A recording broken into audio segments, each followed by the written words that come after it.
So very good morning everyone. So welcome to our SEM classes.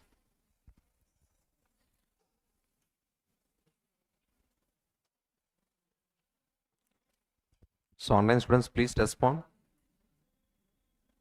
Everything is clear? Voice and video quality?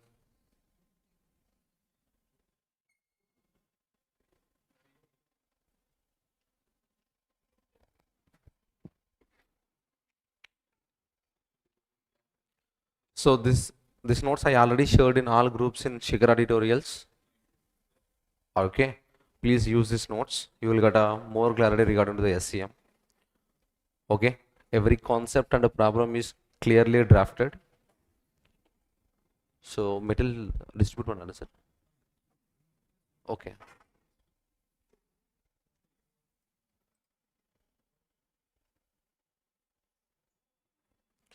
Okay guys, without that we want to start our SEM.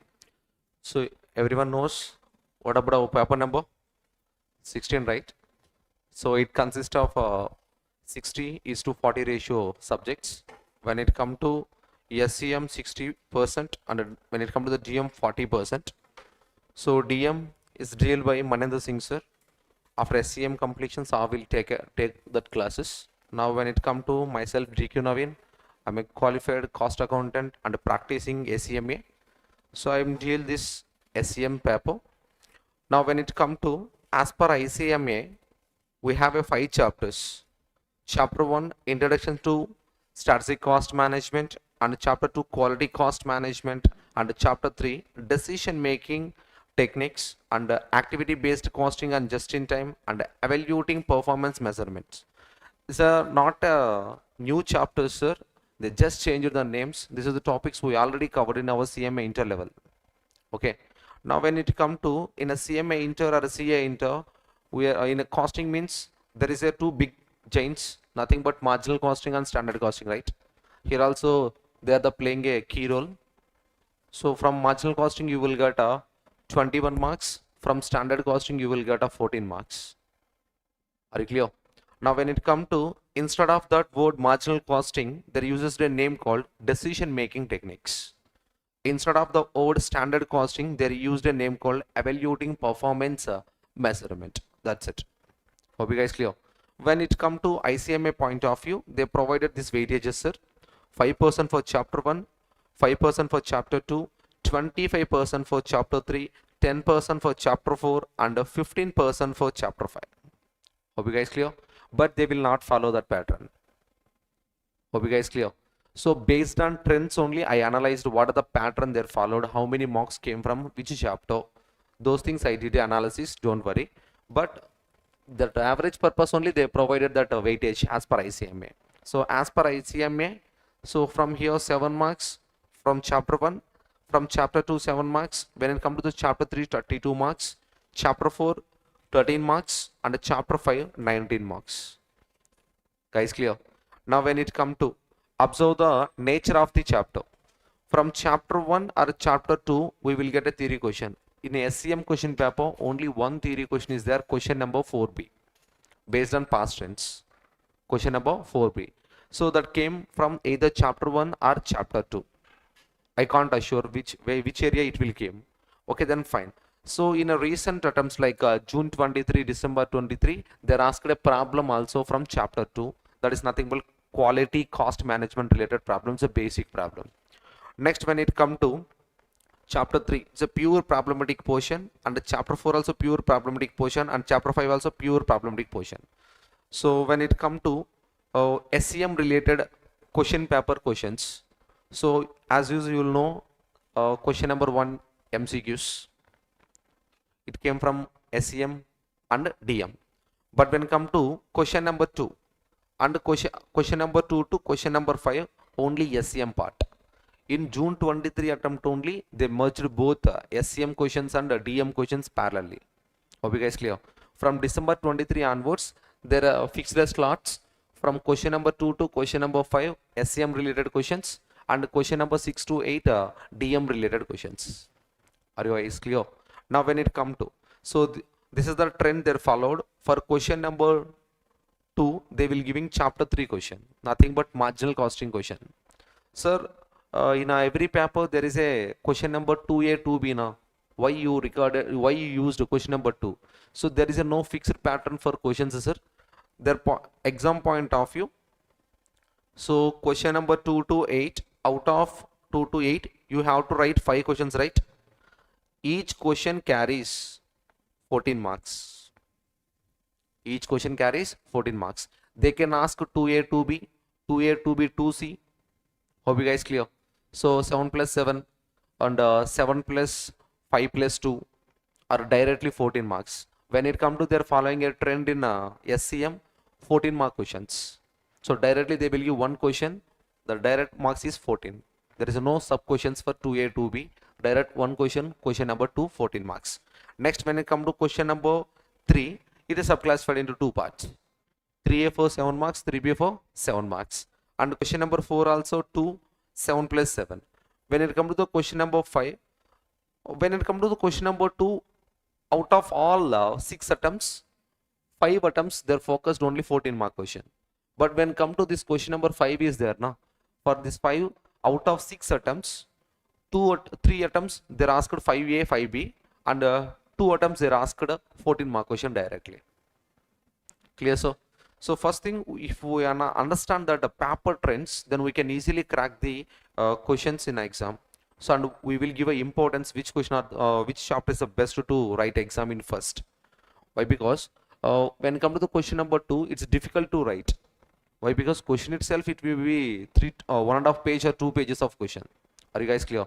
So that's why what we will do at initial stage, first we will providing a importance to either DM part basic questions or SCM related basic questions. First we have to choose the basic questions. Okay. So within 1 hour, if we write 2 or 3 questions, we will get more confidence.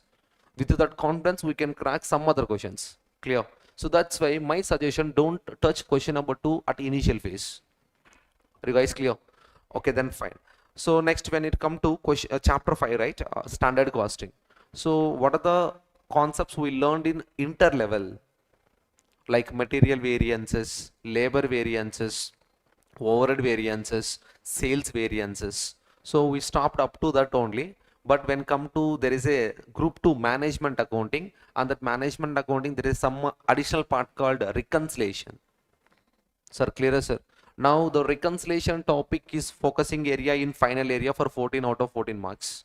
So we can easily handle that if we know previous concepts like cost variances and sales variances. Sir, clear, sir? So 14 mark question means directly it is a reconciliation statement. If 7 plus 7, if they ask means they will ask material variance and variable overhead or fixed overhead in another question. When it comes to, if they ask 5A sales variance, when it comes to the 5B, they will ask fixed overhead variance. Like that questions they will give. So last attempt students are so lucky. So basic 7 mark questions to ask my last attempt. One is material variance related, another one is variable overhead, fixed overhead combo question. Okay. So when it comes to this attempt, we can expect 14 marks as a reconciliation statement. Apart from that inter-level concepts, when it comes to the final, they added a planning variance and operating variance. That also be basic concept, and investigation related problems few are there, but they're not worth to 7 marks or they're not worth to 14 marks. Hope you guys clear. Next, when it comes to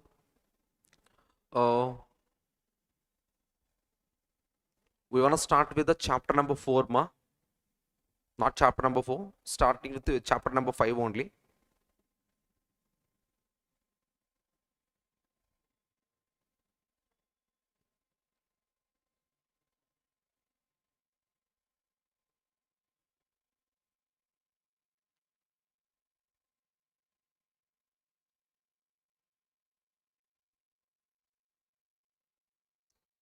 So chapter number 5, evaluation of performances.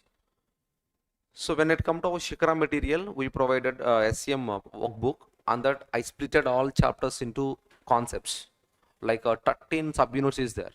So when it comes to chapter 3, we have a 3.7 units.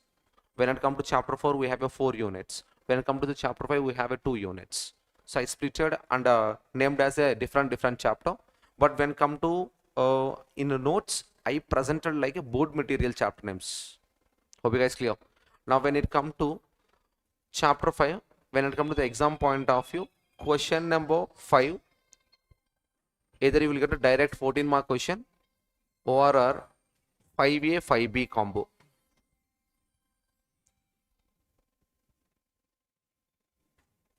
Clear, sir? Okay, then fine. Apart from this, you know, one MCQ, 2 marks. So total weightage of this chapter on average, you will get 16 marks. You can easily grab that 16 marks with just intermediate level of knowledge. Sir, clear, sir? So, yeah, okay. So when it come to, sir, what is the difference between inter and final? Sir, just a way of asking question is different, sir. When come to the inter, they will give a basic information, they will ask a question. When come to here, they will give standard information, they will ask a question. Hope you guys clear. So not about I'm talking about standard costing, I'm talking about general view of the standard and actual. Clear ma? Okay, then fine. When it come to chapter 5, we have two units ma. One is variance analysis, another one is uniform costing. Now the variance analysis is nothing but standard costing what we learned in inter level. Clear? Sir, first lot of students are taking choice of the choice, not only in final level, they will take a choice in inter level itself. That's why they're not focusing on final level also. Sir, clear, sir? So the issue with the standard costing is terminology, sir. Everyone feels that the issue is a concept. Concept is not an issue, so the issue with the terminology. So there is a 3 terminologies there: budget, standard, actual. Now students are confusing where I have to use budget, where I have to use standard, where I have to use actual. That is the only issue with the standard costing. If we know the difference between budget, standard and actual, then we can play the game. Hope you guys clear. After that, the issuing area is rates. Per units is there, per hours is there, per kg is there. They are confused where I have to consider material cost per unit, where I have to use a material cost per kg. So these are the issues in the standard costing. If you sort out or if you learn that issues, you can handle that entire standard costing 14 marks problem or 7 plus 7 marks problem. Are you guys clear? So don't worry, I will give a clarity regarding to the differences. So first thing, we have to understand the concept of budget, difference between budget and standard. Budget and standard. After that, I will give a clue for budget and standard and actual. So before start with the theory part, just go with an example. So recently one movie is released now, Youth. Who's the hero? Ken? Yes or no, sir? Ken. Okay, then fine. When it come to, if I compare Ken with Superstar Rajnikant, sir, in a stardom point of view, no. Yes or no, sir? Can I compare Kamal sir with Rajni sir? Stardom point of view? Yes. Hope you guys clear. So can I compare efficiency or strength point of view, one men and woman, both are equal? Strength point of view, can I say like that? Now, if when come to the comparison purpose, you have to choose 2 equivalents. You have to choose what more? 2 equivalents. Not 100% same, but you have to consider at least similar. At least similar. That is the difference between budget and actual. Sir, clear, sir? Our first example, Ken and Rajni sir is there now. Now, the Ken is a, when come to the Rajni sir, is a budget. Ken is actual. We can't compare both. Hope you guys clear. That's why I have to convert either Rajni sir as a small hero or either I have to convert Ken as a big hero. Hope you guys clear. Now I can't convert Rajni sir as a small hero. I can convert Ken as a big hero in future. Hope you guys clear. That's why when it come to comparison purpose, so budget I planned for 20,000 units. Actual 25,000 units. So as a owner, I asked my manager, what about next month plan? He said that, sir, we can produce how many units? 20,000 units. Hope you guys clear. But when come to the actual, same will be happen, more will be happen, less will be happen. We can't say, na. Yes or no, sir? So the plan is 20,000, but when come to the reality, I can't say. It can be more than 20,000, it can be less than 20,000, it can be equals to 20,000. Hope you understand. So that's why I can't compare this 20,000 versus 25,000. Hope you guys clear. That's why then how I compare, sir? You have to use the concept of what ma? Standard. You have to use the concept of what ma? Standard. Now I will use standard for 25,000 units. I will use standard for how many units? 25,000 units. For this 20,000 units, I planned material cost, I planned labor cost, I planned overhead also. No? Yes or no, sir? Now everything of cost I will converting to 25,000 units. Everything I will convert into what units, Nana? 25,000 units. Now tell me, can I compare both 25,000 units of standard versus actual 25,000 units? Why? Because they are equivalents now. They are the equivalents now. That's why the concept of standard came. Hope you guys clear. So first we have a budget at a day one. Eventually we will get what, Nana? Actual. Are you guys clear? But budget is different, actual is different. That's why we can't compare equivalently. So we are using a concept of what ma? Standard. So standard means everything what you planned as a cost, you have to convert to actual output. You have to convert to actual output. Now for this 25,000 units, you have a material cost, labor cost and variable overhead. Now everything for what? Actual 25,000 units only. But when come to the here, budget of 20,000, wrong comparison now. That's why everything of material cost, labor cost and overhead cost we are comparing, we are allocating to 25,000. Then we have a standard for 25,000 units and actual also for 25,000 units. Now I can do comparison. What are the analysis I will get? That is a fair comparison. That is what, Nana? Fair comparison. So this is a basic clarity we need to understand regarding to the standard cost. Okay. Now first, when it comes to the concept of what now? Difference between budget and standard. Now budget, simple. The budget talks about total ma. The budget talks about total. Now the budget talks about total means they talk about total material cost, total labor cost, total variable overhead, total fixed overhead. It will not talks about per unit. It will not talks about per unit. It's purely focusing on planning of total income and total expenses. That is a definition for budget. But when come to the standard, particularly there is a no concept of standard. We created that concept. Hope you guys clear. There is a two concepts in the reality. One is budget and another one is actual. Are you guys clear? But the issue is I can't compare both equivalently. That's why I created a concept name called what ma? Standard. Now when come to the standard talks about per unit, not total. Standard talks about per unit. Why? Because we have to convert now. Simply, for example, material cost is 50,000. Material cost is 50,000 for 20,000 units. I can't compare 50,000, 20,000 units to 25,000 units. That's why I will convert. So 20,000 units equivalent to 50,000. For 25,000 units, how much? Like 50,000 rupees for how many units ma? 20,000 units, right? I don't want for 20,000. I want for how many units? 25,000. Nothing but how much? 60? 62,000. Now the meaning of that 62,500 standard cost for actual output. Standard cost for what output ma? Actual output. Hope you guys clear. Now for example, here also material cost is there na? 67,000 rupees here. Now that 67,000 rupees is known as actual material cost for actual output. Now observe, the wording is very, very important. What about that 62,500 rupees?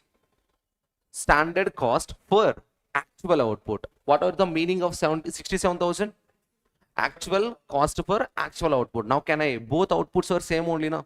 Now only I can do comparison. Are you guys clear? Now for example, what is, can anyone tell me the 50,000 rupees meaning? 50,000 rupees meaning budget cost for budgeted units. Budgeted cost for budgeted units. Hope you understand the difference ma? Okay, then fine. Come to here. When it come to the meaning point of view, so budget means a financial plan for the whole business or a department for a what period ma? Future period. Okay, then fine. When it come to the next one, standard means a predetermined cost per unit of Product service, sir. Hope you guys clear. That only we did here. Now, how this 62,500 came? 50,000 divided by 20,000 units into 25,000 units. Now, what about this 50,000 divided by 20,000? Predetermined cost per unit. Predetermined cost per unit. Hope you understand. Okay, then fine. Next, when come to the level of preparation, who will prepare a budget? So who will prepare a standards? Now, when come to the level of preparation, prepared by aggregate or total level. Sir, clear, sir? Not in the preparation person's point of view. When come to the information point of view, so they will consider aggregate means, what is the meaning of aggregate? Total only, no? Hope you understand. Next, when it come to hit prepared at what level, ma? Unit level. So that's why we used a concept of that 50,000 rupees divided by 20,000 predetermined rate is there na, per unit standard cost. Okay, then fine. Next, when come to the purpose of budget and purpose of, when it come to the purpose of budget and come to the purpose of standard. Purpose of budget is planning, coordination and overall cost control. Here is a cost control as per what is the purpose? Variance analysis. Now I said na, there is no concept of standard. We created for the purpose of analysis. Which analysis? Difference of the amounts. The difference of the amount is nothing but variance analysis. Okay, next. Next, when come to the variance analysis, here we will do budget versus actual is called what variance, ma? Budget variance. Any company, no one company will do budget variance. They will do cost variances only. Guys, clear? I will link this point at the time of reconciliation. At the time of reconciliation, you will get more clarity. Now, when it come to here, standard versus actual, this is a comparison we are using under what variance, ma? Cost variance. We have a 4 types of cost variances: material variance, labor variance, variable overhead variance, fixed overhead variance. Now, they clearly says that what, when come to the cost point of view, you have to use a standard information versus actual information. Standard information versus actual information. Sir, we are using budget versus actual comparison also, no? Yes, we are using budget versus actual comparison also in the point of total. In the point of what, ma? Total. Now, when come to the total point of view, fixed cost talks about total per unit. Fixed cost talks about total per unit. Why? Because that is a cost we can't assign direct to the product. The reason is we can't figure out per unit. Yes or no, ma? But when come to the material cost, labor cost, variable cost, we can directly assign to the product. That's why per unit possible in a variable nature, per unit is not possible in fixed nature. So when come to the fixed overhead point of view, we can listen the name called budget versus actual. Budget versus actual. So when remaining all cases, we are using a name called standard versus actual. Are you understand the difference now? Difference, ma? When it come to sales, sales also talks about total. Sales also talks about total. That's why we will compare budgeted sales versus actual sales. Budgeted sales versus actual sales. Hope you guys clear. Next. So these are the very important points. This only I said. Note 1. Standard cost per unit, budgeted cost per unit, both are same, sir. So before that, you will get more clarity. Listen this.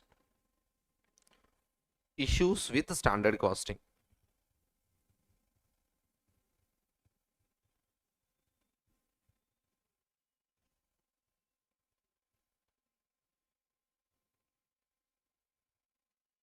So these are the areas students are fully confused regarding the standard costing. The first one is when he need to use budget word, when he have to use the word standard, when he have to use the word actual.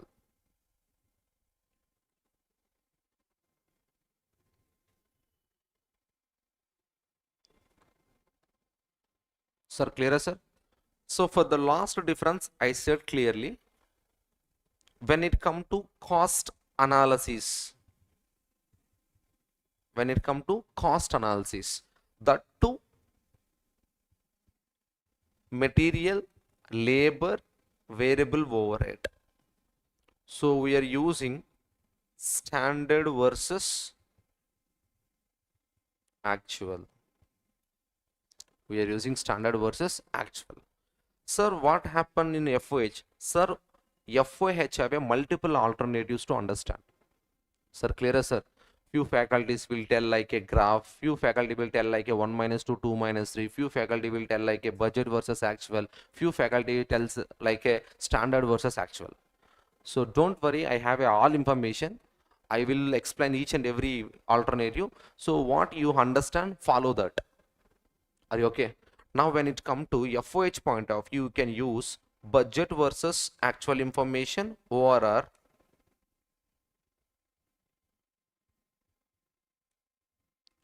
standard versus actual information. Budget versus actual information or standard versus actual information. Sir, why we are using budget in FOH? It talks about per unit or total. Are you understand now? Okay. Next, when it come to sales variance. When it come to sales variance, here we are using budget versus actual information. We are using budget versus actual information. We are using budget versus actual information. Clear? Next. Now the point is, sir, what is the mean of budget? What is the mean of standard? What is the mean of actual? So first you know when we have to use standard. That only I explained in example. But exam for interview purpose or future purpose, if anyone asks about what is the mean for budget, the meaning of budget is nothing but planning. Nothing but planned. What we planned is known as budget. What we planned is known as budget. Hope you guys clear. So what if they ask about what is the meaning of actual? So the meaning of actual is nothing but actually incurred cost. Actually incurred. Actually incurred. So maximum of the student, they will answer this two, budget meaning as well as actual meaning. But he will stuck it in the word of standard. That's why I am conveying multiple examples. Now the word standard represent allowed. The word standard represent allowed. The word standard represent allowed. Sir, clearer, sir? We can't compare planned versus incurred. We can compare allowed versus incurred. Are you guys clear? So okay, then fine. This information, are you okay? Where we are using budget versus standard comparison, where we have to use the standard versus actual comparison. Next, the important issue, cost issue. Now the important issue is cost issue. When it comes to the cost issue, we have a multiple names. Understand each and everything. Standard cost is nothing but budgeted cost. Student are confusing area. Why? Because in above what you said, budgeted units is not equals to standard units now, actual units now. Yes or no, sir? That's why we created standard units that equivalent to actual units, sir. Yes or no, sir? Budgeted is 20,000, actual is 25,000, but we are not creating a cost card for 20,000 units. We are creating a cost card for actual output of 25,000. That means standard units is equivalent to actual units, sir. Yes or no? But they are both not equivalent means budgeted units also not equivalent to standard units, right?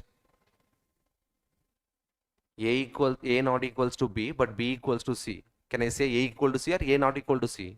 A not equal to C, no? That's only I am explaining. So budgeted units is how many? 20,000, right? As per our example. Actual 25,000. Both values are same, not equivalent. Now, when it come to actual 25,000, you created entire information as also be 25,000 units. That is known as standard. Are you okay? Now, what is the budgeted units? 20,000. What about the standard units? 25,000. Both are equal or not equal? Not equal.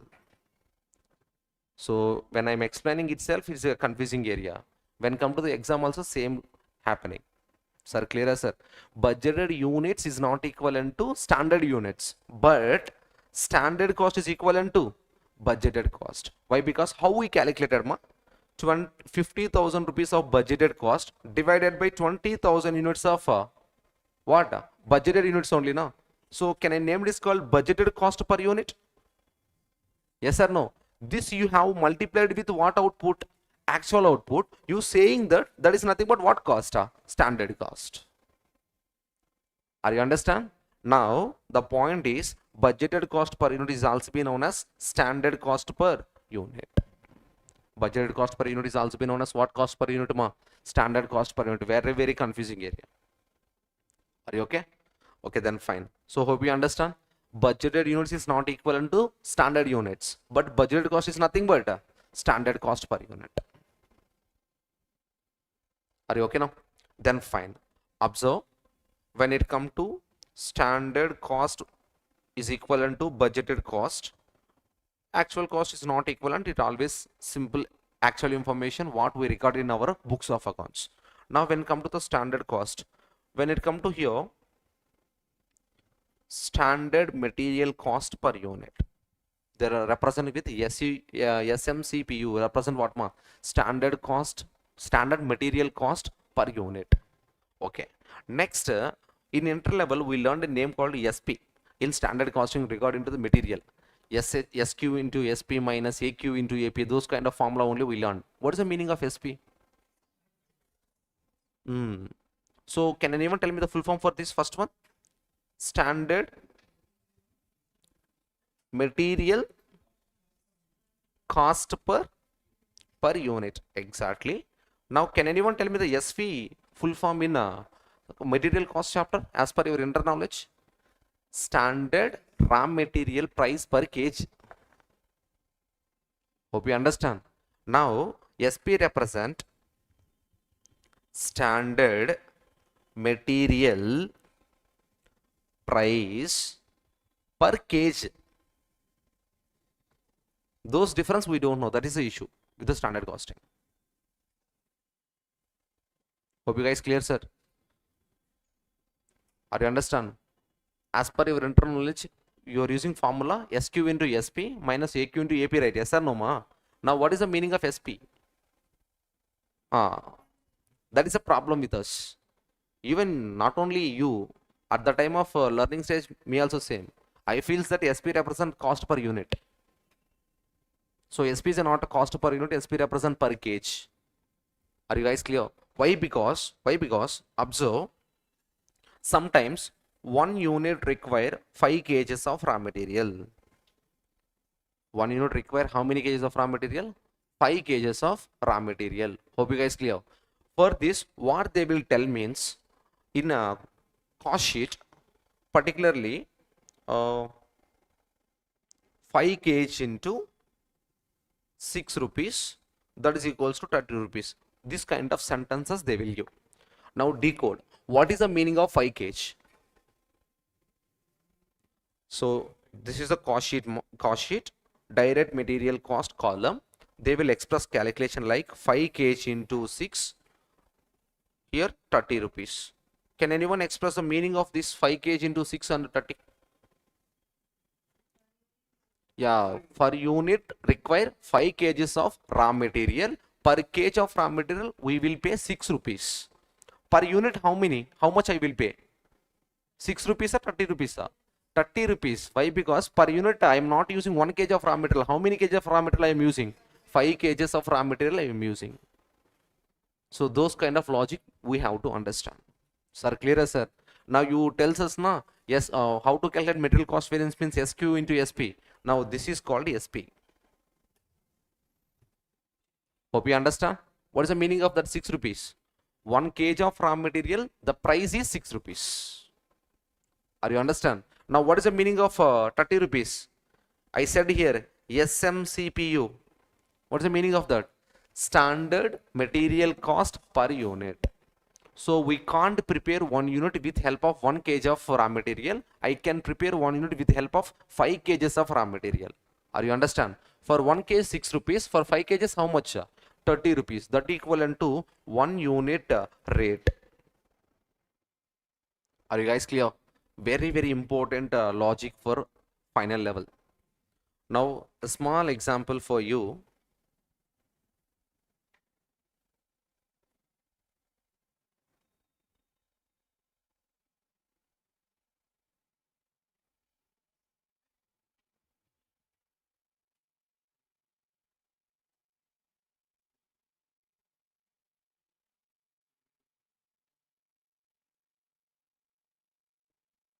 You can observe.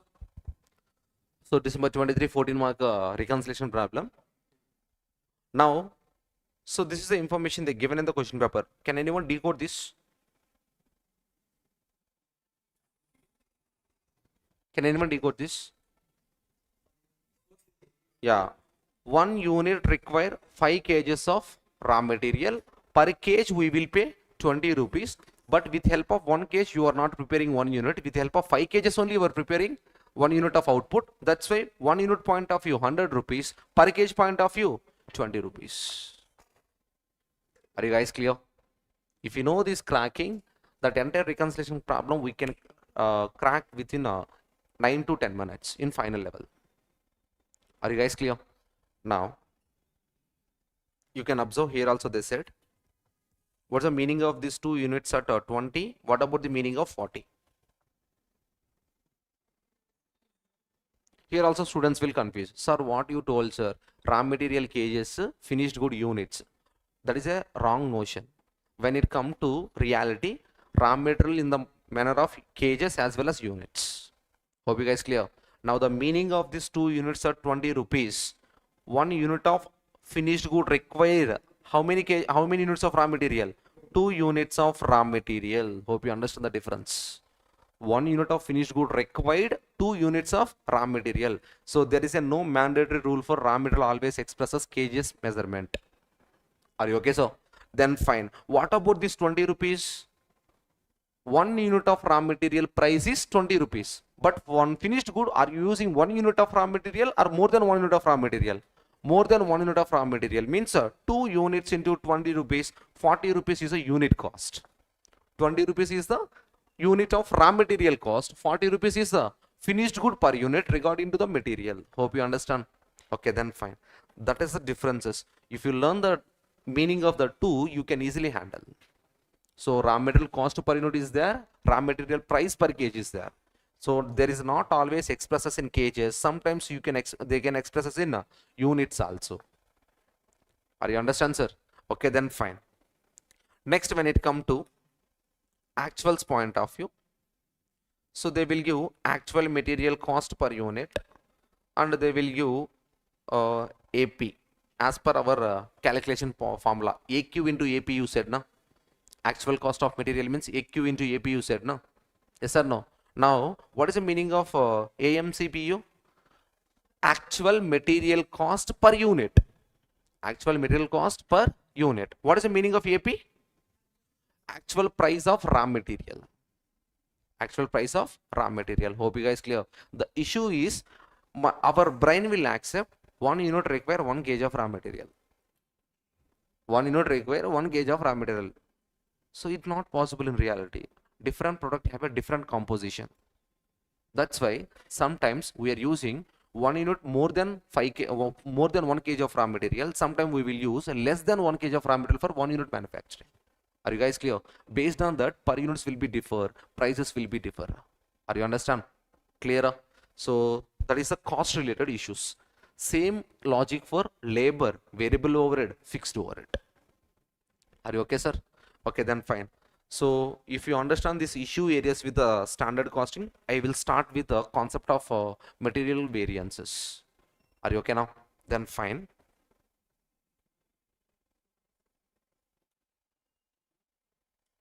So this point we already discussed, right? So standard cost per unit is equal to what cost per unit? Budgeted cost per unit. Can I say standard units equal to budgeted units? Why? Because first thing, there is no standard units information. Yes or no, sir? We created a dummy name called standard for actual output for comparison purpose. Are you clear, sir? Okay, then fine. So different output, unfair comparison, same output, fair comparison. Are you agree for this? different output, unfair comparison, same output, fair comparison. Now, different output represent budget versus actual. Fair comparison or unfair comparison? Unfair comparison. But when it comes to the same output means, we will convert that budgeted output, budgeted cost to actual output. We named as a standard. Now, standard versus actual, right comparison. Why? Because in our example, 20,000 is the budgeted, 25,000 is the actual. I can't compare these two or equivalently. Now, what I did, what are the information I have for 20,000 units regarding to the cost? I will convert it to what output? 25,000 units of output. Nothing but 25,000, 25,000. Both output levels are same. Are you clear, sir? Here, when it come to the, I converted budgeted output to actual. Now, we need to compare with the outputs are equivalent. So actual output is nothing but standard output. So we use a name called standard. We will convert entire budgeted cost to what cost? Standard cost. For what output? Budgeted output, actual output, actual output. That's why standard for 25,000 units only, actual also for 25,000 units. Now you can do comparison. Now student will get it out. Sir, 25,000 units, 25,000 units, cost also same now. No. Why? Because what are the 20,000 units cost is there now? We are converting to 25,000. So when come to the actual, what we incurred, we will record in our books of account. That's why we can do comparison. Okay, next. Next, when come to convert budget or standard information to what output? Actual output is known as standard. That only I am explaining now. Now when it come to this is the words. Budget means planned, standard means allowed, actual means incurred. Are you okay? So in a recent interview, they asked a question regarding the final student. What is the difference between budget and forecast? What is the difference between budget and forecast? Both are same or different? Budget and forecast. Okay. Budget is planned. Both are same. Both are same or both are not same? So the basic logic I'm using in this kind of situations, if both are same means they will not use two words. They will use single word only. They're using two words means either there is a big difference or a slight difference. So as a professionals, we have to decode that a slight difference or big difference. But there is a slight difference. When come to the overview point of view, layman point of view, we can say both are same. But when come to as a professional, we have to understand in depth of the subject. Now, with help of planning, estimation is known as budget. Without planning, estimation is known as a forecast. Hope you guys clear. Are you understand? This is small and like a line, small line difference. Those kind of differences need for interviewers. Are you guys clear? Yes, sir. Are you okay, sir? Now, when it come to in standard costing, we are not using plus symbol, minus symbol for answers. Instead of plus or minus symbols, we are using favorable, adverse. If it is a positive, favorable. If it is a negative, adverse. So that's why we created formulas also for our understanding purpose. What we have in the calculator, if it's a minus, we will write as an adverse. What we have in a calculator positive answer, we will add as use as a favorable. But when come to the conceptual knowledge point of view, that is not a logic. Now the logic behind this, due to that amount, your profit is increasing. Due to that amount, your profit is increasing. Those called favorable. Are you clear? Due to that amount, your profitability decreases or cost will be increases. Those is known as adverse. Hope you guys clear. So the students who are learning in conceptual point of view, they will answer like that only. Are you guys clear? But when come to the exam, this much of time we don't have. So when we need to stop at the amount, what happening in the background after checking, profit is increasing favorable, profit is decreasing adverse. That much of time is not there in the exam. That's why we're also following formulas only. Sir, clear, sir? But when come to the conceptual point of view, the logic behind the favorable and adverse is what? If it's a profit increasing or cost decreasing is known as a favorable. Profit decreasing or cost increasing is known as adverse. Are you okay? Next. Oh, this is our main dish. Responsibility of managers. Responsibility of managers. So due to the MNC nature and globalization concept, so there is a single person can't handle all companies. Are you guys clear? So they're using a concept of decentralization. What's the meaning of decentralization? They split their company into sub businesses. They're appointed one person as a manager. He will as a owner of that division. He will take care of the issues of the division. He will take decisions regarding to that division. So one of the chapter we have in our MA management accounting group 2, responsibility accounting. Responsibility accounting. So company classifying responsibilities not based on person's importance. Based on business importance, they will classify it as a 4 centers: cost center, revenue center, profit center, investment center. Are you guys clear? For example, if Tata Group of Industries is there, if they are following a decentralization concept, means they are not divide their own. They will divide like that only. Now the entire Tata Group will split it as a cost center Tata Group of Industries, profit center of Tata Group of Industry, revenue center of Tata Group of Industry, investment center of Tata Group of Industry. Guys, clear? For that centers, they will appoint one person. That person is nothing but responsibility manager. Are you guys clear? Now the same like that, I am not decoding the entire decentralization concept. For standard costing purpose, these are the managers we required. Are you clear? When it come to, so we are assigning a person named as a production manager. Sir, clear, sir? Now he was responsible for estimation of production, raw material usage, labor efficiency. Are you guys clear? So as I'm a owner, if any issue with the production, I will ask that manager. If any issue with the raw material usage, I will ask that manager. If any issue with the labor efficiency, I will ask that manager. Sir, clear, sir? Why? Because who planned that? Production manager.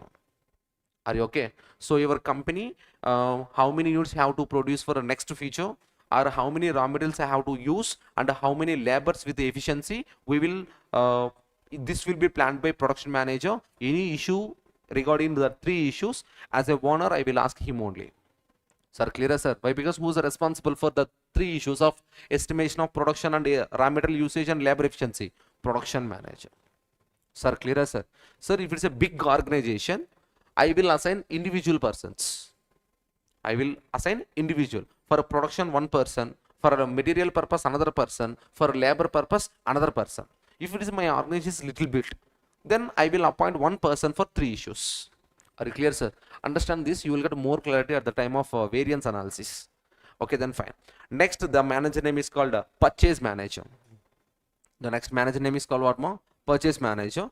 Now he was responsible for raw material prices in the market. Raw material prices in the market. Hope you guys clear? Can I, if any issue with the prices, can I ask why this issue came? Can I ask to production manager why this issue came because of price? Why? Sir, I am responsible only for planning of raw material usage. I am not responsible for prices what happening in the market. Now who will responsible? Yes, purchase manager is responsible. Are you understand? Okay, then fine. Next, when it come to, there is a person name called HR manager. He was responsible for what? Labor rates, nothing but salaries, job allocations. Hope you guys clear. Now, so workers are not doing well in the organization. That is called a rate issue or efficiency issue. Efficiency issue. Workers are not doing well in the organization. They will not producing good output. What we planned, they are producing is not same. It's purely very wastage of time is there. That is called efficiency or rate. Efficiency amount of wages. Efficiency. Can I ask HR manager? Why? He was responsible for wages related issue. Who is responsible for efficiency? Production manager is responsible. Are you guys clear? That is the importance of responsibility accounting. Are you okay? Okay, then fine.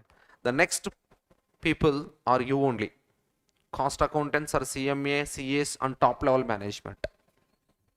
Guys, clear? So they are responsible for what? Total expenditure. So you will not get a job called production manager, you will not get a job called purchase manager, you will not get a job for HR manager. For those roles, MBA students is there. Sir, clear, sir? So what's your role in the organization? If you are a department of you are in the standard costing department, you will get a role called top expenditure manager role. Sir, clear, sir? You have to estimate what total expenditure. Next, another guy is there. This also not relating to you. This also relating to MBA guys. Sales managers. Sir, clear, sir? Now the sales managers are responsible for number of units sold. Number of units sold. Now, sir, here I am not downing any courses, sir. I am upgrading my course like CM is top. Clear, sir? Okay, then fine. When come to the next marketing manager, now the marketing manager marketing manager is responsible for what? Selling prices and promotion cost. So if company have any issue, they will ask particular manager for particular issues. Not they will ask all issues with one manager. Are you understand? Now please tell me who's responsible for wages amounts? HR manager. Who's responsible for labor efficiency? Production manager. Who's responsible for FOH? That is the issue with us. Total expenditure. FOH talks about what? Total. Yes or no? Na? FOH talks about per unit. Total. Fixed cost talks about total. Yes or no? Then total expenditure who's handled? Cost accountant or top level management or CMA. Are you guys clear? Now when it come to there is a issue with the prices. You can take an example. Now war is running now. Huge shortage in LPG and huge shortage in gas and the next petrol, diesel. Till now there is no increasing the prices. Till now there is no increase in the prices. But in future there is a chance, if there is a demand is more than the supply, prices there is a chance of increase. If prices increases, that will impact your production cost now. Because of what? Raw material. For example, your company using a petrol as a raw material. Prices are increasing in the market. Yes or no? Because prices are increasing, it is a benefit to your organization or cost to organization? Cost to organization. As a owner, are you ask or not? So then you are asking to whom? Purchase manager. Are you guys clear? Okay, then fine. Now, when it come to, instead of for 1 unit manufacturing of a petroleum face wash gel, you have to use 1 liter of petrol, for example. Are you clear, sir? Instead of 1 liter petrol, your worker used 2 liters of petrol. Due to that, your cost is increased or decreased? Why? Because instead of 1 liter, you used 2 liters. 1 liter extra cost company have to incur now. That is adverse answer or favorable answer? Adverse answer. As a owner, I will questioning that adverse, why this adverse is came. Then whom I need to ask? Purchase manager. Why? He need to tell. So for 1 unit, you have to use 1 liter. If you not say that too, they will use what they require, they can use. Why? Because they don't know about how much units required, how much case of raw material. Are you clear, sir? So these are the responsibility centers and responsibility managers and responsibilities you have to understand. Clear? Okay, then fine. Now when it come to, this is a old of variance analysis. So first we have some standards. For that standards, eventually we will get actuals. We will get actuals immediately or eventually? Eventually we will get. Okay, then fine. After you have a standard and actual information, you have to do what? Analysis. The differences. Okay. Now then you have to do what? Reconciliation. Why? Because your planned profit is something, actual profit is something. Why this differences came? The differences came statement is nothing but reconciliation statement. Like BRS. We start from bank, we end to cash. We start from cash, we end to bank. Same like that here, we can start from budgeted, we are starting from budgeted profit, we are ending actual profit. That statement is nothing but reconciliation statement under standard costing. Okay, then fine. So next, we have to do what? Investigation. Why? Because few are favorable, few are adverse. Now we need to check particular main reasons why that adverse is came, why that favorable is came for next planning. Yes or no, sir? So some are controllable, some are uncontrollable. Some are controllable, some are uncontrollable. Okay, then fine. Now when it come to the petrol issue, is controllable or uncontrollable? Uncontrollable. Even purchaser manager also can't do anything. Yes or no? So if you want to do something means he need to stop the war. Yes or no, sir? So they are the external factors company can't handle. Are you okay? Based on that, as a owner, you can't judge that purchase manager performance. Are you clear? Now ultimately why we are learning standard costing means we already assigned the responsibilities now for their performance analysis. For their performance analysis. Are you clear? Okay, then fine. Now observe this example. So the standard and actual. I'm not talking about the output. Why? Because for example, you know the difference budgeted output and actual information. Now this is for standard of 25,000. This also be actual for 25,000. Yes or no, sir? Are you clear? So what are the budgeted information I have? I converted to standard of actual output. Okay, then fine. Now the raw material cost, my production manager, purchasing manager said that, sir, for next production plan, we can plan 10,000 rupees. We can plan how much? 10,000 as a cost. But when come to the reality, same or more or lesser. For example, there is no actual information. I'm asking you, our managers are planned 10,000 rupees for material. Are you clear? For how many units? 25,000 units. But when come to the reality, it will be more than that estimation, less than estimation, equivalent to estimation. Any of the three. There is a more than planned cost or a less than a planned cost or equivalent to planned cost. All three examples I written. The planned material cost is 10,000. What about the actual? 12,000. Sir, clear, sir? Okay. Next, my planned labor cost for 25,000 units, sir, 5,000 rupees. But when come to the reality, 7,000 rupees. The planned variable overhead is 2,000 rupees, but actually, is it possible?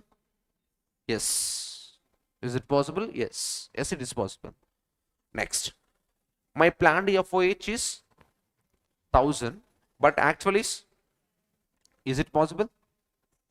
Now, few students has a doubt. Sir, FOH remains constant now. FOH remains constant. But why here? Sir, FOH remains constant in actual information or budget information. It is what? Comparison of standard and budgeted information. Are you guys clear? Now, my planned is 1,000 rupees. My planned is 1,000 rupees. But when come to the actual, it will be more than 100,000, less than 1,000 or equivalent to 1,000. Clear? So here I am not preparing budget. Here what I am doing? Variance analysis. When come to the budget preparation, if output increasing 25,000 to 30,000 or 25,000 to 15,000, output increase or decrease, fixed cost remains constant.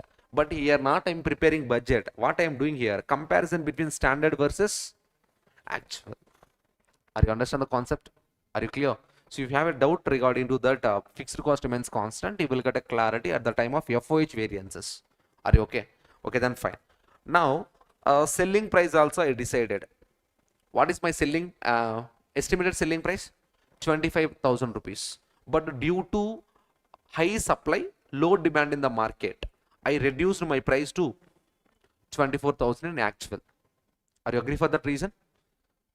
Our product supply is more, demand is less. Can I keep as a closing stock in the godown or can I sold? We have to sold. How it is possible?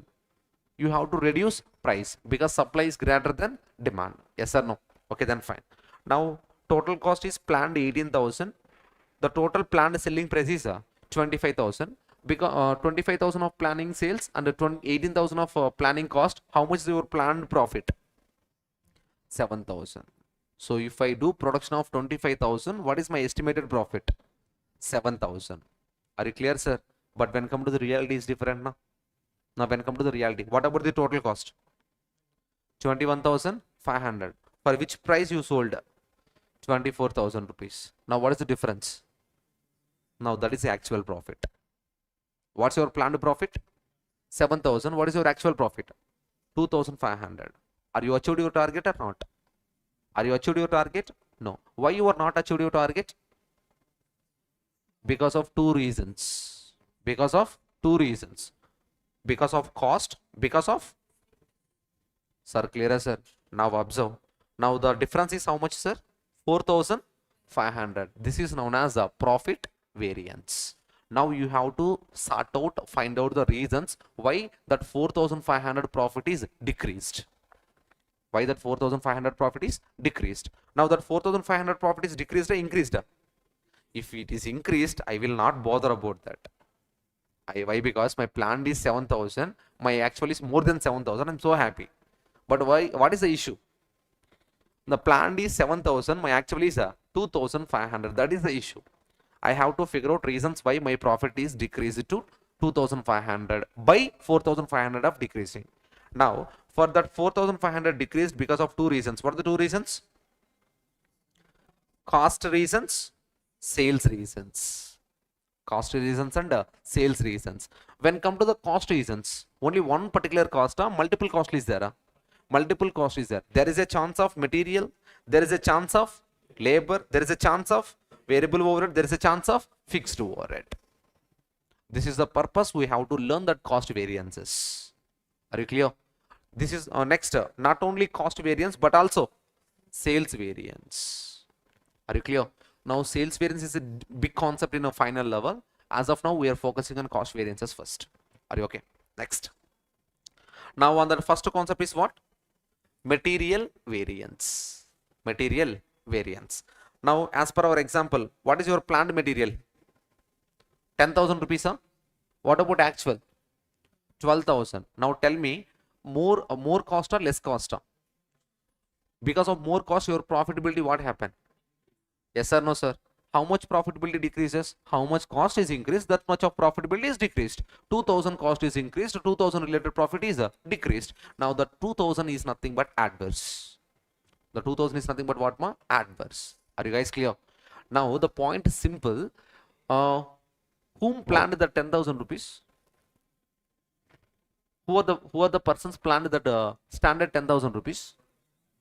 Only production manager, only purchase manager, both the people. Raw material usage planned by production manager.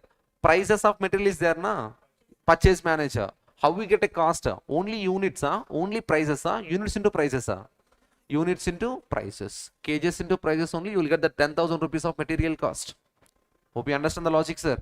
Okay, then fine. I called both the managers. Are you clear? I scolded him strongly, both equally. Is it right decision? Why? We can't say that 2,000 adverse came because of only production manager, only because of purchase manager, only because of both. We have to sort out the reasons. Are you clear? Out of the 2,000, production manager, how much he liable? Out of the 2,000, purchase manager, how much he liable? Hope you guys clear? We can't judge their performance based on total amount. Are you guys clear? Now that 2,000 rupees is there, na? That is called material cost variance. Material cost variance. If material cost variance is positive or negative, it is responsible by two managers. Raw material usage by production manager and prices by purchase manager. Hope you guys clear? Now I will sort out why the 2,000 adverses came. With help of quantity is there, with help of price is there. First I will sort out with help of quantity. Are you clear, sir? Now first I need to figure out standard quantity of raw material minus actual quantity of raw material. Hope you guys clear? Now the differences came. Either positive answer or negative answer. Can I say based on the difference? Can I say based on the difference, this is the amount liable by a production manager? Standard quantity minus actual quantity. For example, 200 units. For example, 200 units. Based on the 200 units, can I judge their performance? No. Why? Because I have to convert that units into amount information. Why? Because 2,000 adverse in units are amount. Amount. Come to here.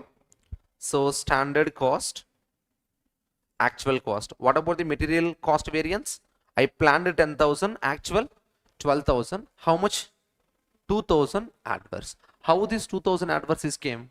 Standard quantity into standard price, actual quantity into actual price. Now that 2,000 rupees is nothing, 10,000 rupees is nothing but SQ into SP, 12,000 is nothing but AQ into AP. Are you agree for this? Clear. Now you can see here quantity information is there as well as price information is there. It means the 2000 not came only because of price, the 2000 not came only because of quantity. It came because of both. Are you guys clear? Now that's why I will call production manager and purchase manager. I will ask again production manager, please tell me because of you how much is the difference. I will call purchase manager, please tell because of you how much is the variance. Are you guys clear? Now I called production manager. Can I ask him about prices? Can I ask him about quantities? That's why standard quantity minus actual quantity we have to figure out first. Sir, clear, sir? Now we can't say decision based on SQ minus AQ. Why? Because they are kgs of raw material. But this 2000 is what? Amount of raw material cost now. Now how that SQ minus AQ convert into amount means you have to multiply with the price. You have to multiply with the price. Which price? Which price?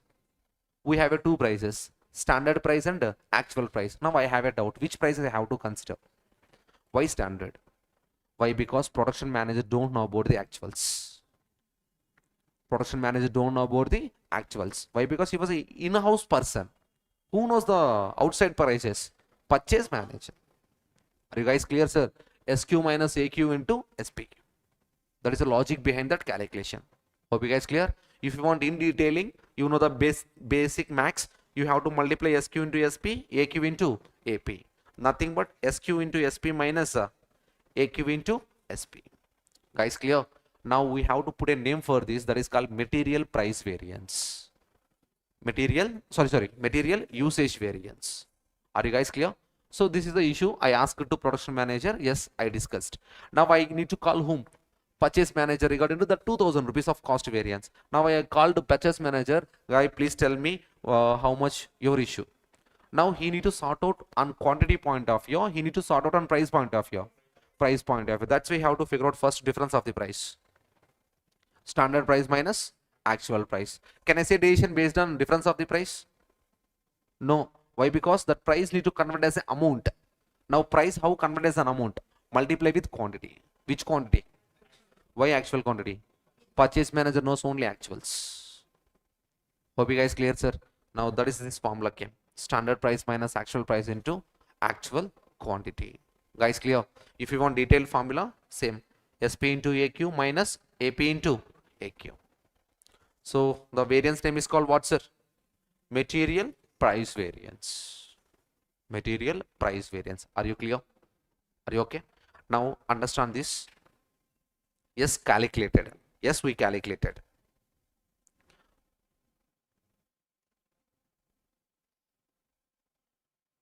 The material usage variance is 3000 rupees favorable. This purchase manager is there now 5000 rupees adverse. Purchase 5000 rupees adverse. Now what we did initially, without knowing the reasons, we scold both of them. But after analysis, what I understand, purchaser manager did a good job for the organization. But that bullshit guy is there, na? Production manager. Yes or no, sir? He was the issue. Purchase manager did a wrong job. Purchase manager did a wrong job. Yes or no, sir? But when come to that, production manager is there now, is a good guy. With help of his knowledge and experience, he did a good job for the organization. But without knowing the proper information, we scold them. Are you guys clear? Okay. Are you understand why we are calculating usage variance and price variance? So can I shift like this?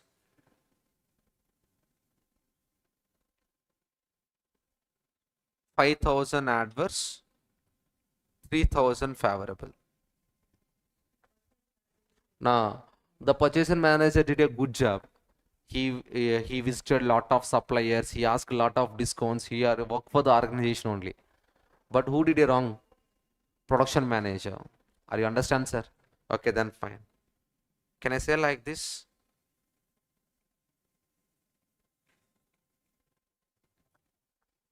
Yes or no? Both of them did a good job, huh? Yes or no, sir?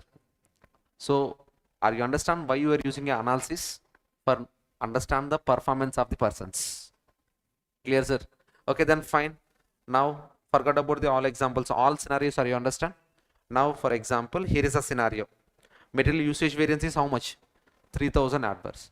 As a owner, tell me, are you scold him or are you give a bonus to him? Yes or no, sir? Don't repeat again. Are you clear? If you do like that, I will punish you. Those kind of words we are using, right? Yes or no? Now, same kind of words as a owner I used, but he was not agreeing that words. Why you are asked? Why you are scolding me? Stop. Wait a minute. There is another issues in the production department. Why another issues means there is a mixed concept. There is a mixed concept. For 1 kg of biryani, you have to use, are you clear? 400 grams of rice, 300 grams of chicken, 150 grams of ingredients. So what is the proportion? What I said? 400 grams of rice. Next, 300 grams of chicken, 150. Go with the nominal number. 100 grams of ingredients. If you use like that only, you will get a good biryani. Are you okay? But what happening in the production means they used 100 grams of rice, 300 grams of ingredients, 400 grams of rice. Now this is not called as a chicken biryani. This is called a mutton masala biryani. Yes or no, sir? That is the issue with that 3000 adverse.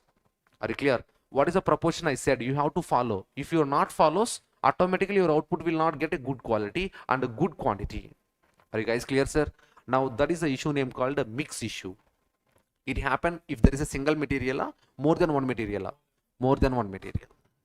Are you guys clear? If it's a single material, we can judge performance based on 3 variances: cost variance, price variance, usage variance. If there is a more than one raw material, you have to use a material mix variance. Because of that mix, your output also vary, na? Your output also will get a good quality or a same quantity or a different quantity. Different quantity. That's why we have to use a material yield variance also. Are you guys clear? Now the concept. So don't scold me because for the 3000 adverse. Why? Because there is a 2 issues: material mix issue as well as material yield issue. Sir, clear, sir? Now when it come to what I told, for one biryani, so as a production manager said that 400 grams of rice, 300 grams of chicken, 100 grams of ingredients. Clear, sir? But actually what he used, 300 grams of rice, 100 grams of chicken, 400 grams of ingredients. Wrong mixer, right mixer? 400 grams of rice, 300 grams of chicken, 100 grams of ingredients. This is the mix you have to use as per planning. But what you did in the actual, 300 grams of rice, 100 grams of chicken, 400 grams of ingredients. Wrong mix now.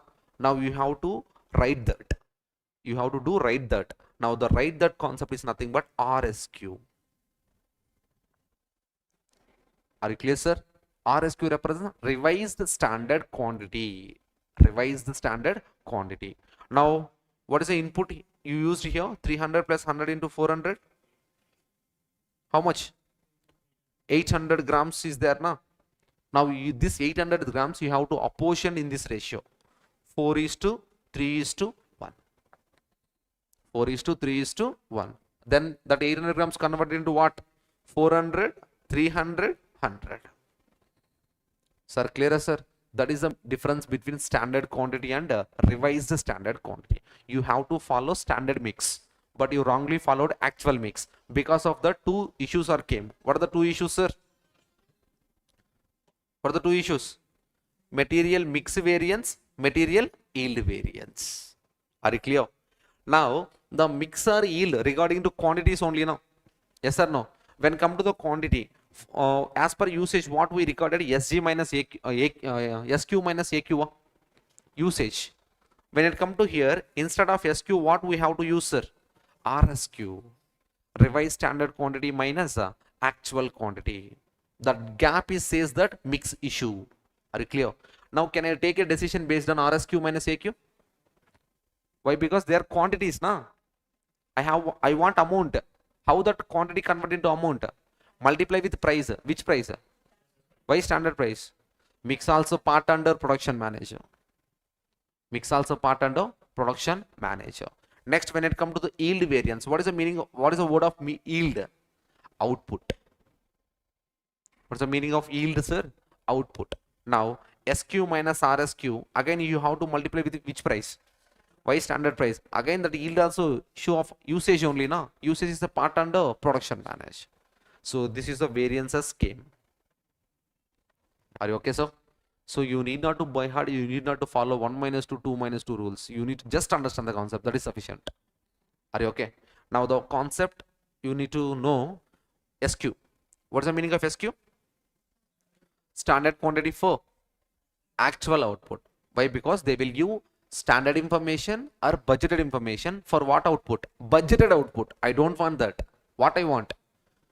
What are the cost information they provided? We have to convert that cost to actual output. That only I did in the initial calculation. Are you guys clear? Next, when it come to what is the meaning of RSQ? Revised standard quantity. How to calculate this? How to calculate this?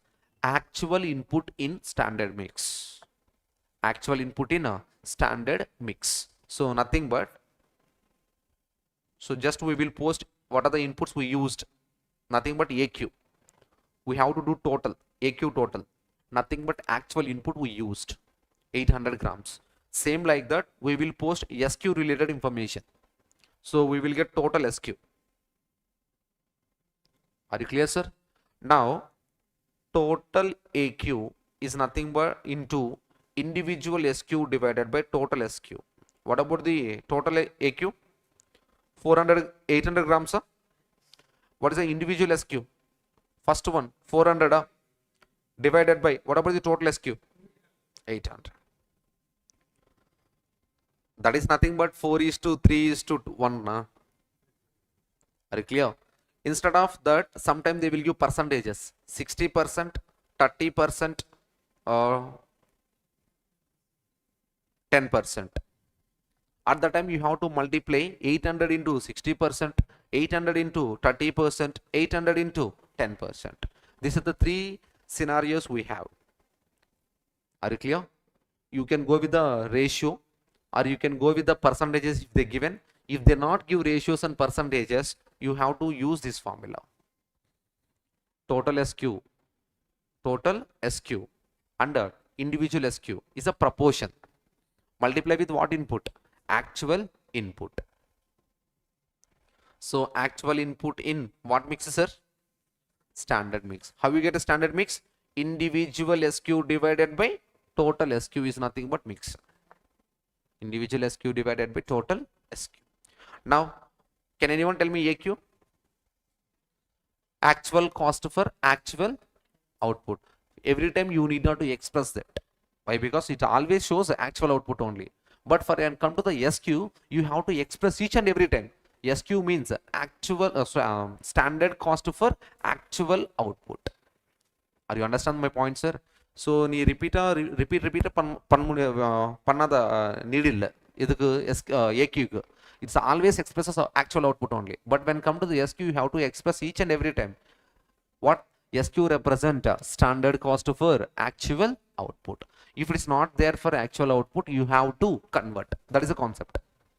Are you okay? Now, so this is some other faculties are using this logic for by-hearting system purpose. You can follow conceptual or by-hearting system, not a problem. You will get same answers. Are you okay? Now, alternative, if it is a single material, you have to write like this. So 1 minus 2, 2 minus 3, 1 minus 3. Now, what is the one? SQ into SP? Yes or no? 2 AQ into SP. So you can do, what is the common here? SP. Now what is the difference? SQ minus AQ, nothing but usage only, na? Material usage variance. Next, 2 minus 3. Observe 2 minus 3. Which one is common here? Are you clear? What is the difference? SP minus AP into AQ. Price variance only, na? Next, 1 minus 3. What are the common things? No common things. SQ, AQ. SP, AP. No common things. Nothing but cost variance. Standard cost minus actual cost. Next, more than one raw material, we need to take one more thing. Fourth one also. So first thing, only single raw material. Only 3 variances. When come to the more than one raw material, mix variance, yield variance. Totally 5 variances. For this is a statement. So 1 minus 2 material yield variance, 2 minus 3 material mix variance, 1 minus 3 material usage variance, 3 minus 4 material price variance, 1 minus 4 material cost variance. Sir, clearer, sir? So what you already know, you can follow that, not a problem. Are you okay? So now the thing you have to learn newly.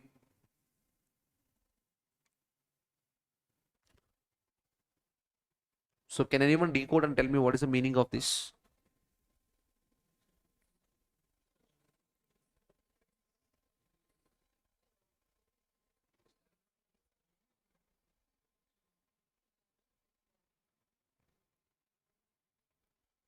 Can anyone? Shall we calculate like that? Material cost variance. So as of our knowledge, what we know material cost variance? Standard cost minus actual cost. How to calculate? SQ into SP minus AQ into AP. That only we know. That's why I explained the difference between SP and the cost per unit and the cost per kg. Sir, clearer, sir?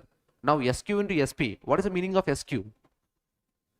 Standard material for actual output.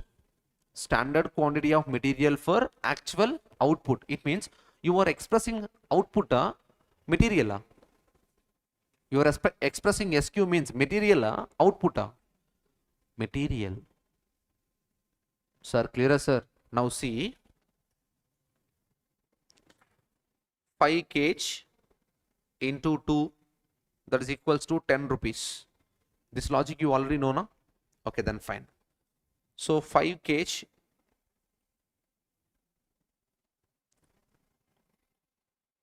go with the direct exam questions. Why? We will take examples. Now material 2 units at rupees 20 and at 40 rupees. You know the logic. So 1 unit of finished good require 2 units of raw material. Yes or no, sir? Now what I told SQ definition? Standard quantity for actual output. 1 unit require 2 units of raw material. Are you agree? Now they said here clearly, now actual output is, actual sale is nothing but actual output only now. Now actual output is how much? 8,000. For 8,000 units, how many is needed? That is called SQ. Nothing but for 8,000 units of finished good, how much raw material I need? 16,000. 16,000. Hope you guys clear, sir. Now what about this 8,000? What about this 16,000? What about that 16,000? What about that 8,000? Standard quantity for actual output of raw material is 16,000. Now that 8,000 is nothing but output, finished good. Are you understand the logic, sir? Raw material is different, output is different. If you want to actual 8,000 units, how much raw material is you needed? 16,000 kgs of raw material is needed. Hope you understand, sir. Now if you want standard cost, you can follow 2 logics. One is SQ into SP. Another one, standard cost equals to AO into standard material cost per unit. Now please tell me SQ. 16,000 units. 16,000 units. What is the meaning of units? Raw material, finished good. Both are same here. Don't confuse. Raw material units expression, output also units expression. Now you have to multiply with this 20 rupees only, now. SP. How much?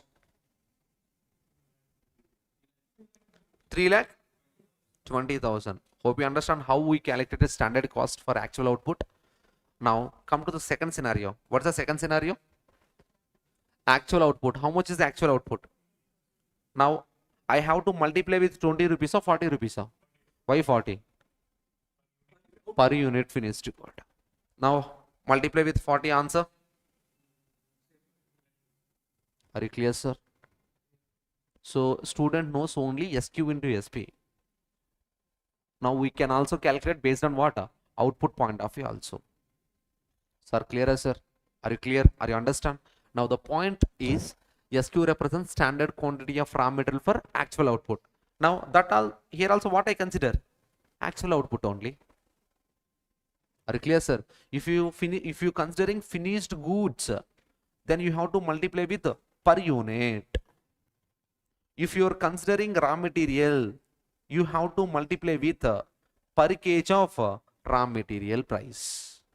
Per kg of raw material price. Are you clear, sir? Now as usual, you know the AQ into AP. Now what is the AQ into AP? Actual cost of material only, now. Now they will give directly here. How much, sir? 3,96,000. You can reduce from first calculation or second calculation, you will get same answer only, now. Are you okay?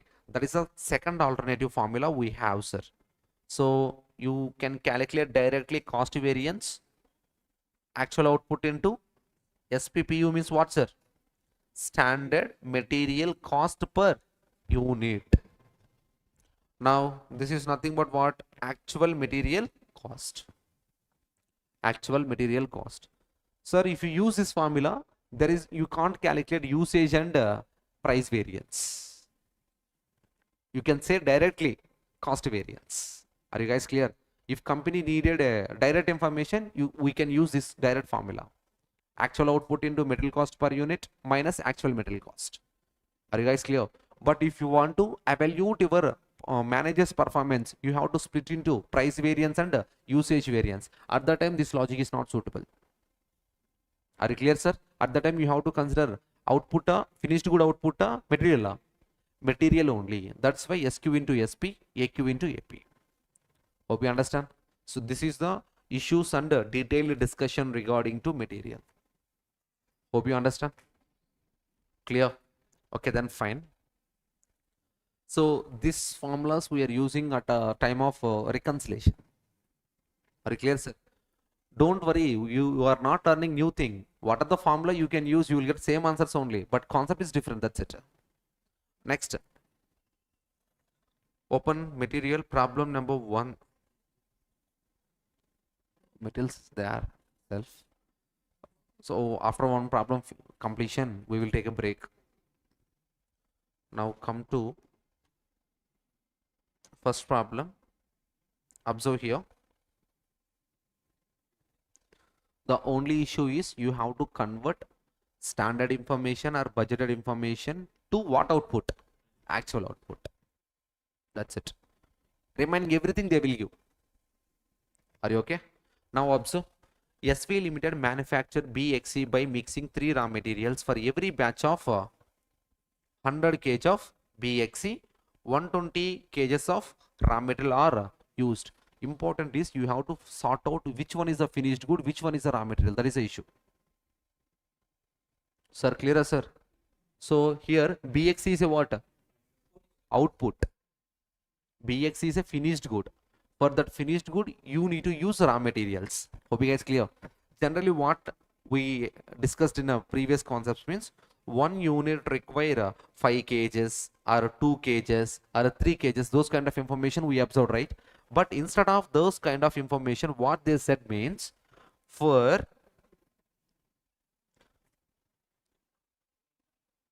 BXC 125 kg of raw material are used.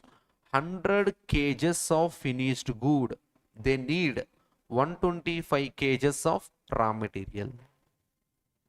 Sir, clear, sir? Do you want for this 100 kgs of finished good or actual finished good? Actual finished good, nothing but actual output. Actual finished good is nothing but what, sir? Actual output. Hope you understand. Okay, then fine. Keep that side. Now 60 batches were prepared to produce an output of rupees 5,000. Oh, not a rupees, output of 5,600 kgs of BXC. Now this 5,600 is nothing but actual output or actual finished good. Yes or no? Now what about here? For 5,000 kgs, 5,600 kgs of finished good, how much kgs of raw material is needed? That is nothing but your SQ. That is nothing but what, sir? SQ. Hope you guys clear? Okay, then fine. Now when it come to standard information, actual information, and quantity of raw material purchased. So can I say here it is a SP? Standard price per kg, standard price per unit, standard price per kg.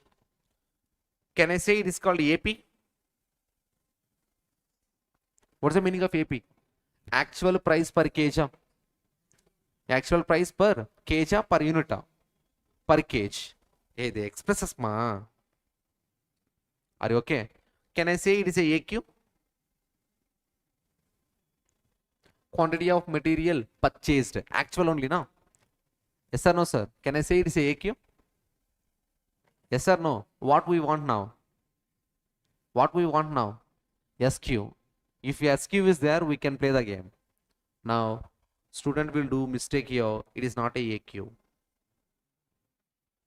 So there is a clearly said that AQ represent actual quantity consumed for actual output. That is the definition. Actual quantity consumed for actual output produced. Now tell me, what is the difference between consumed and purchased? Both are same or different?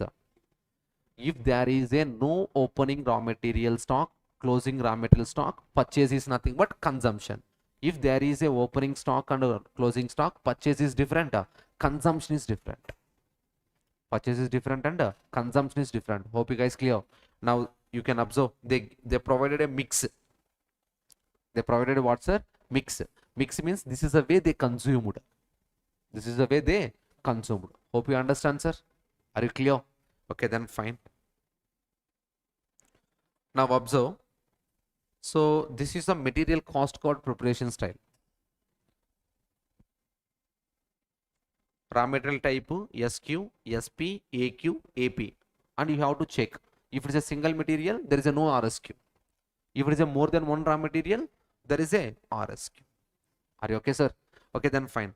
So you can post what are the values you directly available. SP directly available, AP also directly available. Are you guys clear? Are you okay? Okay, then fine. So we need to figure out SQ, we need to figure out AQ. Then only we can figure out RSQ. After completion of the SQ information, AQ information only we can calculate RSQ. This is the flow you have to keep in your brain. Now first, you have to calculate standard input for actual output calculation. Nothing but what they said, for 100 kgs of finished good require 125 kgs of raw material. But what is the actual output? 5,600 kgs of finished good. Observe, in one of the problem, raw material also expressed in units, finished good also expressed in units. In this problem, raw material in kgs, finished good also kgs. Measurement is different. You have to sort out the reason which one is the finished good, which one is the raw material. Sir, clear, sir? Don't keep that point in your brain. Raw material means kgs, so finished good means output. It's a wrong notion. Are you clear, sir? Okay, then fine. Answer 7,000 kgs. My question, 7,000 kgs for total for A na, for B na, for C na? Total. Then how to segregate A, B, C means they provided mix. 50%, 30%, 20%, totally 100% proportion. Now 7,000 into 60%, 50%, 3,500. 7,000 into 30%, 2,100. And 7,000 into 20%, 1,400. Total 7,000 kgs allocation. Are you guys clear, sir? Okay, then fine. Next, when it come to actual input, consider consumed calculation. Actual output consumed calculation. Now, when come to here, 60 batches were prepared to produce an output of what, sir? 5,600 kgs of finished good. Now one batch, how many kgs they're using? 100 kgs raw material they're using. How many finished good batches? I'm asking about finished good batches. 100 kgs of finished good batches, they're using 125 kgs of raw material. Are you guys clear? Used how many? 125 kgs. How many batches they're prepared? 60 batches. How many used means 60 into 125 kgs. How much more?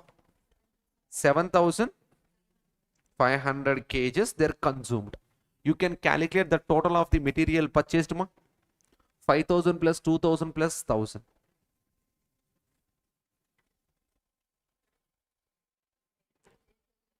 8,000. So this one consumed, purchased 5,000, 2,000, 1,200, 8,200. Hope you understand the difference is there now. How much they're used? 7,200, but they're purchased 8,200. There is a opening stock or closing stock. We don't know that. We don't want that. What I want consumption. Yes, consumption information is there. 60 batches, 125 kgs. How much is the consumption? 7,500 kgs. So this proportion also they given now. 60%, 20%, 20%. 4,500, 1,500, 1,500, 7,500 kgs allocation. Are you okay, sir? Now my question, how to calculate RSQ? Actual input in standard mix. Keep this word in your brain. Actual input in a standard mix. What is actual input? 7,500 kgs. Into, you can follow 3,500 divided by 7,000, or you can follow directly 50%, 30%, 20%. Both will be same only. Now RSQ 3750, 2250, 1,500. What about the total? 7,005, 7,500 again. Sir, total will not change, sir. What will change? Mix will change. Mix means proportion will change. Previously, it is in the ratio of 60 is to 20 is to 20. But as per production manager, which ratio you have to follow? 50 is to 30 is to 20. That's why I converted that this wrong ratio into right ratio. Individual values will be changed. Total will not change. Why individual values change means proportions. Are you okay? Everything in your hand, you can play your game. Are you okay, sir? Okay, then fine. So this is the way you have to calculate material cost variance. For A, B, C, you have to show net. Next, when it comes to how to calculate material cost variance, sir? SQ into SP minus AQ into, is it there or not? Yes. Next, when it comes to material price variance, how to calculate this? SP minus AP into SQI AQI. Why? Purchase manager knows only actuals. Now, total. Next, when it comes to material usage variance, how to calculate usage variance? Difference in the quantity of raw material only now. SQ minus AQ. But I can't say decision based on that. I need to convert as a quantity into amount. I have to multiply with the price. Which price? Production manager knows only standards. Okay. Now, when it comes to the answer is 14,500 adverse. Here we can check. We did a right calculation or wrong calculation called reconciliation. Now, if you add usage plus price, you need to get cost variance. So what is our usage variance? 14,500 adverse and price variance 3,000 adverse. Sum these two, 17,500 adverse. Check the cost variance. Sir, clearer, sir? Okay. Next, when it comes to the material mix variance, difference between RSQ minus AQ only, no? Do you have RSQ? Do you have AQ? Yes, that's why I prepared a cost card. Into multiply with SP, then you will get an answer of 7,500 adverse. Next, when it comes to the material yield variance, difference between standard quantity and RSQY, because it is an output related. Now, when it comes to the answer is 7,000 adverse. Now, here also reconciliation is possible. What's the reconciliation? Mix yield, sum is nothing but usage. Now, check karo. 7,500 plus 7,000. 14,500. Sir, clear, sir? So different problem have a different SQ calculation, sir. Different problem have a different SQ calculation. That's it. Regarding to the material. Are you okay? So okay, then fine. Take a break, sir. After break, we will continue.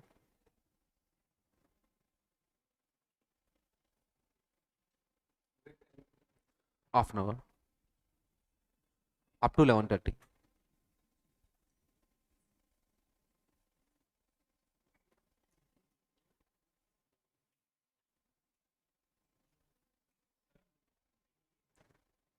அங்க இருக்க ம்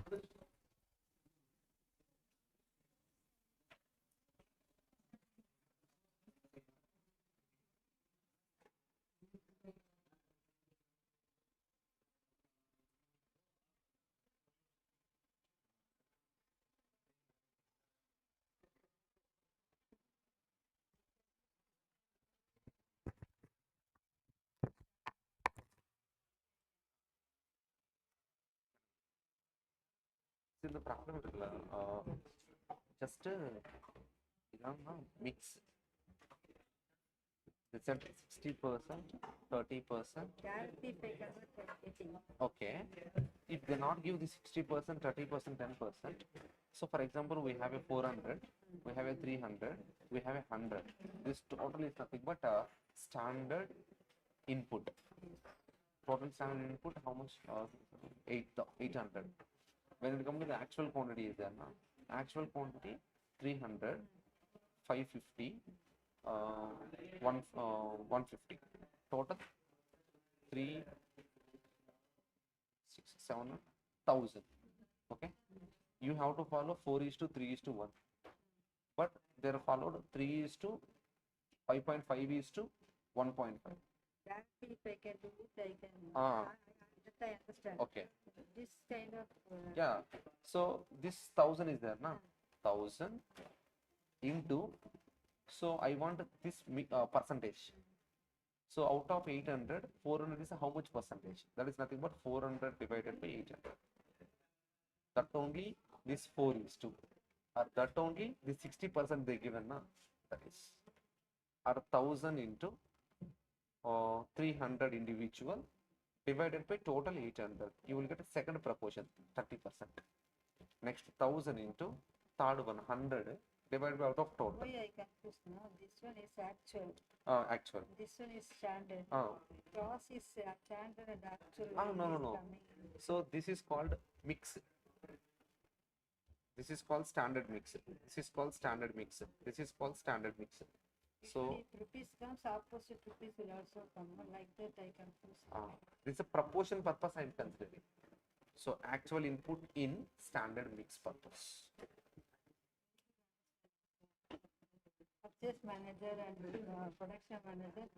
Usually I did not want to. One year, sir, 9 o'clock. Sir. Okay.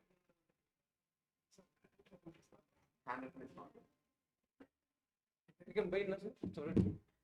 I shared in the group. You can take it. Take print. Okay.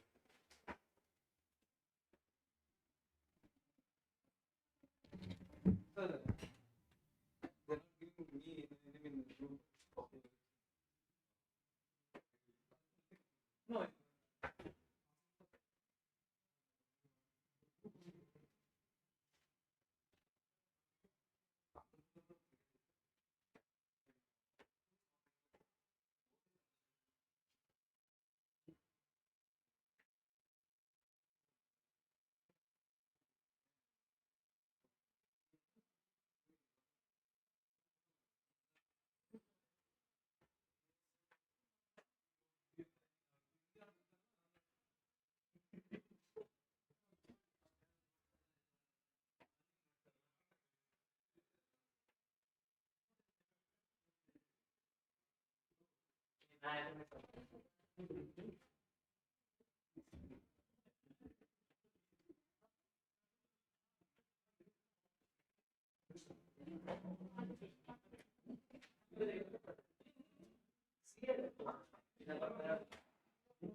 Okay, so next, when it come to illustration number 3,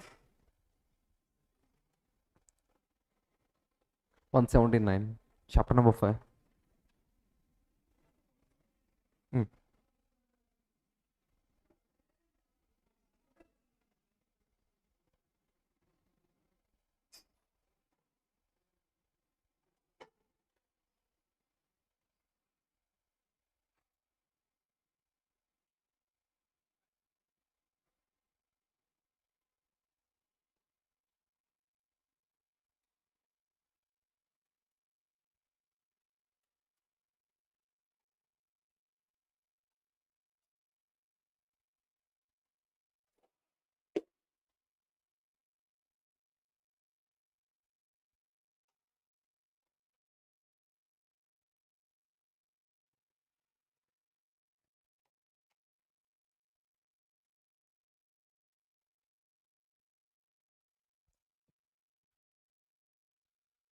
So when it come to illustration number 3, a company manufacturing a special type of fencing tile 12 into 8 into half inch used a system of standard costing. The standard mix of compound used for making the tile is 1200 kgs of material A at 0.3 per kg, 500 kgs of material B at the rate 0.6 per kg, 800 kgs of material C at the rate 0.7 per kg. A compound should produce 12,000 square feet of tile of half thickness during the period in which 1 lakh tiles of standard size were produced. The material usage was 7,000 kgs, 3,000 kgs, 5,000 kgs, total 15,000 kgs of input. Actually they used material A 0.32 per kg, material B 0.65 per kg, material C 0.75 per kg, and they provided amounts also. Now tell me, can I name it as a AQ here? 7,000, 3,000 kgs, 5,000 kgs, AQ, actual quantity of raw material for actual output. Yes or no? Okay, then fine. Can I say this 0.32, 0.65, 0.75 is a AP? Now what about this? AQ into AP only, no? Actual cost. If you want, you can cross check with that. So 7,000 into 0.32, 2240, and 3,000 into 0.65, 1950, and 5,000 into 0.75, 3750. Yes or no? It means actual information fully there. Are you okay? Now in above paragraph they said about this standard. Observe 1200 kgs, 500 kgs, 800 kgs. Can I name it as a SQ? Can I name it as a SQ? Yes or no? No. You can compare with the amounts also. 1200 kgs of A when it comes to the actual 7,000 kgs. In a figures point of view also we can differentiate now. It means that is not SQ. Are you understand, sir? It means we have to figure out SQ. Anyway, can I say 0.3, 0.6, 0.7 is nothing but SP? Yes, I can say directly. Are you clear? What is the issue with us? SQ. The issue is SQ. Hope you guys clear. Okay, then fine. If I know SQ, I will post in the cost card. SP already there, AQ already there, AP already there. So with help of SQ cages and AQ cages, I can figure out RSQ also. Why? Because here more than one raw material they are using. Are you guys clear? Now the entire solution depends on SQ.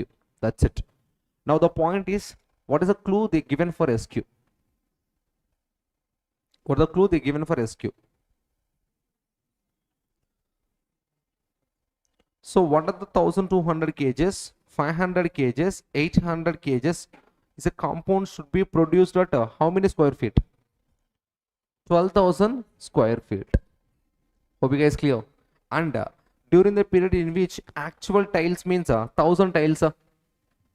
Actual tiles means 1000 tiles. Now simply, if this 12,000 also in the case of tiles information, what I will do? 1200 kgs for 12,000 tiles, For 1 lakh tiles, how many cages is needed? That is nothing but SQ for actual output. Yes or no, sir? This is the 1200 cages they given for example, forgot about the square feet here. 12,000 tiles.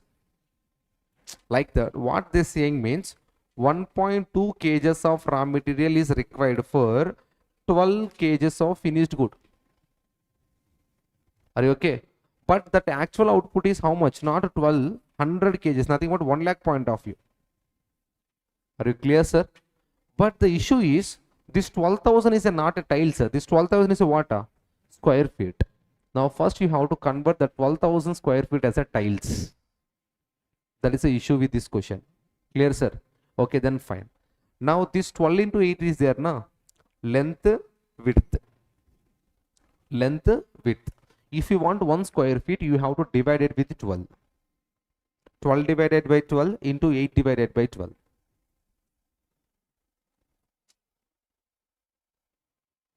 How much?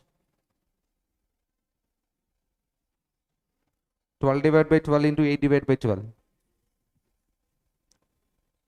0.6 square feet. 0.66 square feet. Now, one tile equals to how many square feet? 0.66 square feet. Now, when it come to how many square feet they given information? 12,000 square feet, sir. Now, for 12,000 square feet, how many tiles? 8,000 or 18,000? 12,000 divided by 0.66. 8,000.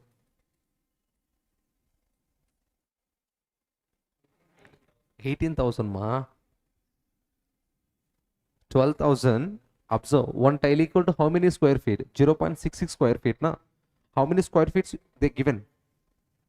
12,000 square feet. For 12,000 square feet, how many tiles? So there is a cross multiply only now. 12,000 into 1 divided with 0.66. How much? 18,000 tiles. Now this 1200 kgs is there now. That is for how many tiles information? 18,000 tiles of standard information. But what you want? Actual tiles? Actual output is how much? 1 lakh. Now when it come to 1200 kgs for 12,000 tiles. Here tiles is the finished good. But what about the actual tiles? 1 lakh? Actual tiles. 1 lakh tiles. Now please tell me, for 1 lakh tiles, how much SQ is needed? Wrongly placed. 12, 18,000. Answer?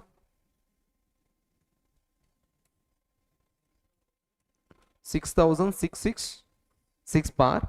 I am round off with 67. Hope you understand. First thing, I understand the logic. For example, if they give 1,200 kgs for 12,000 tiles, then I will convert as a actual output of 1 lakh. How much I will do like this directly. But issue is this 12,000 is in there in the question paper is not a tile. It is a what? Square feet. Sir, clear, sir? That's why instead of 12 tiles, how many square feet is required? Divided by 0.66. Now this square feet converted into tiles as 18,000. Now the logic is right. 1,200 kgs is used for 18,000 tiles. For actual output of 1 lakh is how much? 6,667 kgs. Are you clear, sir? Next, when it come to, what about next? B. How many kgs raw material they are using? 5. 500 kgs. Huh? Now tell me, 500 kgs of raw material they are using for 12,000 square feet. 18,000 tiles. 18,000 tiles. Now actual output, how many tiles? 1 lakh tiles. How much kgs of SQ is needed for B? 12,000? 2,000? Okay, go with this 778.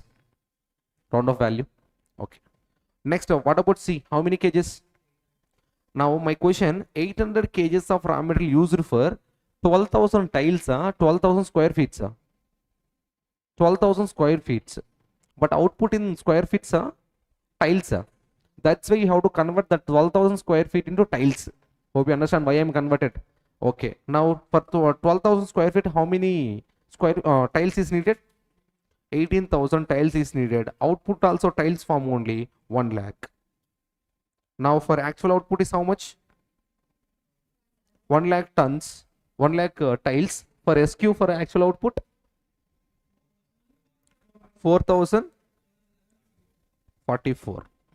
This is the way you have to calculate SQ. Any complications here? Are you understand why I converted 12,000 square feet into 18,000 tiles?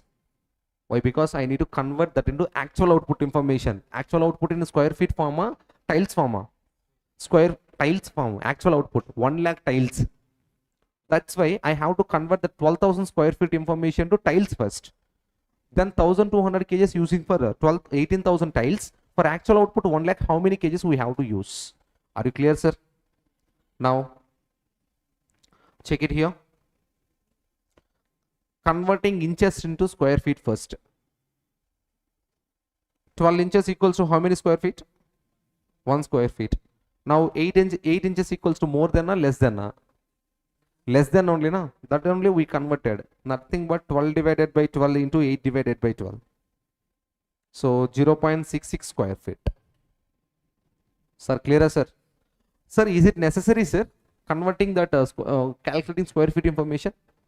Yes. Standard is given for square feet information, but we have to convert as an output information. That's why standard quantity definition, standard quantity of raw material for what output? Actual output. Now tell me actual output in the form of square feet, in the form of tiles. Tiles. That's why I converted the 12,000 square feet into tiles information. Now see. So area of one tile is equal to length into width. So 1 square feet is equals to 0.66 square foot. Nothing but 0.66 square feet. This is two way of calculation, just calculation mode. Now one tile equals to how many square feet, sir? 0.66 square feet. For 12,000 square feet, how many tiles is needed? 18,000 tiles. It means what are the 1,200 kgs of standard is given for what output? Standard output of 18,000 tiles. But what I want? Actual output. For actual output 1 lakh tiles, how much?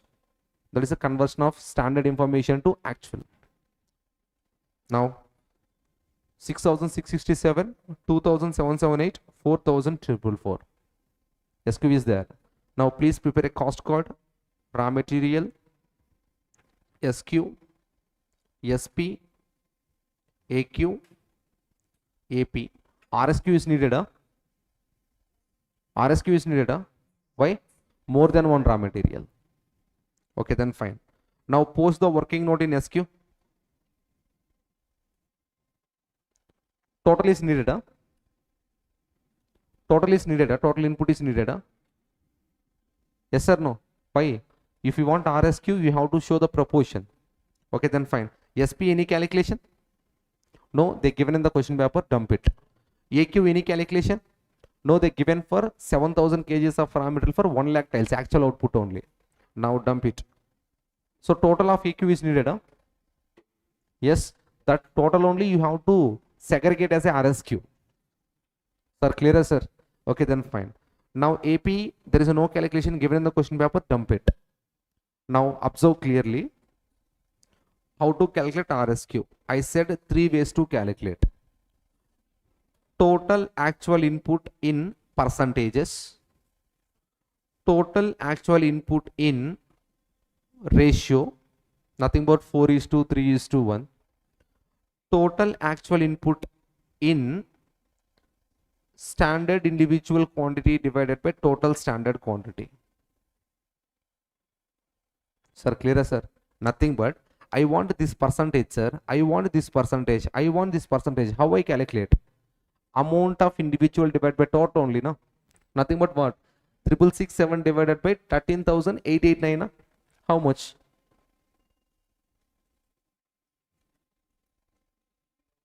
Into 100. You can get a percentage. 40? You have to segregate that 15,000 input in 48%. How much? 7,200. Hope you guys clear. So this is not a formula. This is just a standard mix calculation, percentage calculation. Are you okay? Now B percentage, please. 2,778 on which value? 13,889 only, no? Nothing but 2,778 divided by 13,889. You have to mix input in the 20% proportion. That's why 15,000 into 20%. 3,000. Now please tell me the C percentage. 444 divided by 13,889. 32%. You have to mix 32% as a C. So input is 15,000 into. Hope you guys clear. You can calculate like that, or you can say like this: actual input individual SQ divided by total SQ. Both are same only, na? Without calculating percentage, just I am using a proportion. Now when it come to here, 15,000 input, actual input in 2,778 divided by 13,889.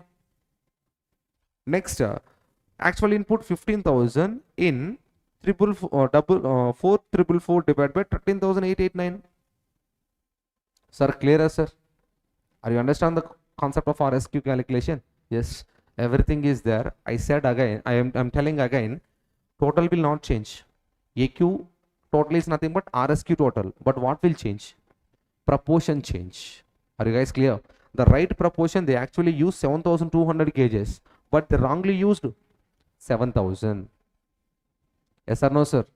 Now, for B, they have to use as per production manager planning point of view 3,000 kgs, but they rightly used 3,000 kgs. But when come to as per production manager point of view, you have to use 4,800 kgs of C. But actually, how much you used? 5,000. Sir, clear, sir? So that is the purpose we are calculating RSQ. Are you okay? So it means, what is the percentage? Tell me again. ABC percentages, please. Last one, I think 32%. 20, 48. Sir, clear, sir? As a production manager point of view, A, you have to use 48%, B, you have to use 20%, C, you have to use 30%. Please tell me the AQ percentages. 7,000 divided by 15,000.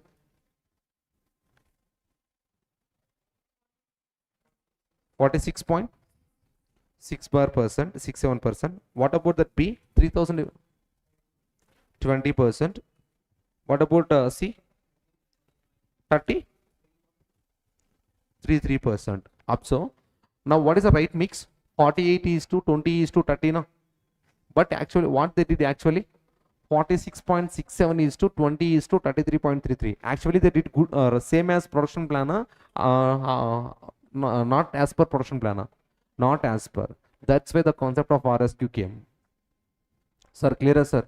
Now that 15,000 you have to proportionate like 48%, 20% and 32%. That only we did here. Clear, sir? Okay, then fine. So everything is there. Please tell me the variances. Speed up.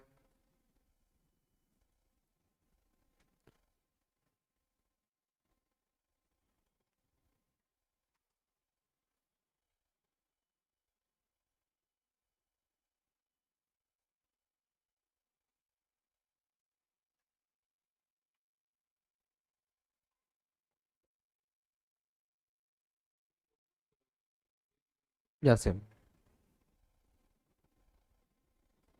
Few basic problems will not there in the notes. That's it.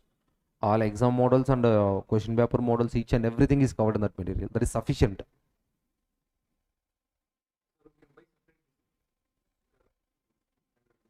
Handwritten notes print is not available.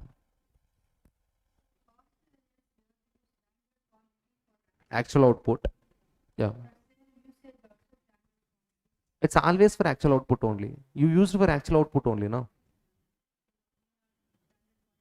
You need not to convert actual information. You just convert standard information to actual output. Actually, it's always for actual output only. Yeah, this is cost in standard manner. We have to convert to actual output manner. That's it. So that's why if you observe that what is the first one? 1200 kgs. They are given for standard information of 18,000 tiles. I don't want for 18,000 tiles. I want for actual output of 1 lakh tiles. So automatically that information converted to standard quantity for actual output.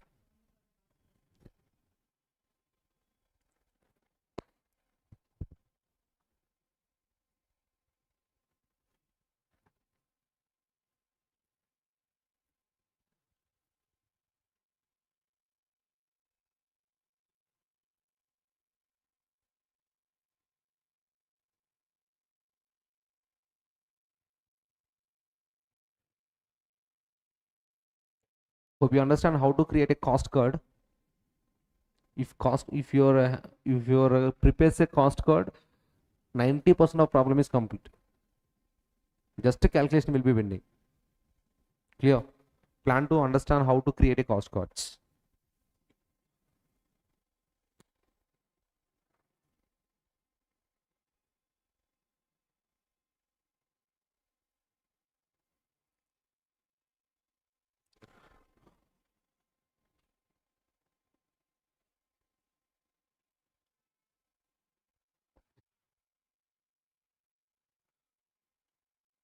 Prepare one variance by one bench. We can save our time. Don't solve everyone each and everything.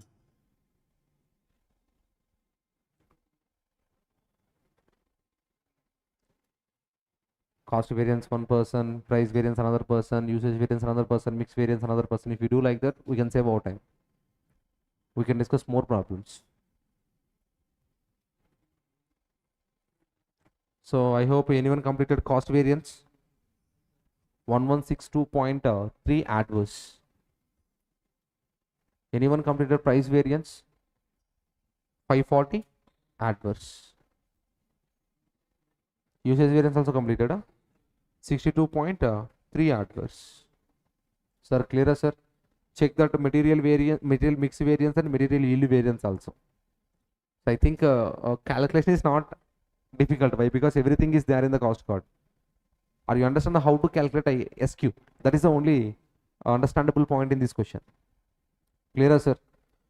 Okay, then fine. Stop. Come to illustration number 5. This is a question asked in last attempt, sir.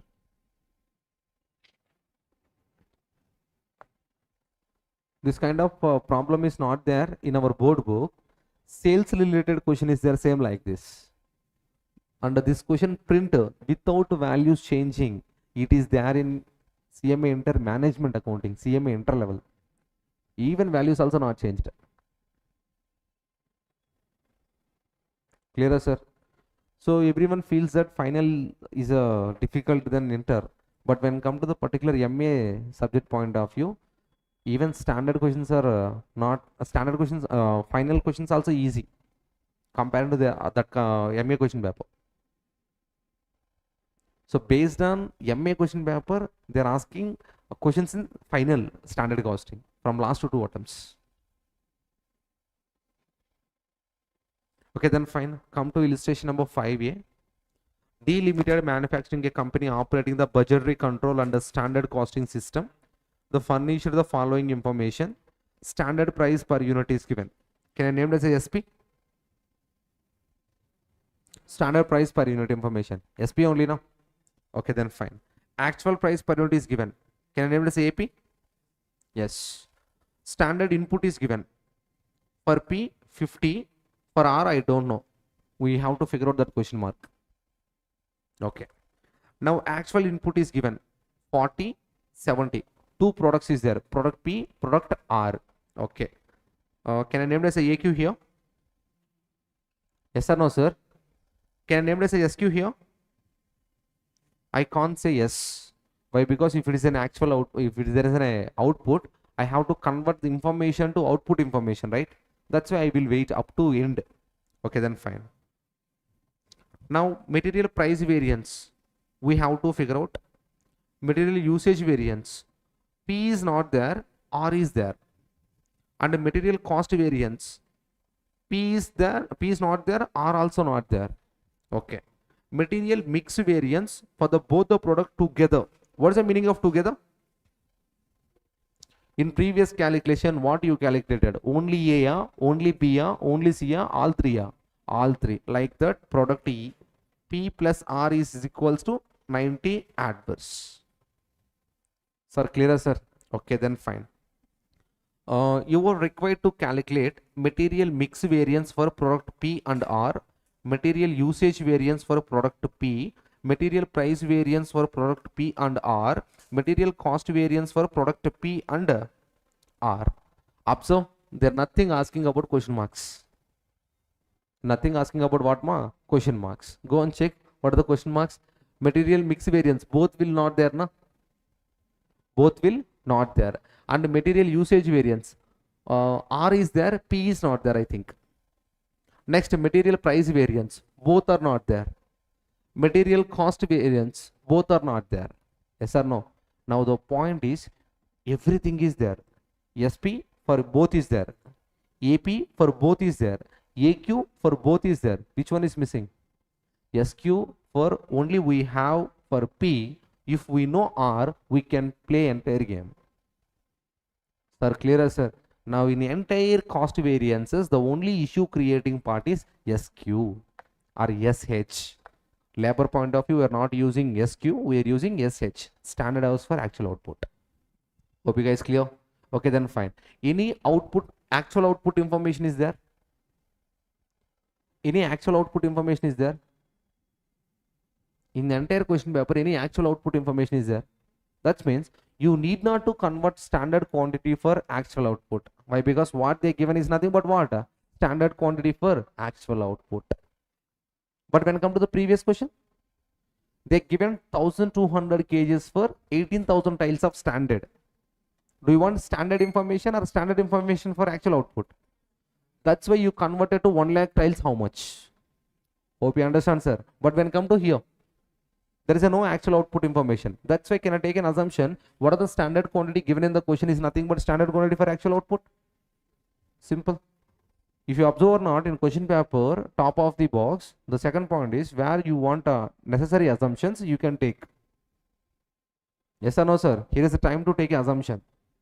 So when I will understand it is an assumption means if I know the concept. Sir, clearer, sir? If there is a standard information for standard quantity, I will convert standard information for actual quantity. But here there is no actual output information. That's why can I take a standard quantity for actual output is given in the question paper? Yes. Standard quantity for actual output only they given. Are you clear, sir? Okay, then fine. So when it comes to the cost card, standard information is needed as well as actual output also needed.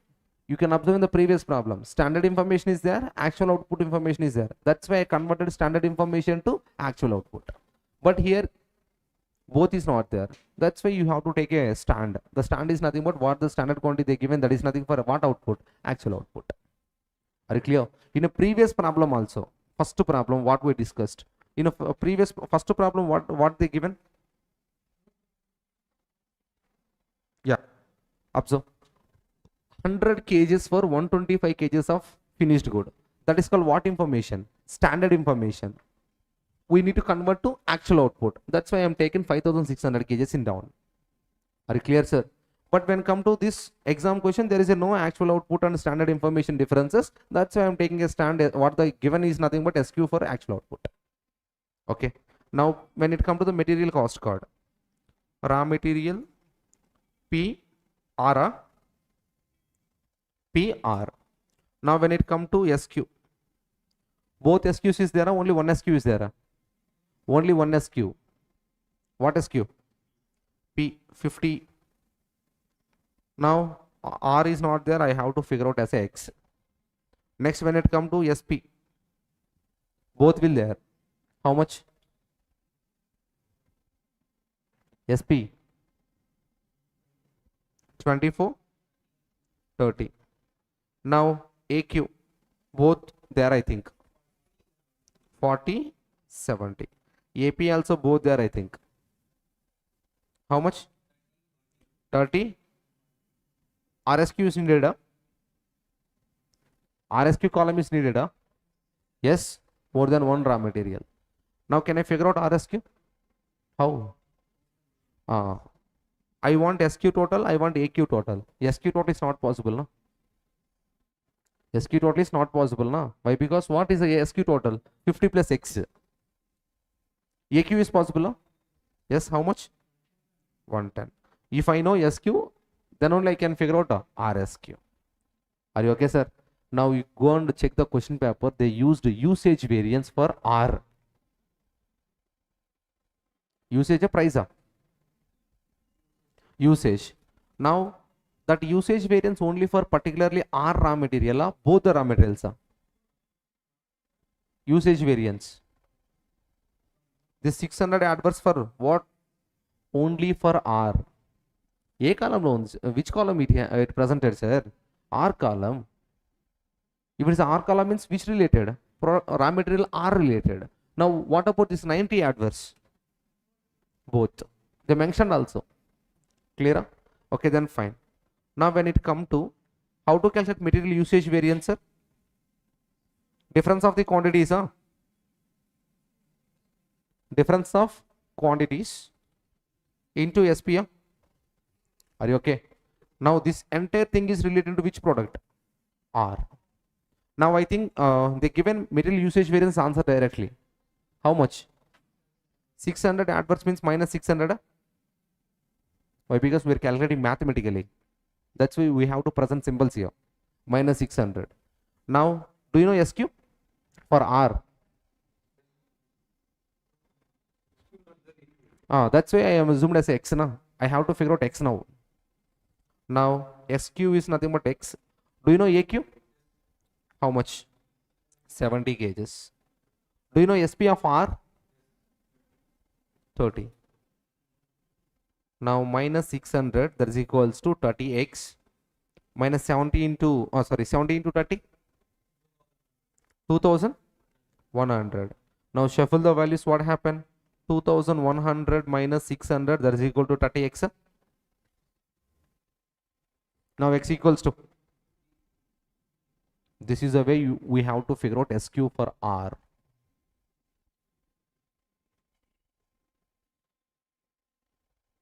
Now what about the x value? 50. Now can I total SQ? Yes or no, sir? How much SQ? 100. Now can I figure out RSQ? How? Total input in standard proportion. So 110 into 50 divided by 100 or 50%, both are same only. Answer 55. 110 into 50 divided by 100, 55. So then you can start your game.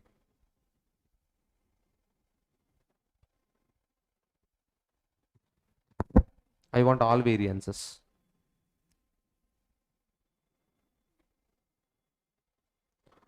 Inter problem is difficult, sir. Why? Because in inter problem, one RSQ is missing, and P AP is missing in inter level. But final they missed only one figure. So inter SQ SQ is a question mark. P AP is a question mark. When you figure out the two question marks, then only we can start the problem. It's one of the easiest question. So student who had a conceptual clarity, he can solve this question within 6 or 7 minutes. Solve one variance. Don't waste time.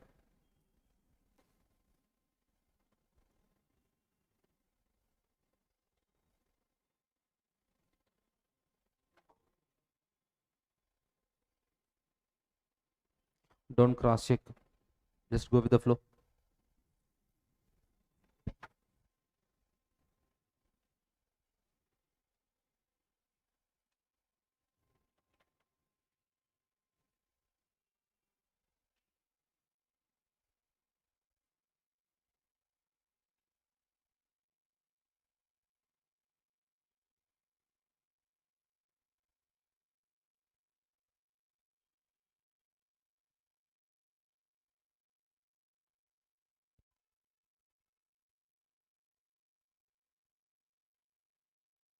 out of all these three problems, you not learned any conceptual new things. So what we learned in inter level only, we updated the concept.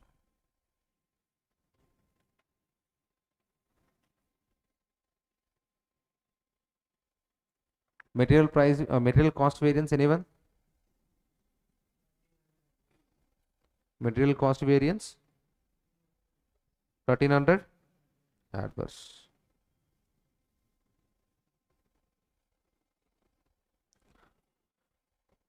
Material price variance, anyone?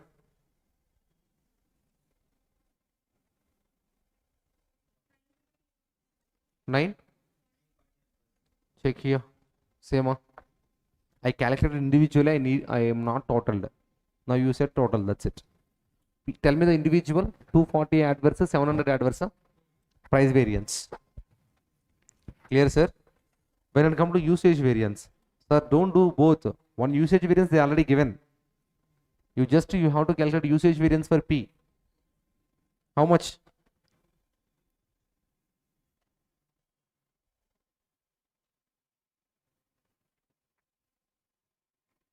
240 favorable. All are already given. How much? 600 adverse. Now the net 360 adverse. I hope anyone calculated directly both, you will get direct answer of 360 adverse. Hope you understand. So this is solution I presented based on what the question of type they're asking in the question paper. Clear, sir? You can go with the flow. All variances also not a problem. Next, anyone completed usage variance? Yes, that's only completed. Mix variance. How much, ma? Total 90. So individual tell ma 360 favorable, 450 adverse. Next, when it come to yield, I not calculated. We will calculate now. Material yield variance. Why? Because question paper they're not asked that question. How to calculate SQ minus RSQ into SP. For material P, SQ please 50, RSQ 55, SP PSP 24 only, no? Answer 120 adverse. For R, SQ minus 55, SP answer 150 adverse. Total. Clear, sir? So it's right or wrong. How can I finalize? Means reconciliation is there, na? Go with the reconciliation. 290 or 270? 270. What are the mix? 90 adverse. 270 plus 90. That is a usage variance. Check the usage variance.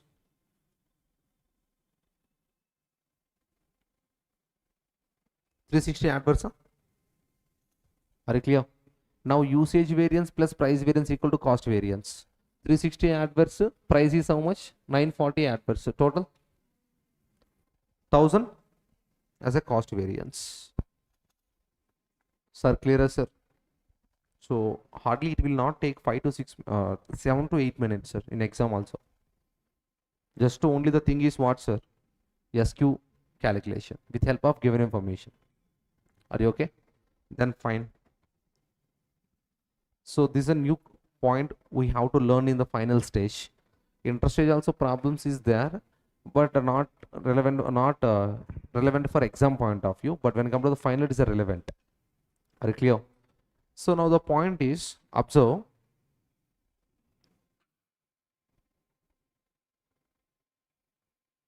You know SQ meaning. What is the SQ meaning? Standard quantity of raw material for actual output. You know the meaning of AQ. What is the meaning of AQ? Actual quantity consumed for actual output. Don't forget the word actual output consumed. You know the word SP. What is the meaning of SP? Standard material cost per kg or per raw material unit. Now, what about the AP? Actual price of raw material per kg. Sir, clear, sir? Now the point is, can I say directly purchase equals to consumption? Are you agree for this word? Anyone? Raw material purchase equals to consumption. True or false? False. If there is a no stocks, exceptionally correct. Generally wrong. We can say like that. Generally is what? Purchase is different, consumption is different. Why? Because there is a opening stock and a closing stock. When come to the exceptional cases, if there is a no opening stock and closing stock, at the time I can say proudly, purchase is nothing but consumption. Yes or no, sir? Okay, then fine. How to calculate consumption if there is a stocks? You said consumption is not equal to purchase, right? If there is a stocks. Now how to calculate consumption? Opening stock of raw material. Why? Because we have a 3 stocks. Raw material stock, work in progress stock, finished goods stock. Now that consumption is affected by only raw material. Sir, clear, sir? Consumption is affected by only raw material. Opening stock of raw material plus purchase of raw material minus closing stock of raw material. Are you guys clear? Now, your point of view, AQ means this calculation. Don't take purchase units directly. Don't take opening units directly. Don't take closing units directly. AQ means what we have to consider? Opening stock plus purchases minus closing stock. What you will get an answer? That is your AQ. Sir, clear, sir? Now, are you understand the meaning of AQ now? Actual units consumed for actual stock, raw material consumed for actual output. Are you okay? This issue came when? If there is a stocks. If there is a no stocks, there is a no issue. Are you okay? Then fine. My question, this is quantity, this also be a quantity, this also be a quantity, right? Do you want quantity or do you want amount? Comparison purpose. Amount. How you get amount? Quantity into price na. Now, for this quantity, I have a 2 prices. Standard price is there, actual price is there. Which prices I have to consider? Sir, are you mad or what, sir? Purchase consumption is related to purchase manager only, na? Yes or no?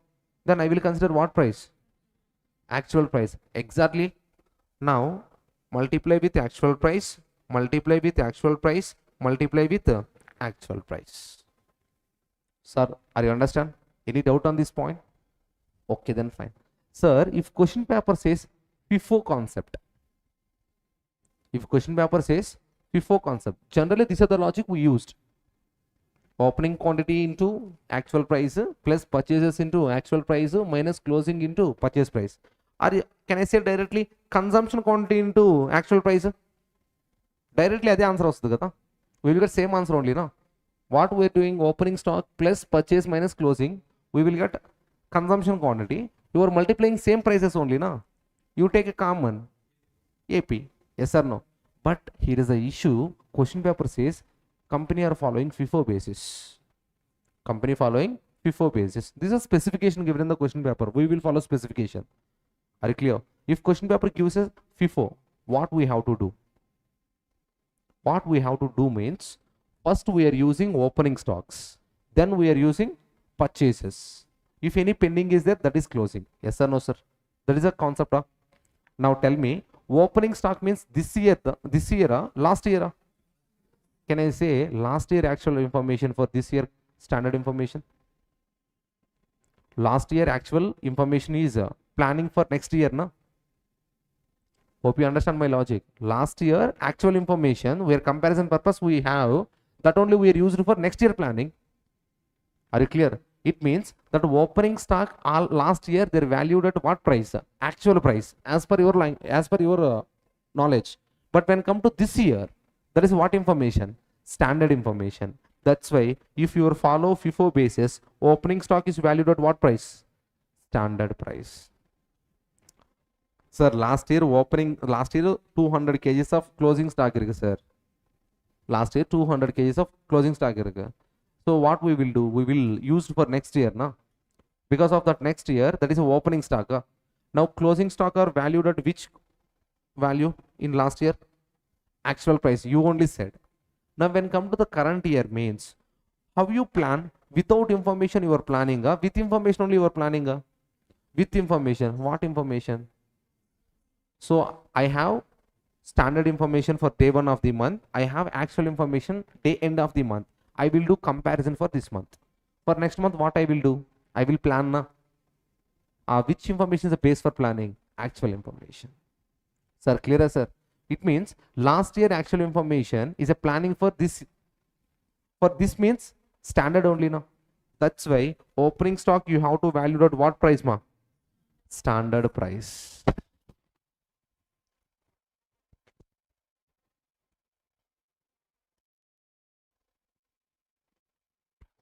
Standard price. Next, when come to the purchase, what period? This period only. Which price? Actual price. When it come to the closing stock, this period only. This year pending units only closing stock now. What price?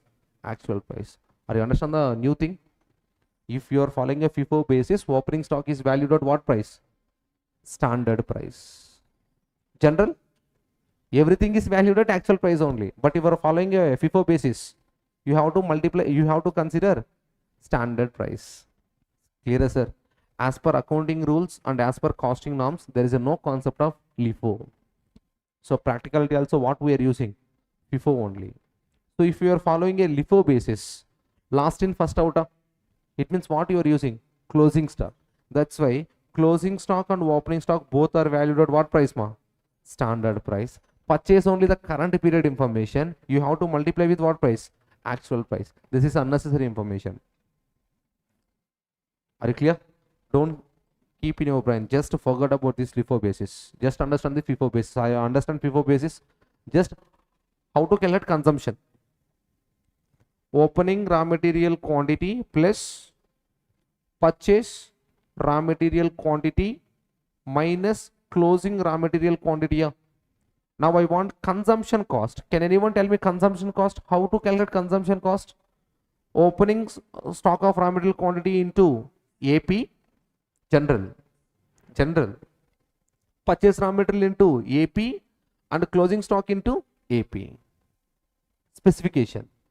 If company says that FIFO, they are following FIFO basis, can I apply this rule? Can I apply this rule? What rule I have to use? Only opening stock. Only opening stock is valued at what price? Standard price. Remaining both are valued at what price? Actual price. Clear, sir? Understand clearly? Okay, then fine. Come to illustration number 2, sir. Come to illustration number 2.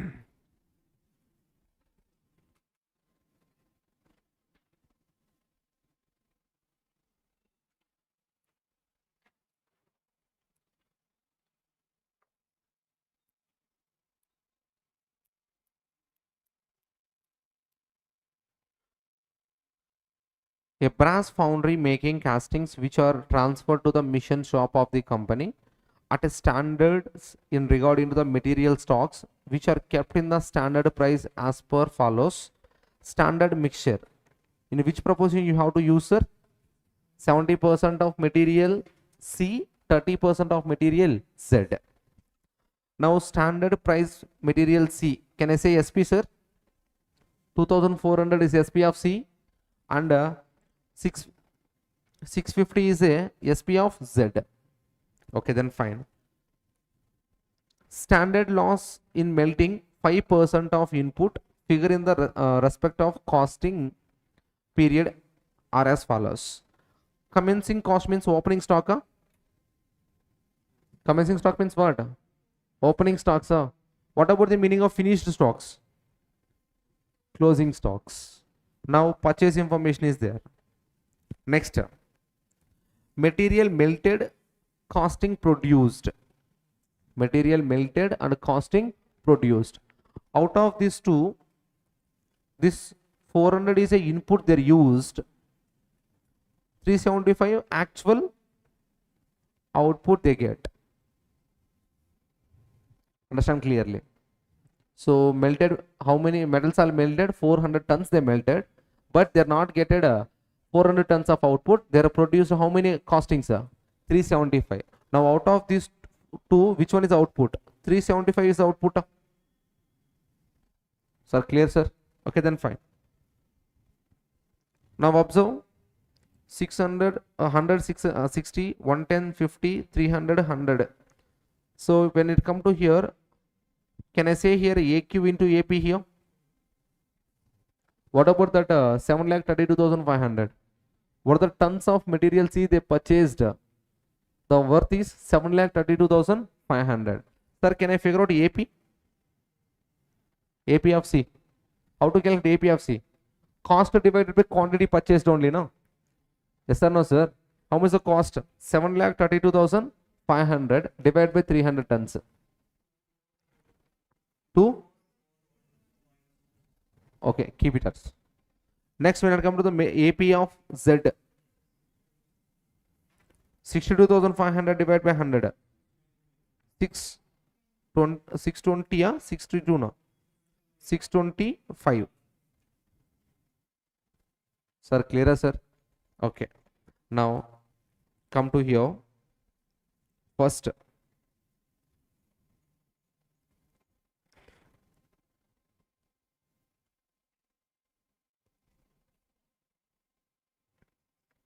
material cost card.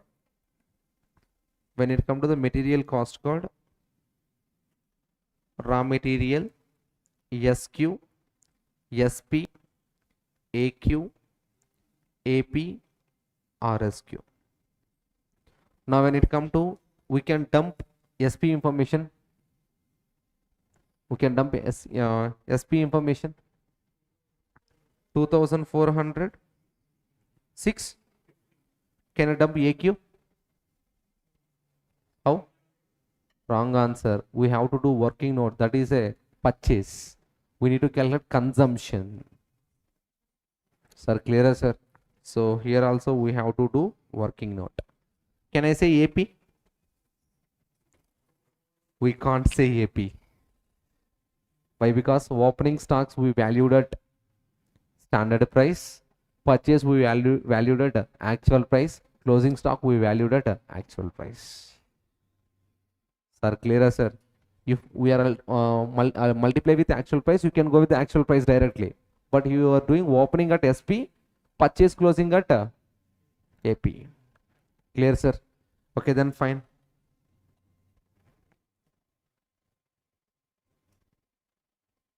So question paper not mentioned FIFO basis, sir. Okay, but they taken assumption they calculated in FIFO basis. Clear, sir? Note that point on the question number 2. If question paper is silent and stocks is there, follow FIFO basis.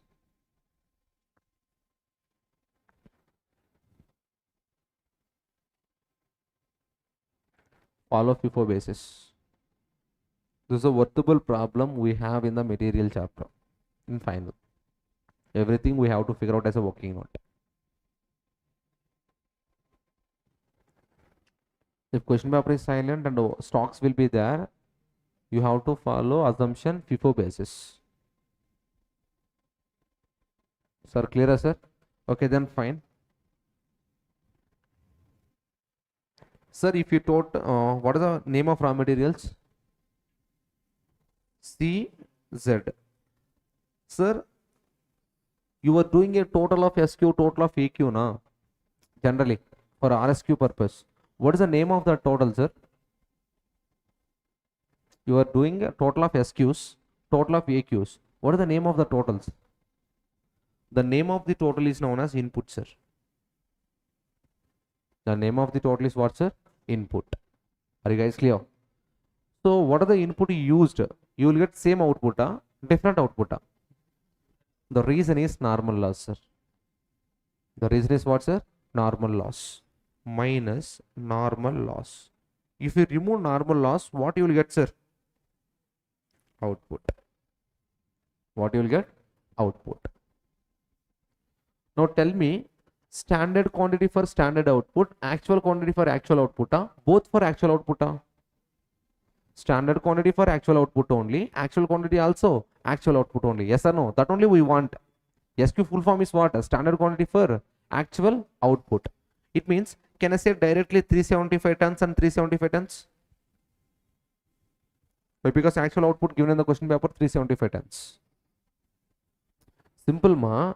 SQ also for 375 tons and AQ also for 375 tons. That is the full forms. Standard quantity for actual output and actual consumption for actual output. Clear? Can I post it like?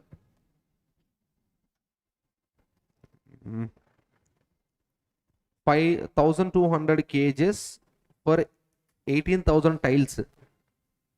But you have to convert it to what output? Actual output.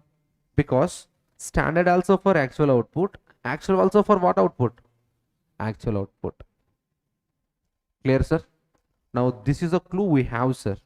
Why? Because they said normal loss is how much, sir? Normal loss is 5%. Can I use my common sense? I used 100% input. On that 100% input, 5% is a normal loss. How much is the output I will receive?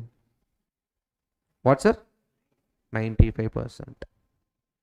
Now, can I find out input value? Can I find out input value? Yeah, 95% of proportion is equivalent to 375 tons. For 100% is how much?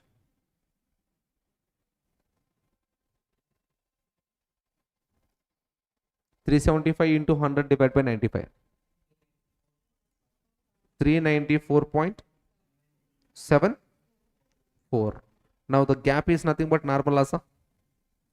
Here normal loss is not a matter for us. The matter is that SQ calculation. Sir, clear, sir? Now this is the clue we have. Normal loss 5% means how much input we used? 100%.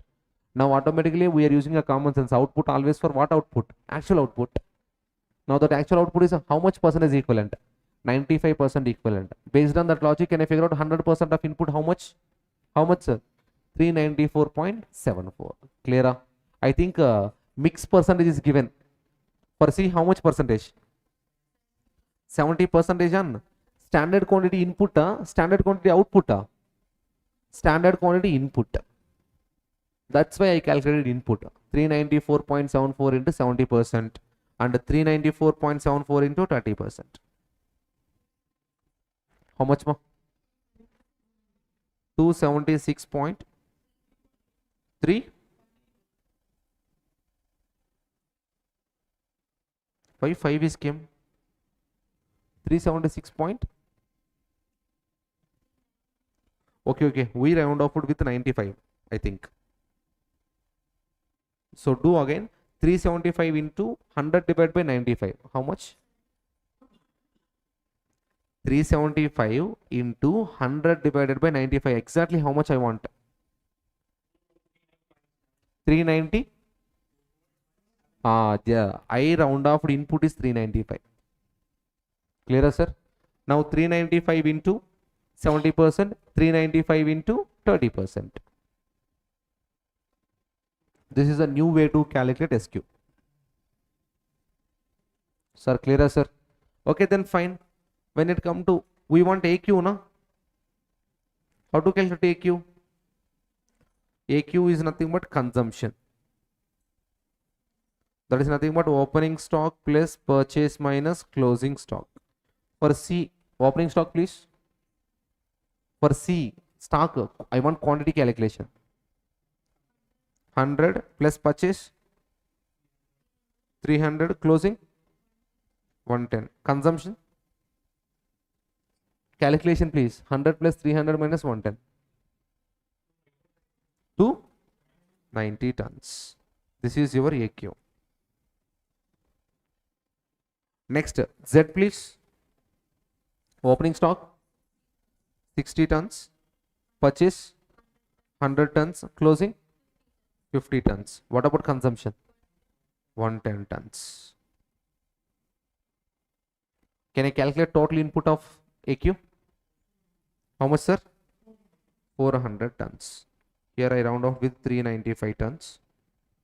Now please tell me here SQ SQs please as per material notes are 395 into 70%.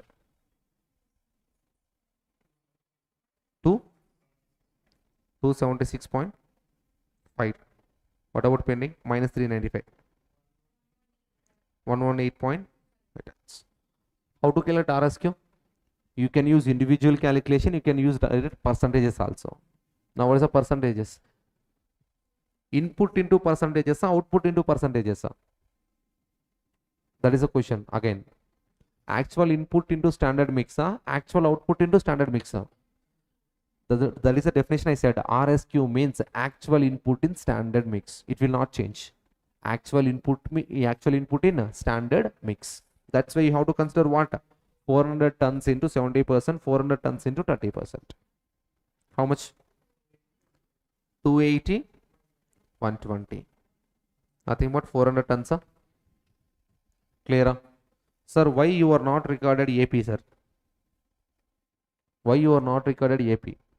What is the assumption we are following here? FIFO basis.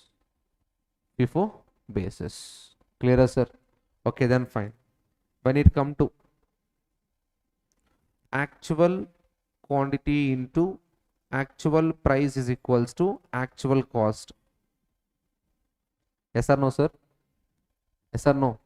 But what we doing here, when it come to the opening stock, we are multiplying with SP. When it come to purchases, we are multiplying with AP. When it come to the closing stock, we are multiplying with AP. Because of that, this logic is wrong. That's why we are not recorded AP values. Are you okay? Now, see here. Are you understand? Calculation of actual quantity consumed, 290 tons, 110 tons. Are you understand? Calculating standard input for actual output. Nothing but, so 375 tons is equivalent to what percentage? 95%. How you know, sir? They said, sir, normal loss is how much percentage? 5%. Input is always 100% I am using. On that 100% input, normal loss is 5%. My output is always 95%.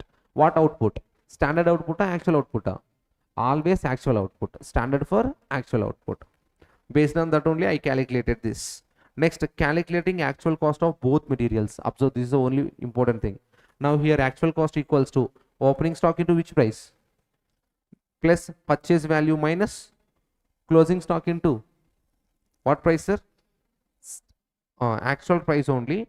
I think they consider LIFO, I think. They consider LIFO. They consider LIFO. Okay, then fine. Now when it come to 100 units into, what about the SP? 2400 SP. Purchases value they given. You need not to calculate anything. You can dump the value 7,32,500 minus closing stock is valued at standard price only now. LIFO. So 110 units are valued at 2,400 of SP. Answer 7,08,500. If whenever you needed actual cost of material,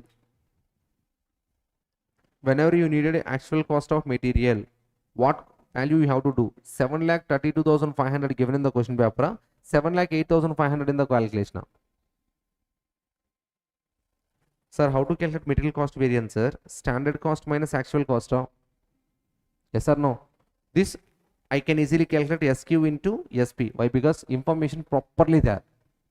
But when come to the actual cost, how to calculate actual cost? Actual quantity into actual price, no? Till date we practiced. But as per question paper assumption, what they are followed? LIFO basis.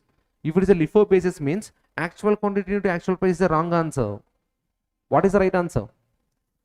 Opening stock into SP plus purchase into AP minus closing stock into SP.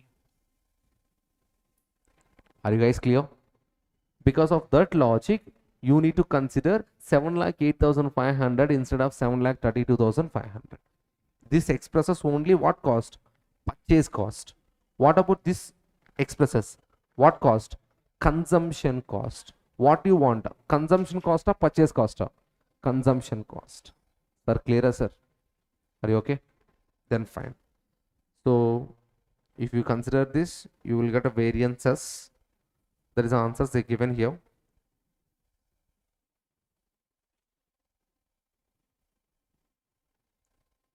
Are you okay? So when it comes to the actual cost calculation, where is the actual cost calculation? They said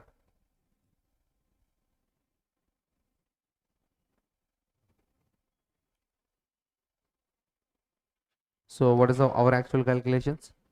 7,08,500, 69,000. So instead of box, I calculated like a formula. That's it. What is the opening stock of C, sir? Opening stock of C.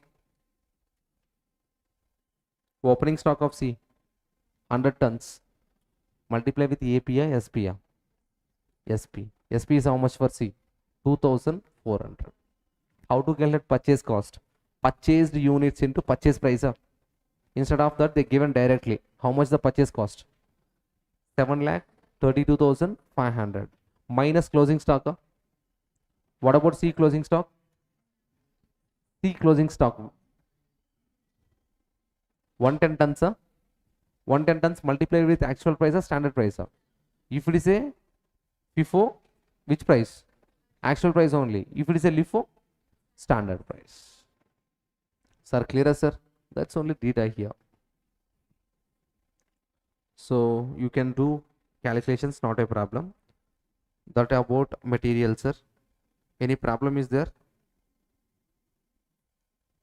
With the illustration number 2. Clear? Sir, if they ask about FIFO, how I calculate, sir? If they ask about FIFO, how I calculate?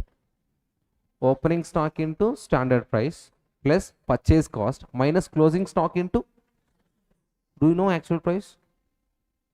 Purchase price is nothing but actual price. Purchase price is nothing but actual price. Do you know purchase price? Yes. Value is 7,32,500 worth goods I purchased. The goods I purchased 300 tons. Now 7,32,500 divided by 300 tons. How much? 2,441 point. That is the purchase price. Now purchase value as well as closing value, you have to value that value. Are you okay, sir?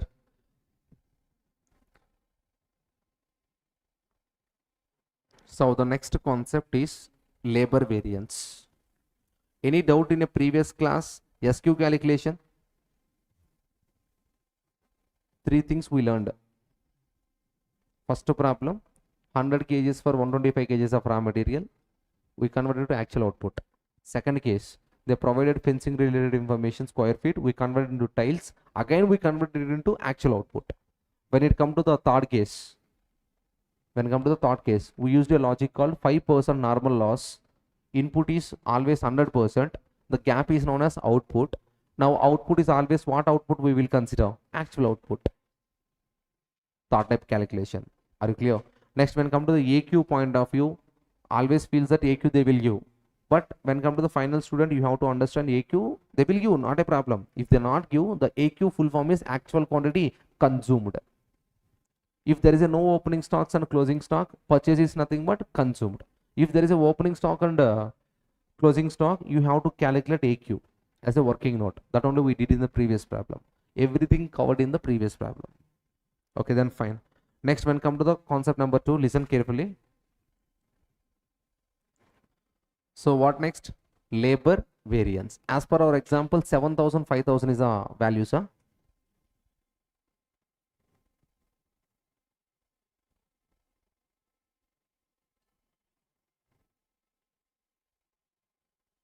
So as per our example, we planned how much, sir? 5,000, but actually is 7,000. Now 5,000, 7,000. Cost increased or cost decreased? Cost increased or cost decreased? Adverse or favorable? Adverse. 2,000 rupees cost is increased, profit is decreased, adverse. Now as a owner, so whom I need to ask a question? Why this 2,000 adverses came? Whom I need to ask a question about the 2,000 adverse? If I ask production manager, if I ask purchase HR manager, or both? Why both? Why both? Now can I say 5,000 minus 7,000, that is equals to 2,000 adverse? Yes or no? My question, what is the meaning of this 5,000? What is the meaning of this 7,000? This 5,000 is nothing but standard cost for actual output. This 7,000 is nothing but actual cost for actual output. Yes or no, sir? Now, how to calculate this 5,000 means, can I say standard hours into standard rate? Standard hours into standard rate. Minus, how to calculate this actual cost? Actual hours into actual rate. Actual hours into actual rate. Why? Because labor is different, material is different. Material point of view, we are using SQ into SP, AQ into AP. When it comes to the labor point of view, what we have to use? Hours into hourly rate. If you want standard cost, go with the standard hours into standard hourly rate. If you want actual cost, actual hours into actual hourly rate. Clear, sir? That's why instead of price, we are using a rate. Instead of quantity, we are using a hours. Clear, sir? Okay, then fine.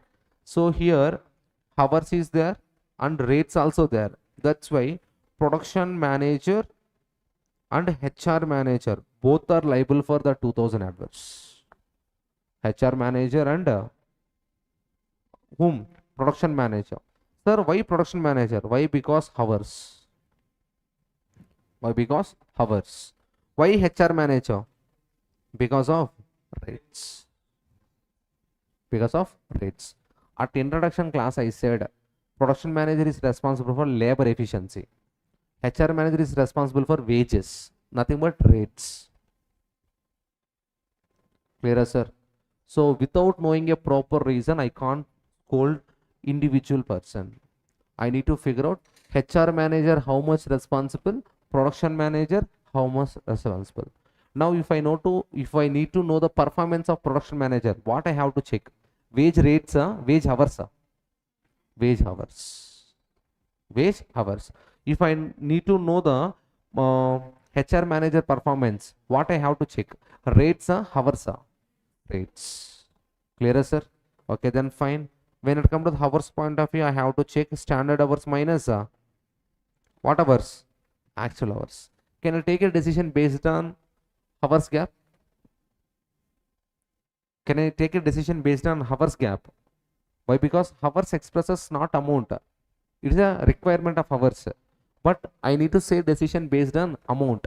How these hours convert into amount? Multiply with labor rate.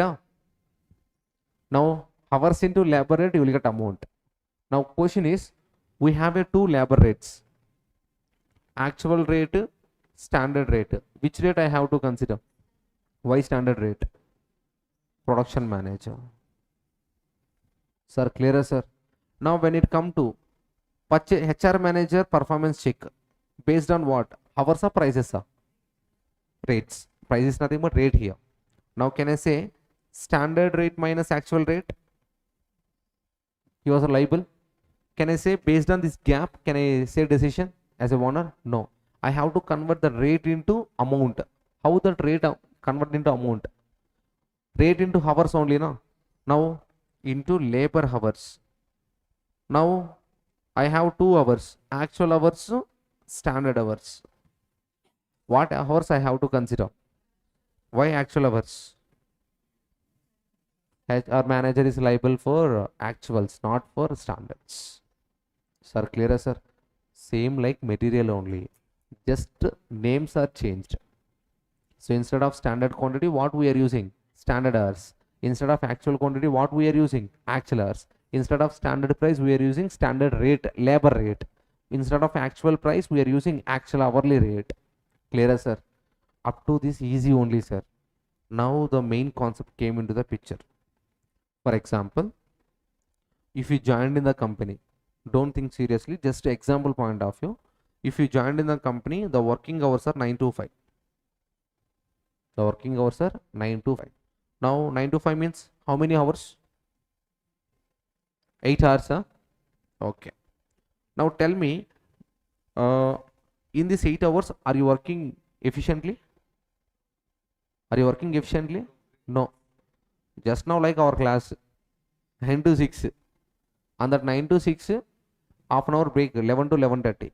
Next 1:30 to 2:30, another 1.5 hour lunch break. Next again 20 minutes tea break. Hope you guys clear. Now as go with our plan only. 9 to 6, they said timetable. 9 to 6. Total 9 hours. Are you clear? Now my point is, out of 9 hours, how many breaks we have? Morning 30 minutes, afternoon 1.5 hour, evening 30 minutes. Totally 2 hours, 2.5 hours. 2.5 hours. If you remove 2.5 hours, then how many hours I worked exactly? 6.5 hours. Are you agree, sir? Now the question is, college paying only for 6.5 hours, they're paying for 9 hours. They're paying for 9 hours.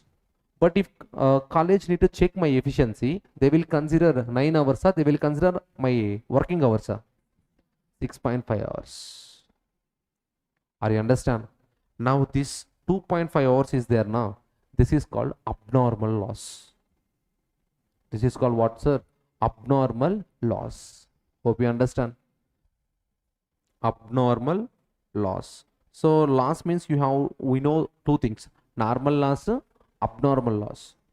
So normal loss means it is the same for all colleges. All faculty will do like that only. Hope you guys clear. But when come to this one's be a normal loss only. But when come to our understanding purpose, I said it is an abnormal loss. So why? Because it's not a regular class. It is a UO. Sir, clear, sir? As per UO, there is no breaks. There is only one break called lunch break. Hope you guys clear. So, but when come to the out of 2.5 hours, how much is the normal abnormal hours? Other than lunch break, 1 hour is the abnormal loss. Clear, sir? So abnormal loss only considered, sir. Normal loss is same for all colleges. Are you clear, sir? But anyway, assume the 2.5 hours is a what loss? Abnormal loss. Now the question you have to ask yourself, they are paying for 9 hours, they are paying for 6.5 hours. They are paying for 9 hours. If they want to check faculty efficiency, they will consider 9 hours, they will consider 6.5 hours. It means, what is the calculation part for hours check? Standard hours minus actual hours, na? Yes or no? Into what rate? Standard rate, production manager efficiency check. Now the point is, the name of the concept, labor efficiency variance. Labor efficiency variance. Now if company checking efficiency means you are using actual hours, now actual hours means actual hours worked. Actual hours worked. It means what, sir? 9 or 6.5? 6.5. 6.5. Now if you want to check purchase manager, what you check? Rates, na? Standard rate minus actual rate. But if you want amount, you have to multiply with hours. What hours? Actual hours, right? Now this actual hours definition, actual hours paid. Actual hours paid. Efficiency means you have to consider actual hours worked. If it is a payment related means you have to consider actual hours paid. Are you understand the difference? Okay. Sir, reconciliation will happen. In a material, usage variance plus price variance is known as cost variance. Like that, here labor efficiency variance, labor rate variance, summation is known as what variance? Cost variance. It happen? It will happen here? No, it will not happen. Why? Because here you consider 10 hours, here you consider 6.5 hours. It will not happen. Now, how it happen means there is a new concept name called ideal time variance. What variance, sir? Ideal time variance. Now ideal time variance is nothing but actual hours worked minus actual hours paid into standard price. Into standard price. Now when it come to labor cost variance reconciliation, labor rate variance plus labor efficiency variance plus ideal time variance. Ideal time variance. Sir, if there is a no ideal time variance, if there is a no ideal time variance, at the time, there is a no concept of actual hours worked, there is a no concept of actual hours paid. Both are actual hours same. Clear, sir? So when this issue is came, the issue is came only if there is a abnormal loss time. Abnormal loss time. If there is a no abnormal loss, there is a no concept of actual hours worked and actual hours paid. Both are same. Are you clear, sir? Okay, sir. There is a abnormal loss. Any issue? Yes, sir. Issue. When it comes to the actual efficiency checking, you need to consider actual hours worked, not actual hours paid.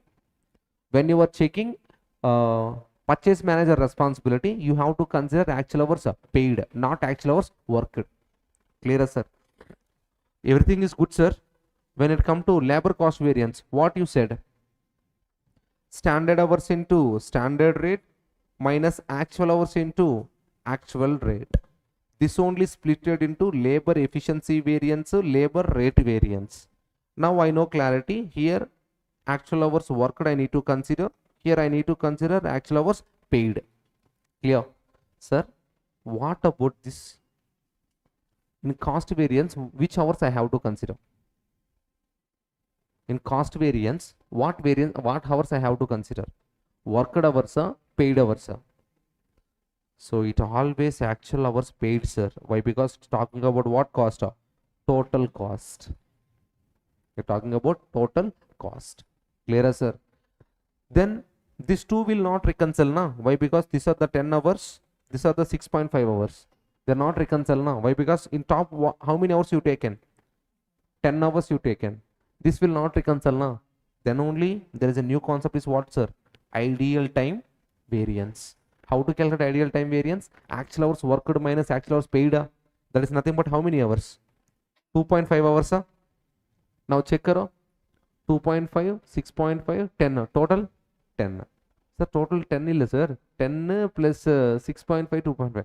When it comes to calculation, you will get a clarity, sir. Why? Because some are adverse, some are favorable. You can check, just check hours point of view. Clear, sir? Nothing but paid actual hours. I written wrongly. Here 6.5. Here 10, I think. Paid. Okay. Now what happened?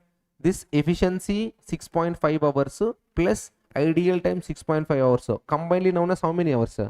10 hours paid. Are you clear, sir? Okay, then fine. Check it here.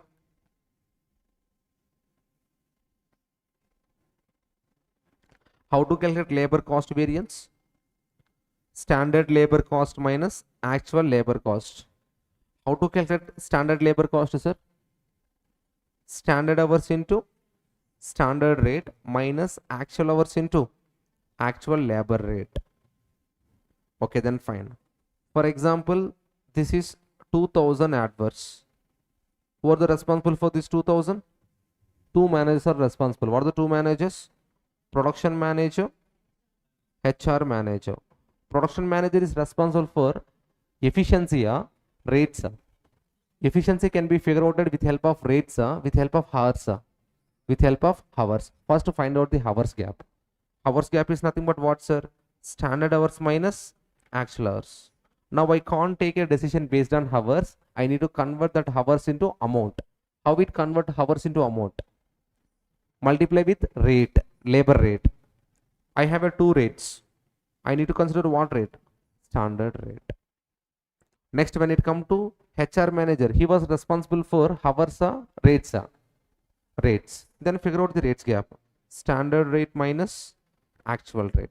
Can I take a decision based on this rate gap? No, I have to convert that rate gap into amount rupees. I have to multiply what? Actual hours. Why? Because HR manager knows only actuals. Up to here clear? Okay, then fine. Now there is a concept of abnormal loss. Abnormal loss in time, sir, not units. Abnormal loss time. If there is an abnormal loss time, so what is the AH full form here? Actual hours worked. What about the AH full form here? Actual hours paid. Are you clear, sir? Because of abnormal loss, there is a new variance came into the picture. Ideal time variance. How to calculate this ideal time variance? Actual hours worked minus actual hours paid. It always expresses adverse answer. Why it always expresses adverse answer? Loss of time only, now. Due to loss of time, profit increase or profit decrease? Profit decrease. Sir, clear, sir? Okay, then fine. Now, I'm not getting. Oh, I am not multiplied with standard rate. Just I said it's adverse, not actual rate. Okay, then fine. Now, same logic. When come to the production manager, he will not agree for his adverse reasons. He was not agree for adverse reasons. Why? Because in labor also there is a two issues. Mix. What's sir? Yield. Now, when come to the labor point of view, mix is also be known as gang, sir. Mix is also be known as what, sir? Gang variance. Now, you can take an example to understand clearly. For we are using three types of labor: skilled, semi-skilled, unskilled. Are you clear? Now, production manager said that skilled you have to use 12 people, semi-skilled you have to use 10, unskilled you have to use 20. This is the mix you have to follow. Clear, sir? If you follow like this only, you will get a good quality of output what I planned. But actually what you did means you used skilled 20, semi-skilled 10, unskilled 12.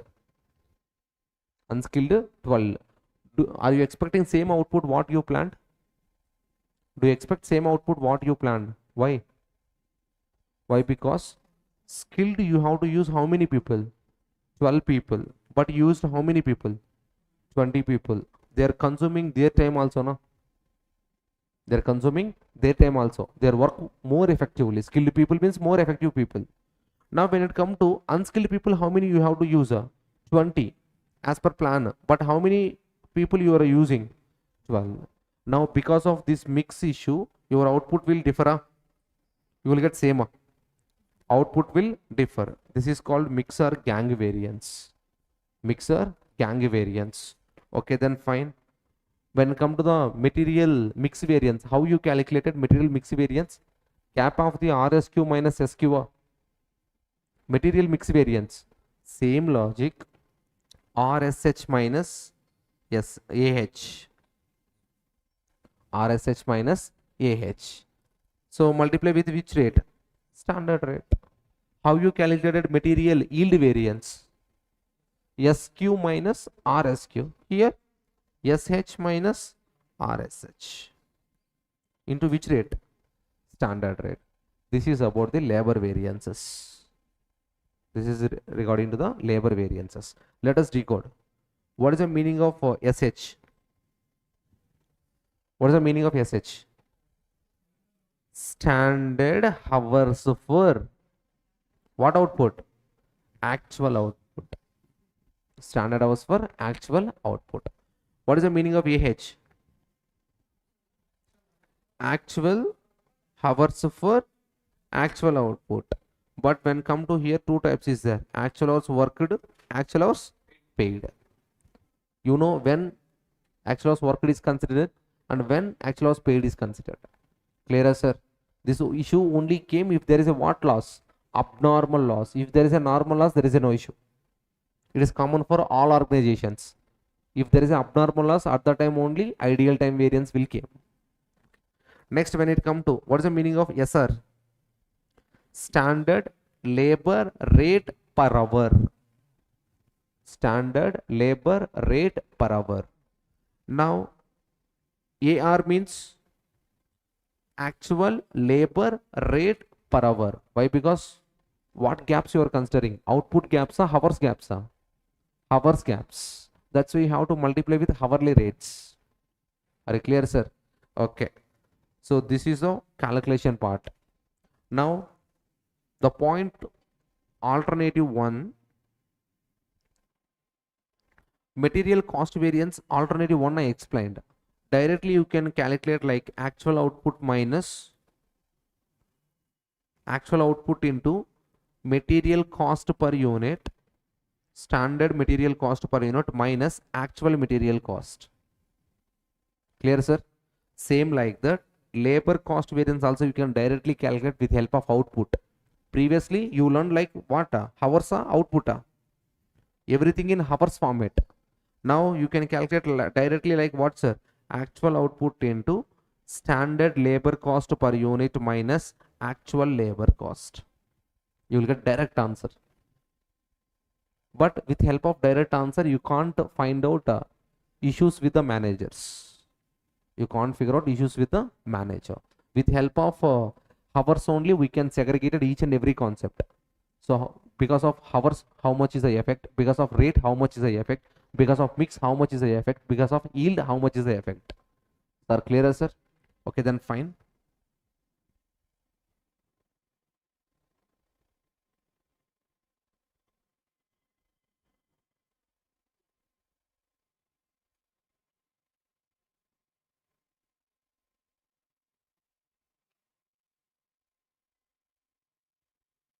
Yeah, this only we discussed in the morning session. Observe, what is the meaning of this 12 hours into 20 under 240? What about the 12 hours into 12 hours at the rate of 20? What is the meaning of 240? For 1 unit of output, labor is required 12 hours. For 1 unit of finished good, how many labors is needed, sir? 12 hours. Per hour, how much they are paying? 20 rupees. Can I finish 1 unit in 1 hour? Can I finish 1 unit in 1 hour? I can finish 1 unit in how many hours? 12 hours. For 1 unit, how much amount I am spending? 20 rupees or 240 rupees? 240 rupees. 1 hour, 20 rupees. 1 unit require 12 hours. That's why I have to spend 240 rupees. Are you guys clear? Now, as per our concept, this is nothing but standard labor cost per unit. This is nothing but standard labor cost per hour. This only we are using a name called SR. Standard rate labor hour. Sir, clear, sir? Now here you can do two types of calculation. Cost variance.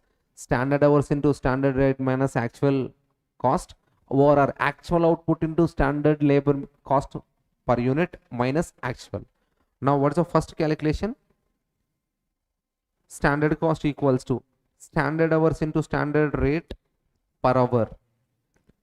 What about the standard cost? Another way, actual output into standard rate per hour or per unit. Output point of view. Output expresses units, no? Okay. Do you know standard hours? Do you know standard hours? Now, what I told, for 1 unit, how many hours is needed? For 1 unit, how many hours is needed? 12 hours. For which output you want? Actual output we want. Now, the actual output in the question paper, 1800 units. Actual output in the question paper, 1800 units. For 1 unit for 12 hours, for 1800 units, how many actual standard hours for actual output is needed? How much, sir?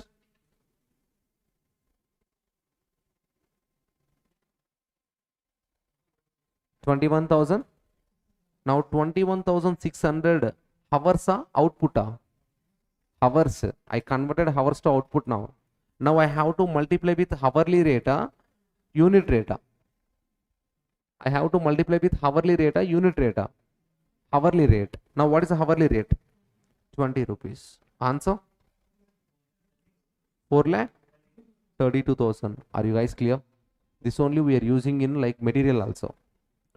They will give requirement of material. They will give output also. We will convert requirement for actual output. That is nothing but SQ. We are multiplied with price rate. Are you okay? Now second alternative, what I told, actual output. What is the actual output? 1800. Units are hours. 1800 units. Multiply with unit rate, hour rate. Unit rate. Do you know unit rate of labor? Yes, 240. Answer? 4,32,000. It means standard cost you can calculate on hours point of view as well as output point of view. Sir, clear, sir? Now how to calculate labor cost variance, sir? Standard cost minus actual cost. Now they given directly here actual cost information. Labor actual cost is 4,32,000, 4,20,000. Now how to calculate this? Standard hours into standard rate minus actual hours into actual rate. Now just now we calculated 4,32,000 is a standard cost. SH into SR minus what about the AH into AR? 4,00,000 Why? Because actual cost is nothing but H into AR only, na? Now minus 4 lakh 20,000. Answer 12,000 adverse or favorable? Favorable. Clear, sir?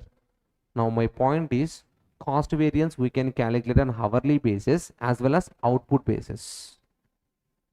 Hope you guys clear? If it is a hourly basis, how to calculate labor cost variance? Standard hours into standard hourly rate minus actual hours into actual hourly rate. When it comes to the output point of view, output into unit rate minus actual output into actual unit rate. Hope you guys clear, sir? Okay, then fine. Come to our labor related problems. 130 sir, break.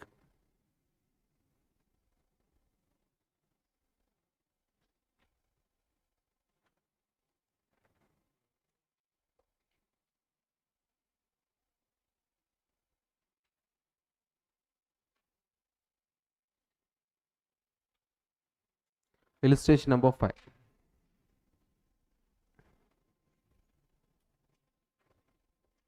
Illustration number 5.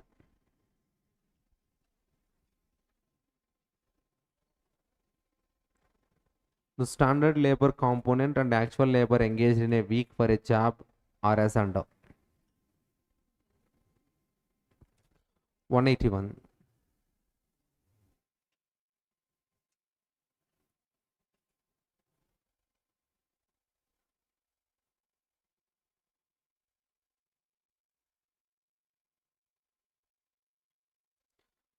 The standard labor component and actual labor engaged in a week for a job are as under.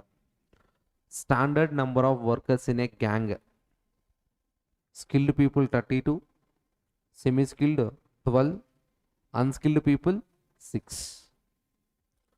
Standard wage rate per hour. Can I name it as a yes, sir? Standard rate per hour. Next, actual number of workers employed in the gang 28, 18, 4. Actual wage rate per hour. Can I name it as a AR? Sir, clearer, sir.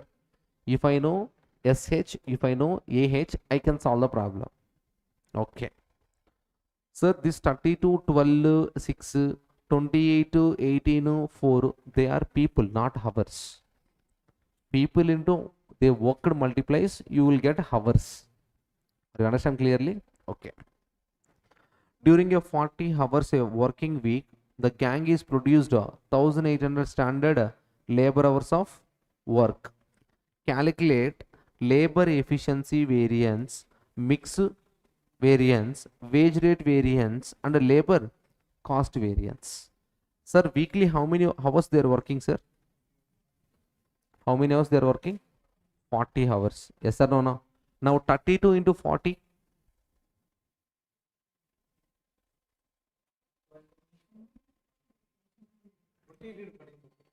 32 into 40 hours. 32 people. I am calculating standard. 1 to 80 hours. Huh? Next, semi-skilled. 12 people into 40 hours.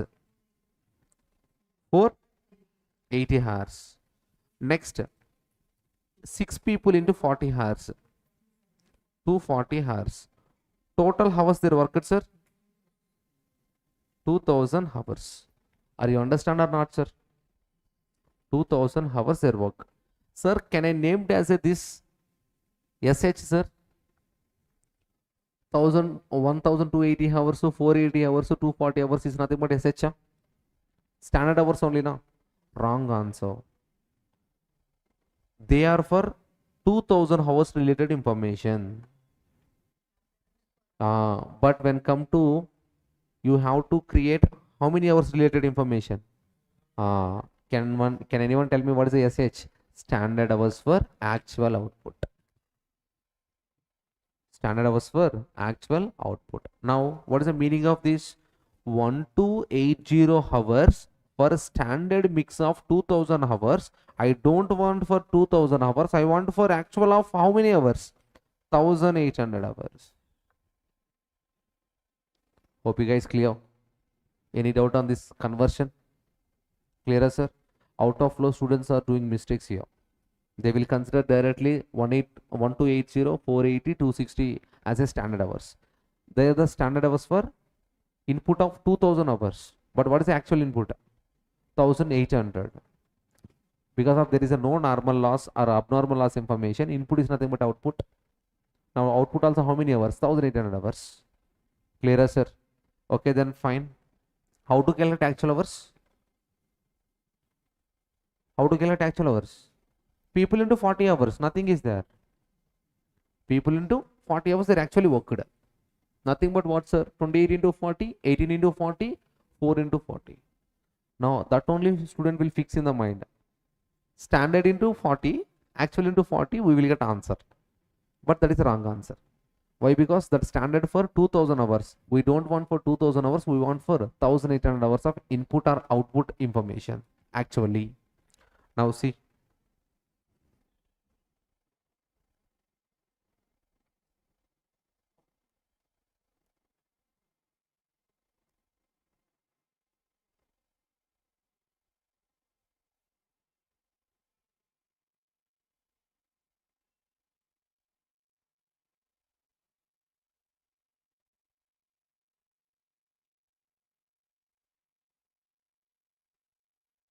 Observe.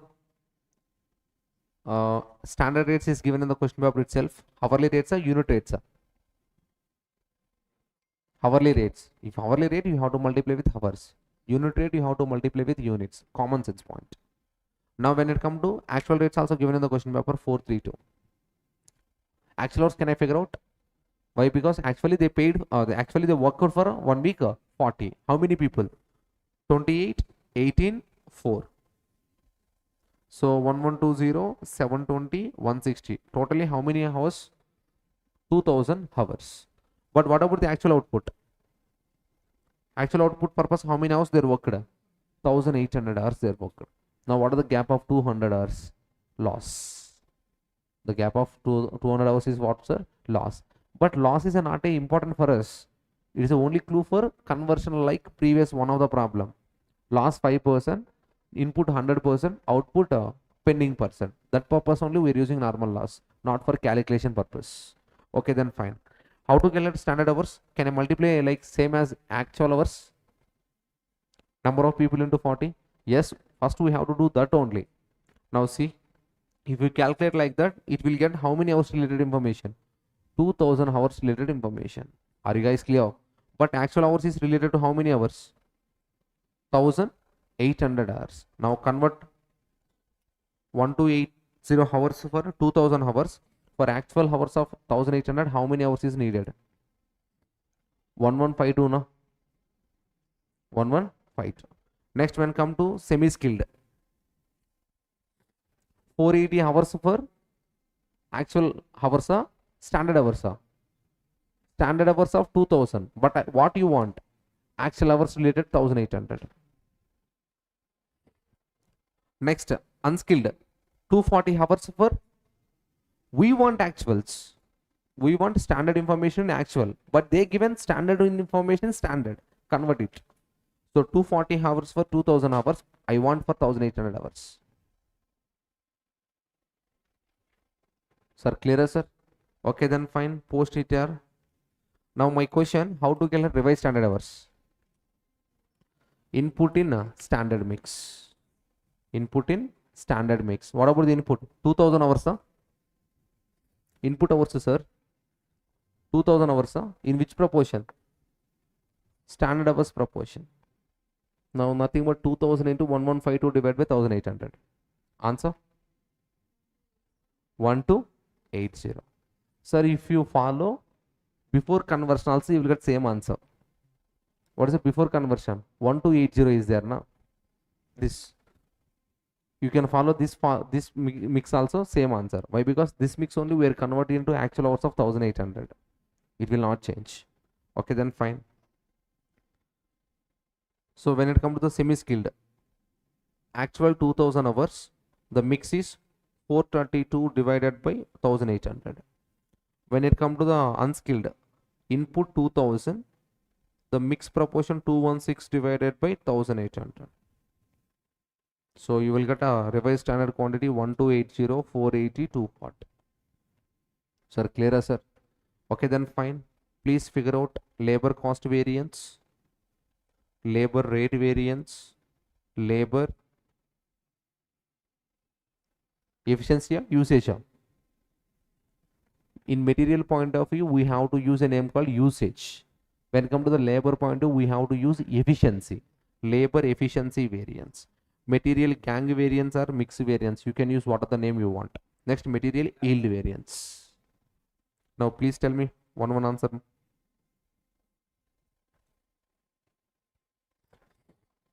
You have to calculate for all three.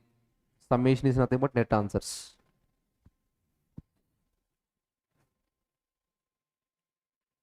Use a notebook. In board book, they presented different manners. Don't follow board book solutions. It's easiest manner. Clear, sir? They will calculate first the standard information. Again, they will convert as an actual information. So just to follow the notes, everything is clearly drafted. One problem, they followed one logics. But ultimately, all their answers and our answers is same. But follow the uniformity, you will get clarity. Clear, sir? For this information, I want labor cost variance, labor rate variance, labor efficiency variance, labor mix variance, and labor yield variance.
Anyone cost variance?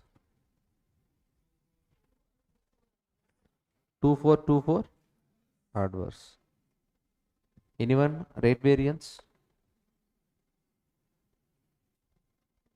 2000 adverse. Anyone efficiency variance? Simple, standard hours minus actual hours into standard rate. 420.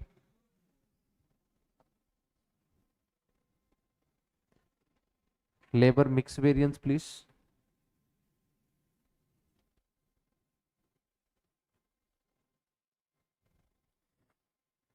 RSH minus SH, sorry, RSH minus AH into SR.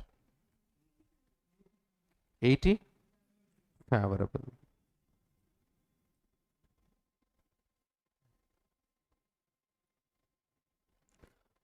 Labor yield variance. SH minus RSH into SR.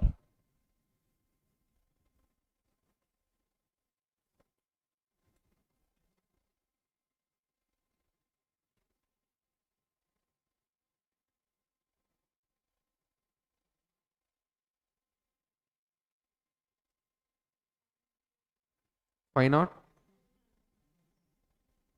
Do reconciliation. So what is the reconciliation here? Labor rate variance plus labor efficiency is equals to labor cost variance. Check karo. 200 plus 424. 2424. Yes or no, sir? Now what is the second reconciliation? Material, labor mix variance or gang variance plus labor yield variance equals to labor efficiency variance. Check that. 800 favorable, 504 adverse. 504 minus 80. 424 adverse. Sir, clear, sir?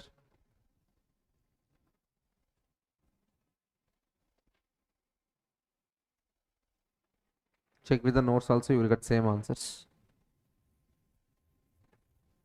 Clear? So in detailed calculations also there, how I calculated that.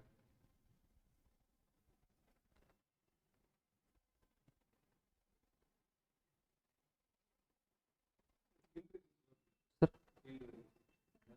Yeah, yield variance also calculated.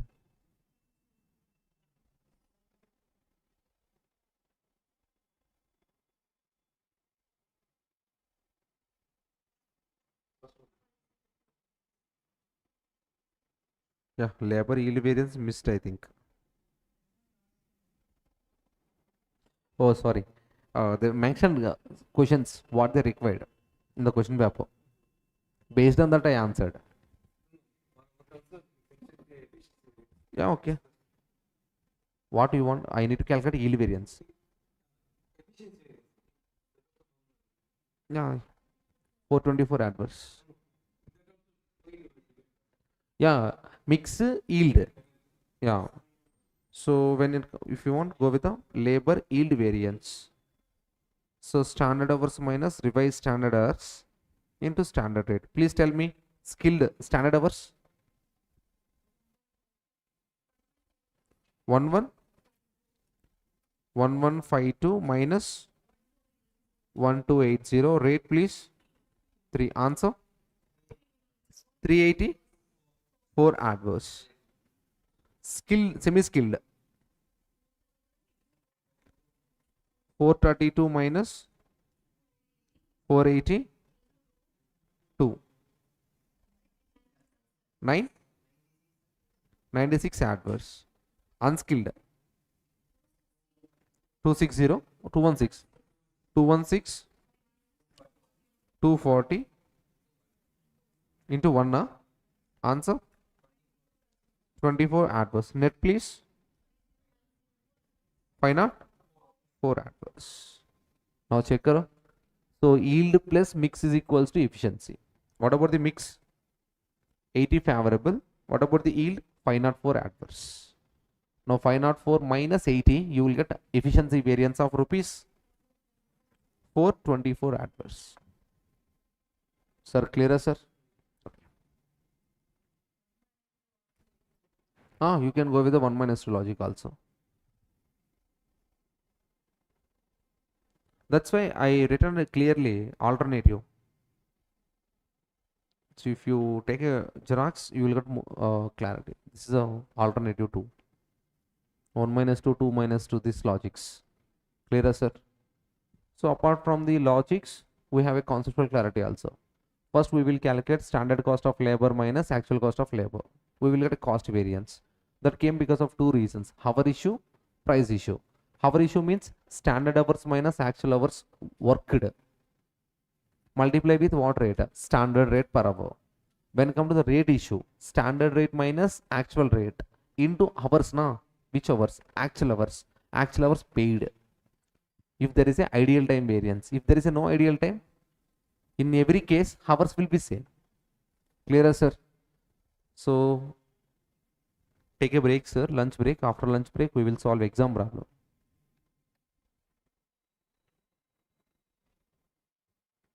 Yeah. Ma'am? Stand. We can go with the output point of view. We can go with the requirement point of view. When come to the output labor point of view, we want hours requirement. When it come to the output raw material point of view, we want kgs of raw material. Clear? So that's why they're expressing output point of view calculation and quantity point of view, raw material point of view, labor hours point of view. So if in inter level, they're only expecting 7 marks for that entire question. That's why we are not answering directly based on output. We are answering based on hours, labor, based on quantity of raw material in raw material.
1 hour సరిపోదా?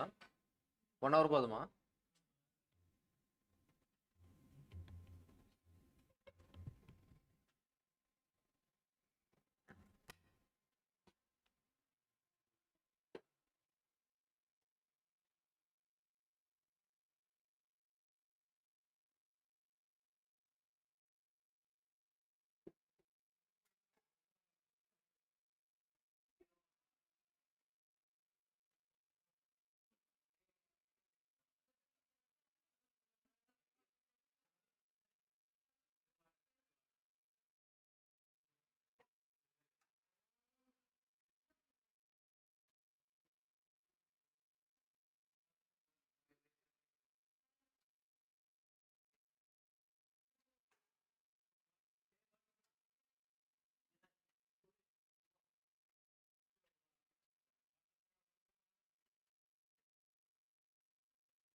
தப்பா உங்களோட art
Okay, so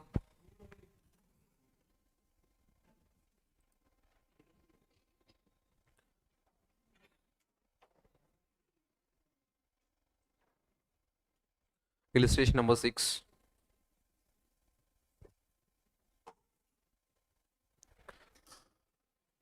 So June 24 attended 7-mark question.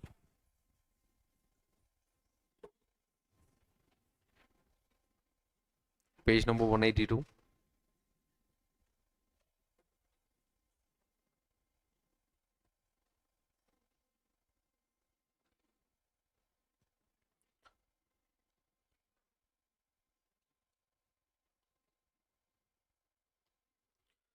So 18 workers, the split is 12 people are type 1, 6 people are type 2.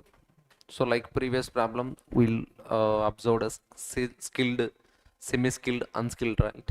Like that, here type 1, type 2. In few problems, they will give like a men, no women. Those kind of problems also there. Okay, then fine. Here, type 1, type 2, two types of labor work in a production process of RONT Limited during a month of 25 working days. What about the actual working days?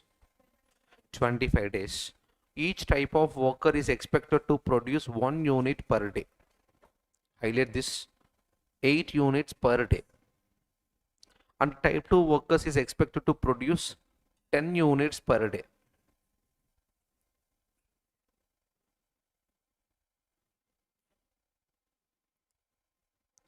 They work on the regular shift from 9 a.m. to 5 p.m. like our example only. So we taken 9 to 6, they taking 9 to 5. So total 8 hours. On that, tea break between 10:30 to 10:45 and 3 to 3:15. Total 30 minutes time waste. And also have a lunch break 1 to 1:30, another half an hour. Total 1 hour loss is there. Can I say it is a abnormal loss or normal loss? Why? Because every company is required for that. Are you clear? So if they're not mentioned anything, at that time we will take an assumption. Are you clear? If they mentioned anything, we have to follow the guidelines. Are you okay? Then fine. The actual production was 2000 units. Can I name it as the actual output? Actual production means actual output produced only now. Type 1 produced by 2000 units and the type 2 is produced by, this also be actual output only now. Okay. The standard wage rate per hour were 80, 90. Can I name it as a yes, sir? Standard rate information? Yes or no, sir? For a type 1, 80 rupees. For a type 2, 90 rupees. Okay, then fine. Corresponding actuals also there. 90, 100. Can I name it as actual hourly rate? Are you guys clear? Okay, then fine. Respectively, during the month, 16 hours were lost actually for both type of workers, which is also as per expectation of waiting for materials and inspection. Now, we already identified what half an hour per day breaks. What you said, normal loss you said. Yes or no, sir? Apart from that, yeah, 1 hour per day. Yeah, 25 days is there, na? Clear, sir? Apart from that, they said 16 hours were lost due to material expectation, waiting time for material and inspection. This is called abnormal time, sir. Abnormal loss. Are you guys clear? So if any time waste regarding to the waiting for material or waiting for the inspection, it is abnormal loss. Why? Because every company they planned as per time. If they are losing means abnormal loss only now. Yes or no, sir? Okay. Now, normal waiting and breaks times are included in what hours, sir? Standard hours of production. Now, this is a clue they provided, sir. As per your knowledge, what about the 16 hours? Normal loss or abnormal loss? Abnormal loss. If there is an abnormal loss, hours worked is different, hours paid is different. There is a new variance came into the picture, ideal time variance. Hope you guys clear. But they mentioned note specially. What is the meaning of note? Normal waiting time and break times are included in what hours? they are included only normal waiting time, breaks also now. Breaks also, it means 16 hours as well as 1 hour of break. Both they are included in which hours? Standard hours. If any loss hours are included in the standard hours, they all are normal hours. They all are what, sir? Normal hours. That's why student out of flow, he will consider 16 hours is ideal time variance. It's the wrong answer. 16 hours also what loss? Normal loss only. Because of that note point mentions. If note point is not there, you have to take a call, assumption. Now that inspection time and material wasting time is there, na? They are abnormal loss. They are abnormal loss. Hope you guys clear. So this kind of conceptual and subject knowledge kind of question it is.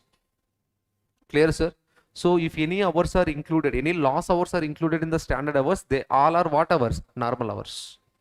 Based on that, ideal time variance is there or not there? In the question, ideal time variance is not there. But you can observe, what about the question number 4?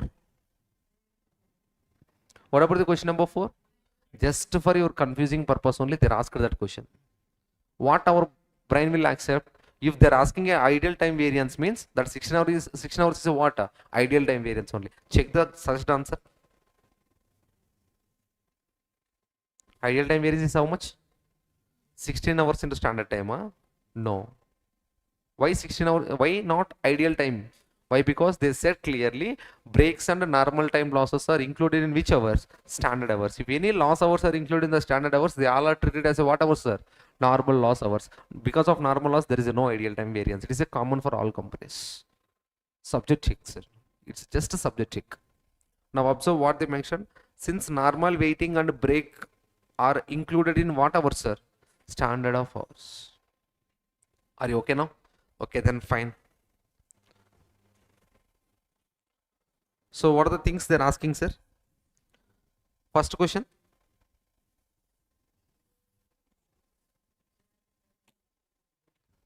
What is the issue? Okay. What about the first requirement they're asking, sir? Standard labor cost for the month. So for labor standard cost purpose, I explained two things. Can anyone? We can calculate standard cost in two ways. Hours point of view as well as output point of view. When it comes to the hours point of view, standard hours into standard hourly rate. Yes or no, sir? When it comes to the output point of view, actual output into standard unit rate or output rate. Hope you guys clear. Sir, hours point of view you're taking standard hours, but output point of view you're taking actual output. Why? What is the definition for standard? Standard for what output? Actual output. Hope you understand. Yes or no, sir? Okay, then fine. Now when it comes to standard hourly rate is there 80, 90. That's why I can't use this logic. Why? Because unit rate is not there. What rate we have? Hourly rate now. That's why we can calculate with help of what, sir? Standard hours into standard hourly rate. Can anyone tell me the standard hours? Can anyone tell me the standard hours?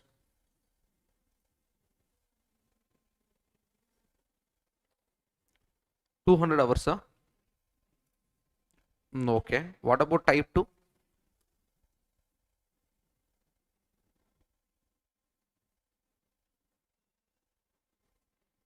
$200 hours or 2000 hours, sir. So if you calculate standard hours, problem is completed. It purely depends on you. Please tell me standard hours calculation. Check the clue. Any is given in the question paper. Think karo, think karo.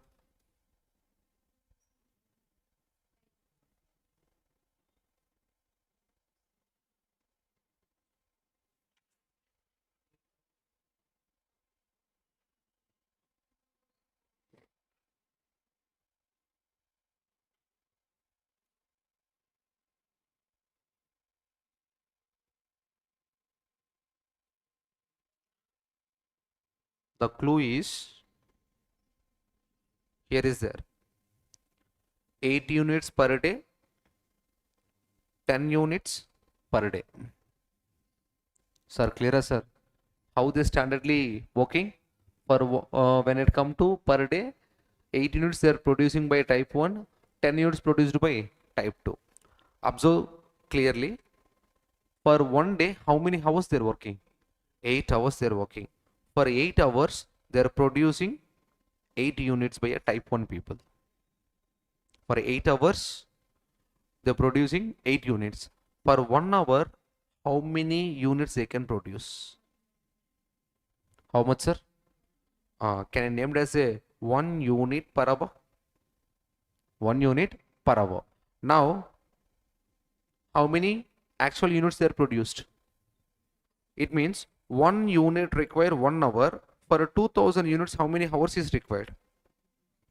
That is the standard hours for actual output.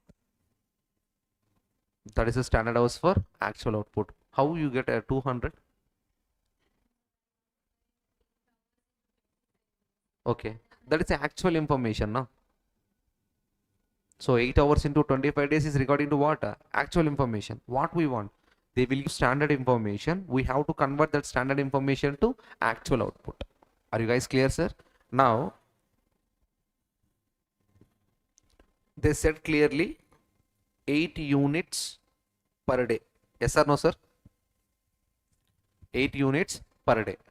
Now, actual output is how much, sir? For this entire thing is regarding to the type 1. Actual output equals to 2000 units. Are you clear? Now, how we get a standard hours? How we get a standard hours? They will use some requirement. We will consider actual output. We will multiply with the actual output. We will get actual hours of standard hours for actual output. Yes or no? Now, if I have a required hours into 2000 units, I will get what hours, sir? Some x hours, that is nothing but standard hours for actual output. Are you guys clear? Now this requirement is nothing but for 1 unit of output, how many hours is required? That is the question. Yes or no? So in a few problems they said directly, in this problem they said indirectly. Like one problem we discussed, fencing. We converted that square feet information. Are you clear? Same like that. The clue in the question paper, they're saying that one day they're producing how many units, sir? 8 units. Now as per your knowledge, one day equal to how many hours? 8 hours. How many units they produced? Now apply your common sense. 8 hours they're taking a time, they're producing 8 units. It means per hour how many units they're producing? 1 unit. Per hour how many units they're producing, sir? 1 unit. Nothing but, can I say 1 unit require how many hours? 1 hour. Are you clear? So this requirement for how many units? Actual output units. That's why 1 hour into 2000 units, 2000 hours is your standard hours for actual output. Are you understand? Okay, then fine. Come to type 2, sir. What about the type 2? They said 1 day equals to 10 units. It means they are taking a more time or less time? Less time. They're taking what, sir? Less time. It means per day 8 hours. They're producing 10 units. Apply your common sense. If 1 hour 1 unit means they can produce only 8 units, but they produced 10 means their hours are reduced. No, the hours are reduced. Common sense point. Now how many hours means? How can I say this? 10 units divided by 8 hours. What, sir? 1.25 hours. Now what is the meaning of 1.25 hours? What is the meaning of 1.25 hours? For 1 unit they are taking 1.25 hours. It means that output logic is wrong, na? They are producing more units, na? Yes or no, sir? So the calculation part is what, sir? 8 hours divided by 10 units. Now what is the answer? 0.8 hours. 0.8 hours. Are you guys clear? Common sense is for 1 unit, 1 hour means they can produce only 8 units. But how many units they produced?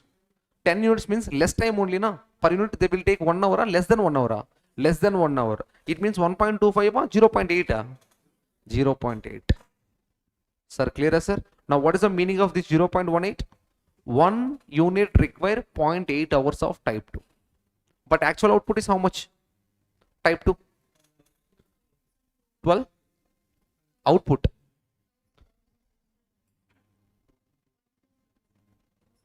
(2000) type 1 output, 1200 type 2 output.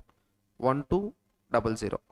Answer 960 hours. Sir, clearer, sir? This is the way you have to calculate standard hours. Now observe your notes. See, estimating standard hours per unit. Now 8 hours per day, how many units they're producing? 8 units. For 1 hour, how many units they can produce? 1 unit they can produce. What about the type 2? For 8 hours they are producing 10 units. For 1 hour, how many units they are producing? 0.8. 1.25 is what? Units.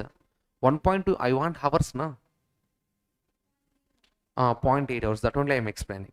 So for 1 hour, how many units they are producing means how many units? 0.8 units only they can possible to produce. Now when it come to observe, 1 hour per unit into 2000 units. Nothing but 2000 hours. Next, 1200 units into 0.8. How many? 960. Are you clear?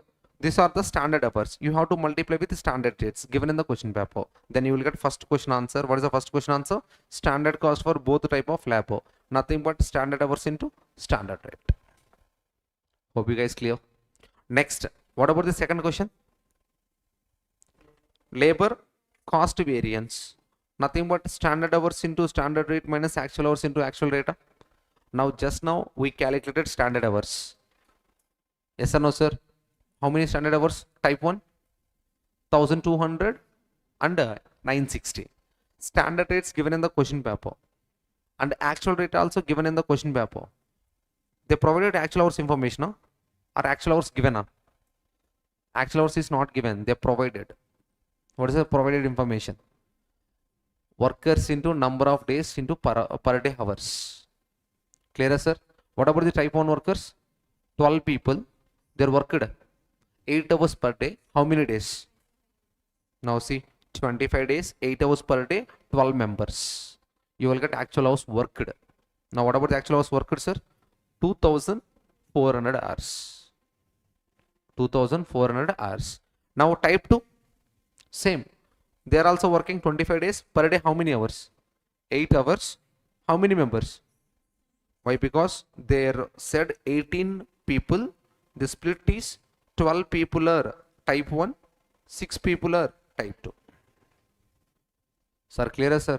So if you consider that what 18 people into 8 hours per day into how many days? 25 days. You will get direct answer. Nothing but 3600.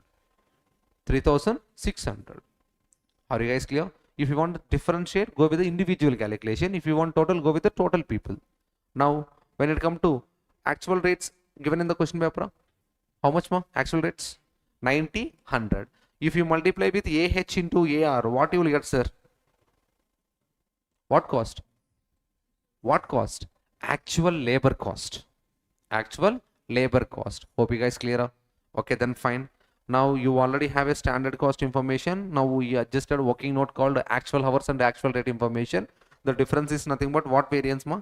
Cost variance. Are you okay? Okay, then fine. So we already calculated standard cost. Question one is only standard cost calculation only, na? How to calculate standard cost calculation? Standard hours into standard rate. That only I replicated here directly instead of calculation. Now actual hours into actual rate, I did a working note. So actual hours into actual rate is nothing but 2,16,000, 1,20,000. The difference of standard cost and actual cost is nothing but what variance? What variance? Cost variance. What cost? Labor cost variance. Clear? What about next question? Labor efficiency. How to calculate labor efficiency? Standard hours minus actual hours. Worked or paid? Worked or paid? Sir, if there is an ideal time, worked paid difference is there. But I already sort out here. So what are the abnormal loss is given? They mentioned note point. There is a they're treating as a normal loss. That's why there is a no difference in actual hours worked, actual hours paid. Hope you guys clear. Now multiply with what rate, sir? Standard labor rate. Everything is there, I think. So standard hours in working note 1, actual hours in working note 2. So next, what rate you have to multiply? Standard rate given in the question paper. So check karo. So 2000 minus 2400, 960 minus 1200. Multiply with standard rates 80 and 90.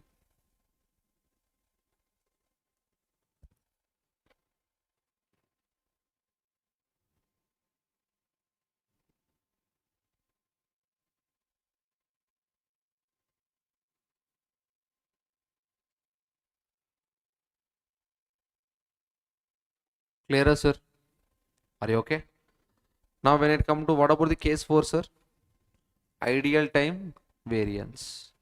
Now student will confuse here, they will consider 16 hours. Okay, my question, even though there is a 16 hours of ideal time variance, for example, are you clear? How to split this 16 hours into type 1 and type 2?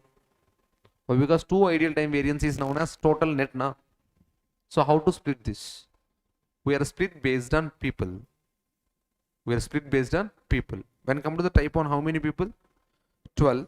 Here 6. Now 16 hours into 12 divided by 18. 16 hours into 6 divided by 18.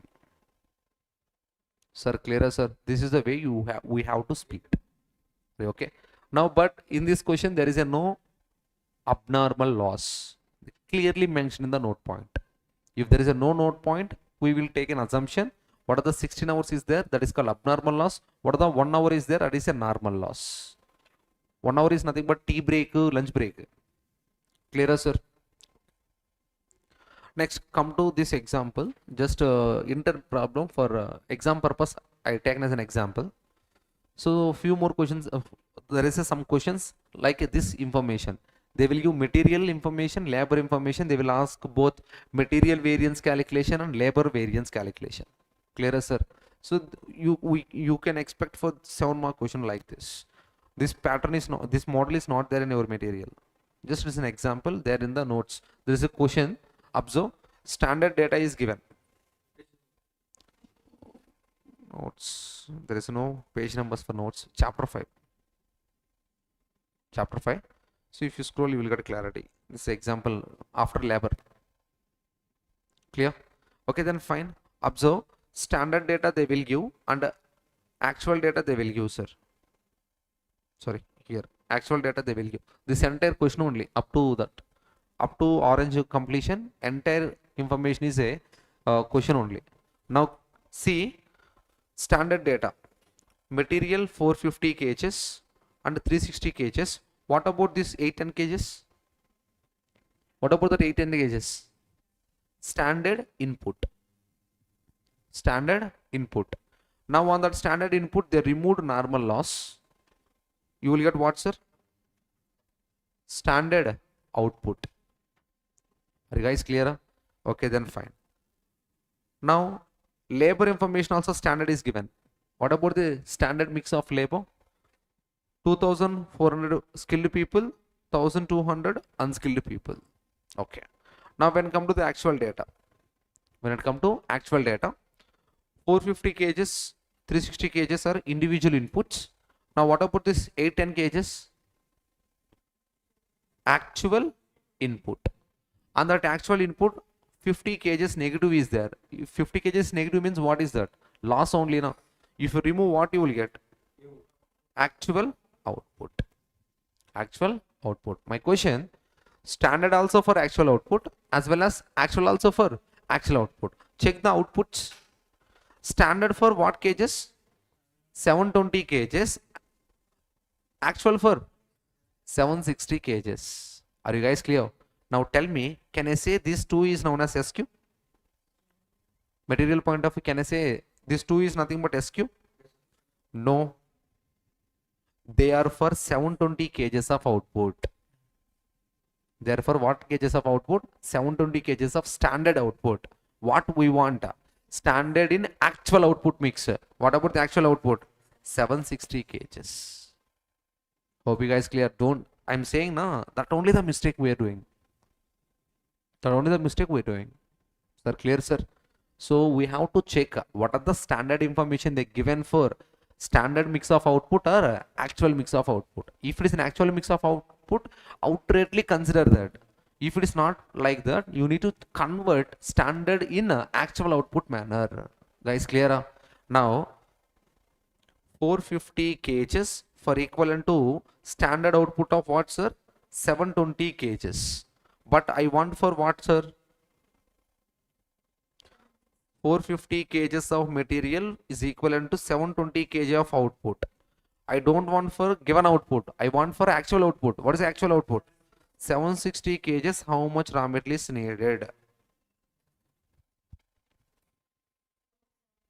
What, sir? 475. Sir, clear, sir? Okay, then fine. What about this next? Next also we have to convert now. Why? Because 360 kgs of material we are using for standard output of 720 kgs, but we want for actual output information. What is the actual output? 760 kgs. How much raw material is needed? 3. Sir, clear, sir? Total is needed, huh? They're both individual total is needed, huh? Yes. If you want RSQ, you have to total this. Are you clear? What about the standard total? 855. Sir, clear, sir? Okay, then fine. Now the point is, can I say this is called SP? Standard material price per kg or per unit of raw material. Clear? You can dump directly. 2010. Next, when it comes to the actual information, 450 kgs, 360 kgs, they both are for actual output only, no? Yes or no? Dump directly. 450, 360. Now when it comes to this 19 rupees, 11 rupees, nothing but AP, actual price of raw material, dump directly. 19, 11. How to calculate revised standard quantity, please? How to calculate revised standard quantity? Actual input in standard mix proportion. Now what about the actual input? 450 plus 360. 810. In which proportion? Standard proportion. Nothing but 810 into 475 divided by 855. How much, sir? 450. Next, 810 into 380 divided by 855. 360. Total will change. Total will not change. What changes? Mix. Proportions changes. Sir, clear, sir? So everything is there. We can start our calculation part of cost variance, price variance, and mix variance, yield variance, efficiency. I mean, not efficiency, usage variance. Clear? Okay, then fine. So I hope calculation. Do the calculation. First thing, are you understand standard quantity? One more adjustment, standard quantity. Clear? You observe or not, we are only facing an issue with SQ or SH.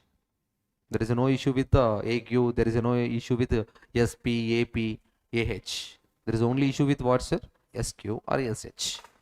So, simple thing, they will use standard for standard information. We don't want that. What we want? Convert that standard information to what related output? Actual output. That's it. Are you clear, sir? Okay, then fine. So when it come to material A, solve one. Speed up. Girls, you always calculate mix variance, yield variance. Ma. They will calculate cost variance and usage variance and price variance. Mix variance, yield variance.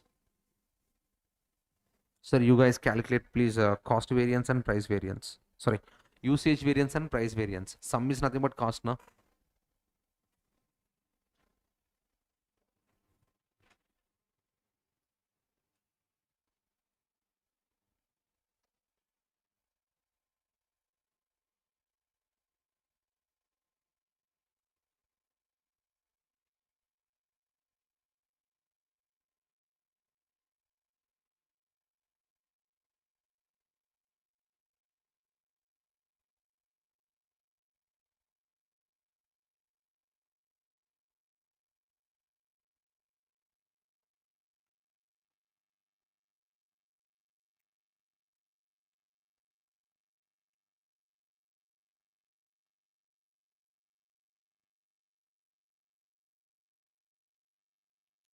Mix variance, please. Answer 0.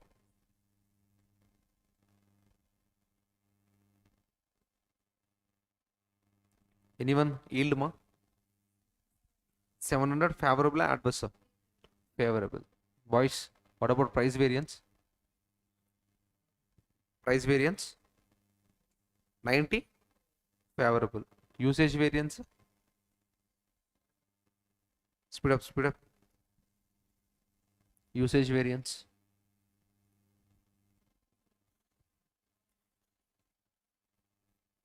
after completion of your calculation, check with the opposite things.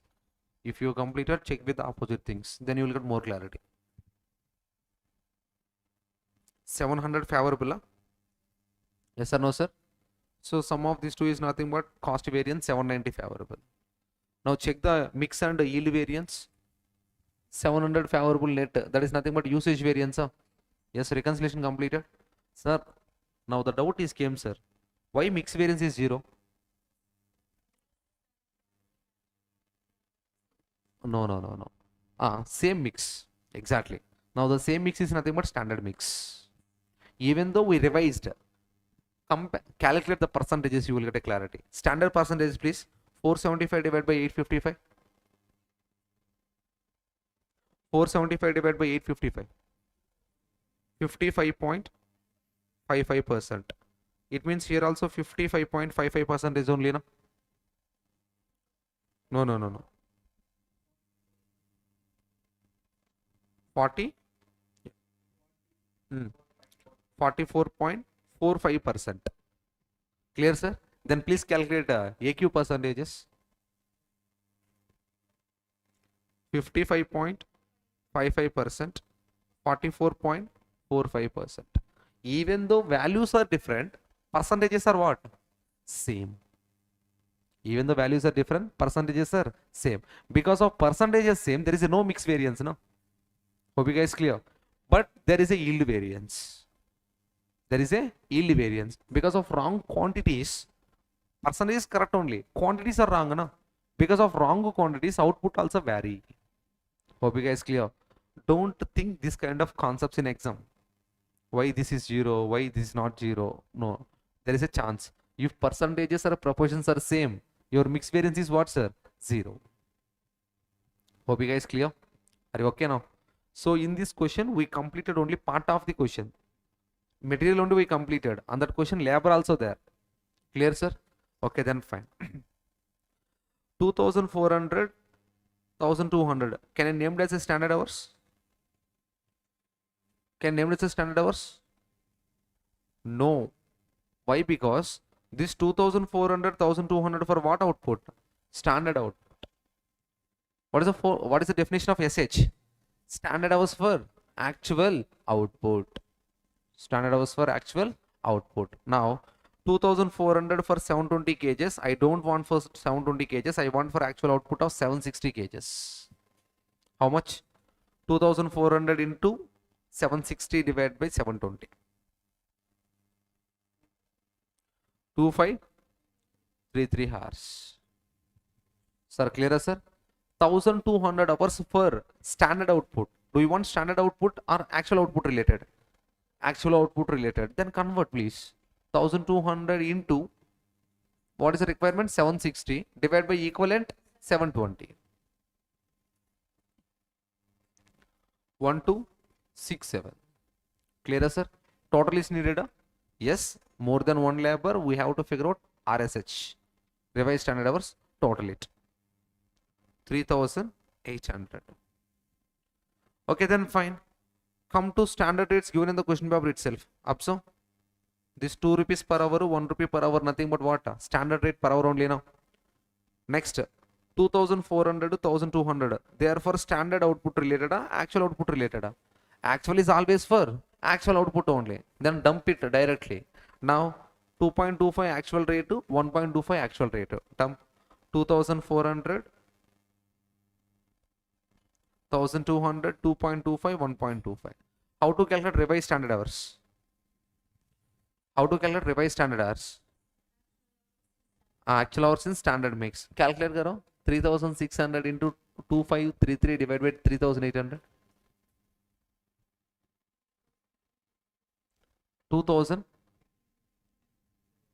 2390.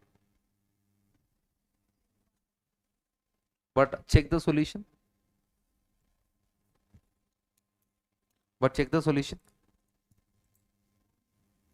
Round off, huh? Yes or no, sir? When it comes to the second one, 3600 into 1267 divided by 3800. 1000. Sir, clearer, sir. Sir, that much of calculation also not needed, sir. Standard 2400. Men 2400, women 1200. Standard also same 2400, 1200. Any proportion changes? No. Proportions is not changes means RSQ also not changes, na? Or you understand the logic behind that? You need not to calculate. Understand the mix concept. Clear, sir? Mix means the proportion of actual must be in the form of standard. If not there is a mix variance. Clear? Okay, then fine. So we can multiple ways of this calculation, but you know the conceptual. Okay, then fine. So this is only calculation for what, sir? Standard hours for what output? Actual output. Okay, then fine. Please calculate the cost variances. Calculate the cost variances.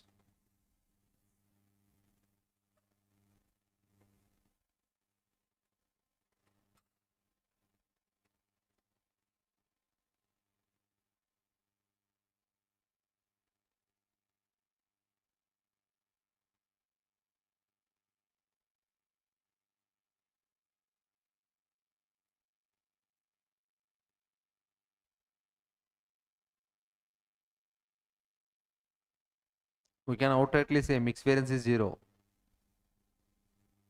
Clear up. Yield variance how much more? 333 favorable. Okay. Boys, anyone completed rate variance ma? Cost variance 567 adverse. Okay. Anyone completed efficiency variance?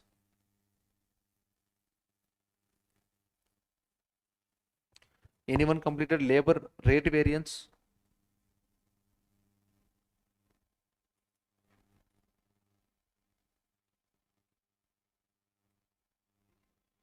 Efficiency how much ma? 333 favorable. Check the rate variance ma. Information.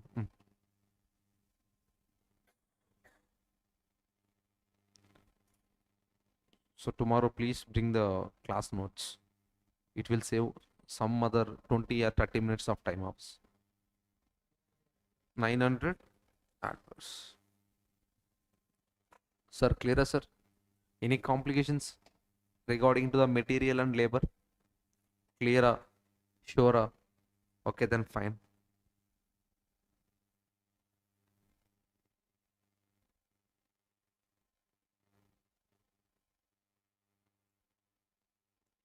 Problem number 7 ma.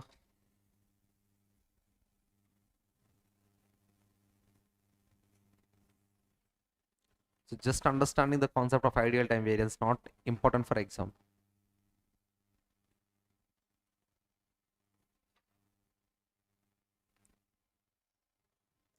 DM is a denim brand specializing in the manufacturing and sale of hand shifted jeans trousers. DM manufacturers sold 10,000 pairs of jeans. Can you name as an actual output? They are produced and sold means actual only now. They are produced and sold means what? Actual only now. Okay. Information relating to the direct labor cost and production time per unit as follows. They are saying that in the table I said labor related cost requirement. What is the meaning of requirement? For 1 unit of finished good, how many labor hours is needed? Hope you guys clear. Very, very important and crucial point. The name called requirement. For 1 unit, how many kgs of raw material is needed? For 1 unit, how many labor hours is needed? For 1 unit, how many machine hours is needed? That is called requirement. Based on that only we will converting as a labor hours. We are converting as a material requirement. Sir, clear, sir? Okay, then fine. Now, actual hours per unit. What about the 0.65? Read the sentence first. Actual hours per unit, they said. They said 0.65. What is the meaning of that? For 1 unit of actual output, they require 0.65 hours. What about the actual output? 10,000 units of pairs, huh? Yes or no? How many hours is needed? That is nothing but your actual hours. How many hours, sir? 6,500 hours.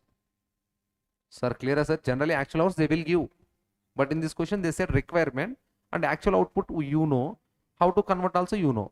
For 1 unit, standard is 0.65 hours. For actual output of 10,000, how many hours is needed? 6,500 hours. Clear? Okay, then fine. So, can I say this 120 is nothing but AR? Can I say this 100 rupees is nothing but SR? Yes or no? Now, what about this 0.6? What about the 0.6? 1 unit require 0.6 hours of standard. Standard for what output you needed? Actual output. For actual output of 10,000, how many hours is required? That is nothing but SH. Standard hours for what output? Actual output. Hope you guys clear? Okay, then fine. How many hours, sir? 6,000 hours. Okay, then fine. Any additional information is given? During the period, 800 hours of ideal time was incurred in order to motive and retain the experienced workers. Sir, tell me, you figure out this actual hours now? 6,500. My question, that 6,500 hours consumed, I mean used hours, paid hours. Think logically, ma. 1 unit require 0.65 hours. Require means what? Used hours. Hope you understand. 1 unit require 0.65 hours. Required means what? They're used in the production. They're used in the production. Hope you guys clear. It means this is called actual hours. What, sir? Actual hours worked. Are you okay? How we get actual hours paid? Actual hours paid equals to actual hours worked plus ideal time. If you want actual hours worked, we will do differentiate. అప్పుడు ఏం చేస్తాం actual hours paid minus ideal time remove చేస్తాం. క్లియరా sir? నా what about the actual hours worked sir? 6,500 6,500 plus ideal time given in the question paper 800 hours. Now what about the actual hours paid, sir? Actual hours paid 7,300 hours. Hope you guys clear. Now tell me, what are the questions they're asking? Ideal time variance. Ideal time variance. How to calculate ideal time variance? Actual hours worked minus actual hours paid into standard rate. Now actual hours worked, how much pay? Worked 6,500, paid 7,300. You can apply your common sense also. Directly you can multiply with ideal time. What is the ideal time? 800 into standard rate 100. Sir, clear, sir? What about the second question? Labor. How to calculate labor efficiency? Difference of the hours. What hours? Standard hours minus actual hours. Multiply with the standard rate. I hope both you have. Now question. Actual hours means 7,300 or 6,500? 6,500. That is the question. Why? Because efficiency check with actual hours worked, not paid. Hope you guys clear, sir. Now tell me how to calculate here. Standard hours 6,500 minus actual hours worked or paid? Worked 6,500. Oh wait, I missed where. What about the standard hours?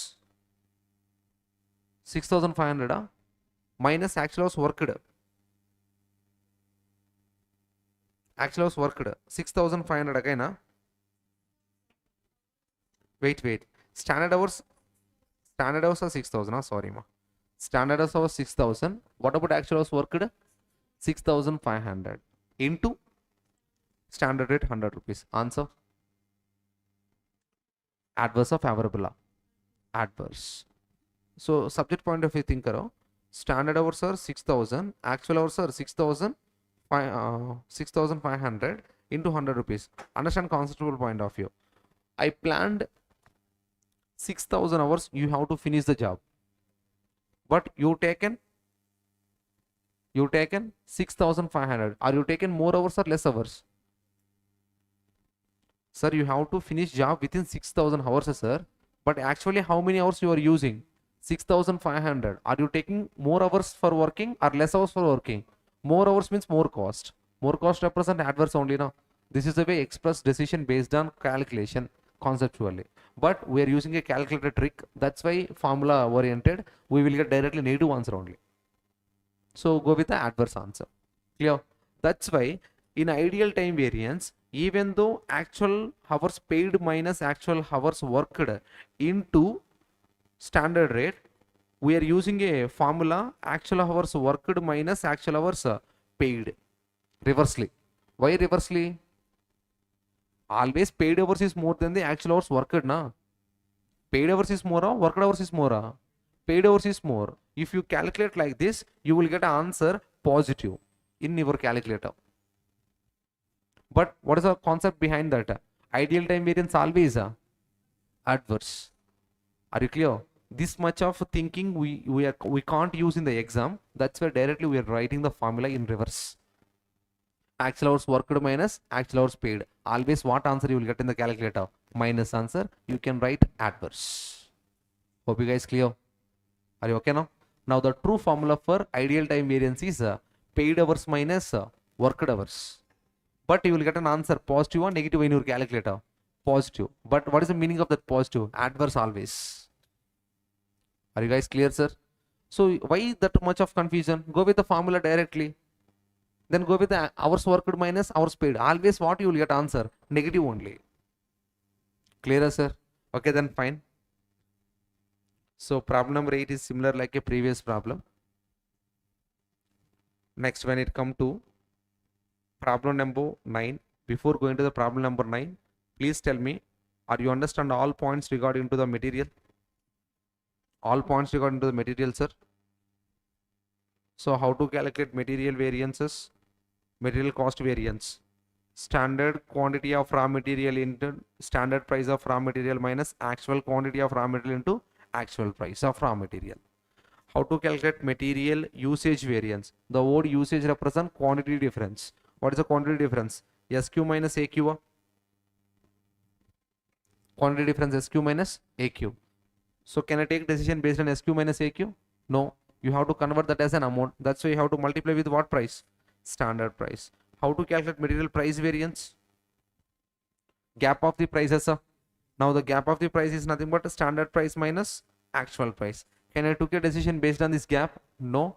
So multiply with quantity, you will get amount. What quantity? Here any actual quantity worked, actual quantity paid, those kind of things will not there. It's raw material it is, not a hours. Okay, then fine. Now usage again split into two: material mix variance, material yield variance.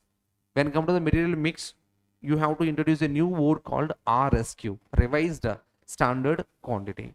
Now that is nothing but gap of RSQ minus AQ. Multiply with the standard price. Next, when it come to material yield variance, SQ minus RSQ multiply with what price?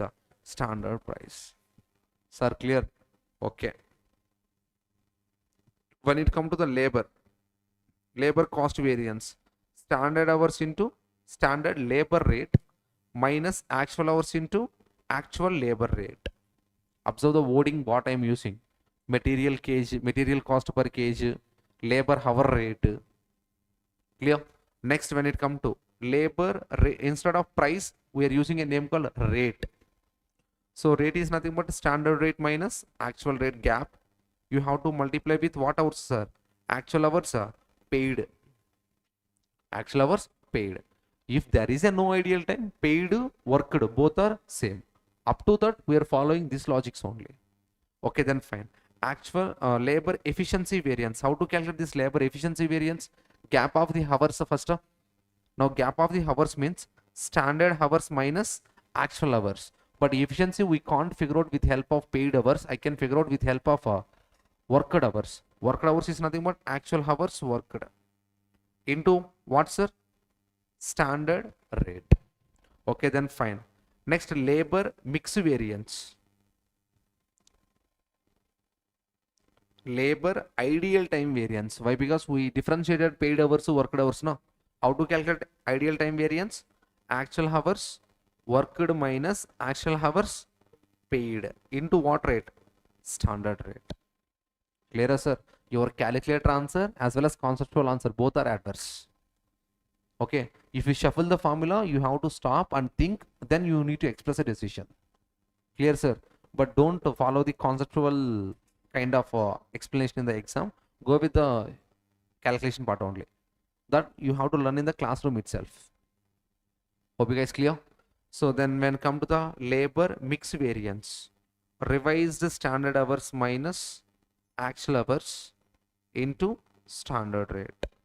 Labor yield variance, standard hours minus revised standard hours into standard rate. Hope you guys clear. Any doubt on this? Are you okay? And in these two concepts, the important thing is SQ calculation and SH calculation. What is the full form of SQ? What is the full form of SH? Standard quantity for actual output, standard hours for actual output. Clear, sir? Okay, then fine. Next, another issue is RSQ versus RSH. Now, what about these two? Revised standard quantity. We know full form. How to calculate that RSQ? Actual, not a quantity. Actual input in standard mix. Don't forget that this word. Actual output is different. Actual input is different. What you have to change means input proportion. Nana, clear, Nana? Next, what about here? Actual input hours in standard mix. Actual input hours in a standard mix. Sir, clear, sir? So if you know this, that basic inter level of cost variance and labor variance, material variance and labor variance is completed. Are you okay? So next, the star item आ गया. Variable overhead variance. Variable overhead variance. Sir, clear, sir? Now when it come to variable overhead variance, we calculate on two ways. One is output point of view.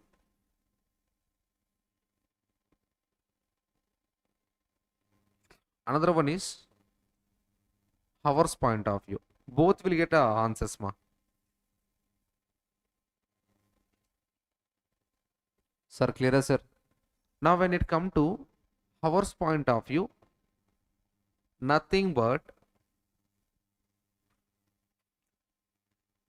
first three variants of labor.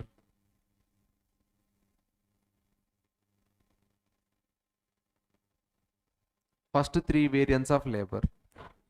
Can anyone tell me what are the first three variants of labor? Labor cost variance, labor rate variance, labor efficiency variance. Yes or no? Now observe. Instead of labor cost variance, we are using variable overhead cost variance.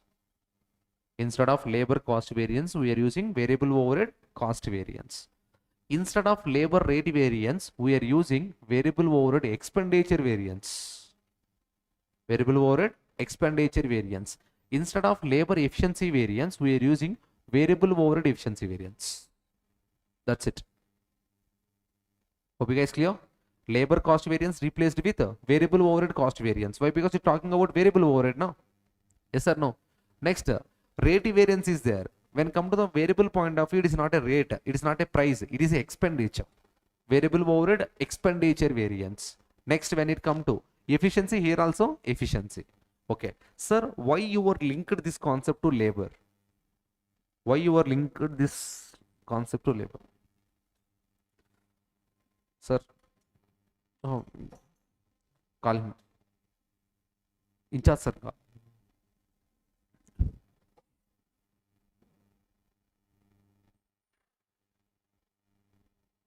So where we are? Variable overhead, right? So why we are linked to labor? Simple. Camera adjust பண்ணுங்க. Discharge. Okay. Okay. Took an example. Electricity is a variable expenses. Generally, electricity has a different definition. Sometimes we are using fixed expenses. Sometimes we are using semi-variable. Semi-variable. Why semi-variable means? Why semi-variable means? In this electricity bill, part of the amount is a standard charges. Standard charges. You have to bear minimum. Are you clear, sir? If you are consume or not consume, you have to pay 25 or 30 rupees as a standard charges.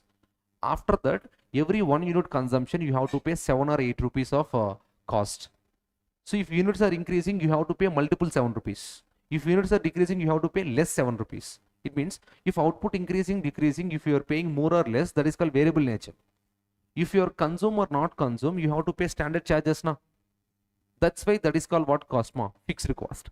But when come to here understanding purpose, I am using electricity is a variable cost. Now tell me, are you on switches if there is a laborer?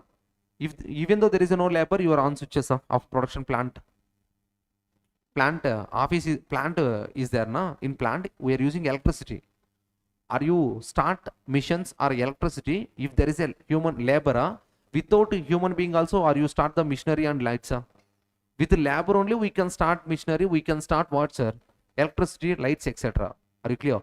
If there is a no labor force, we are not start our machinery, we are not start our lights. Hope you guys clear. That's why this variable overhead is linked to labor. Hope you guys clear. If labor is work, machine is on. If labor is not there, machine is off. Hope you guys clear, sir. That's why this variable overhead is linked to what variances? Labor variances. Are you guys clear now? Okay, then fine. Now tell me, what is the first variance? Variable overhead cost variance. That is nothing but standard hours into standard rate minus actual hours into actual rate. Standard hours into standard rate minus actual hours into actual rate.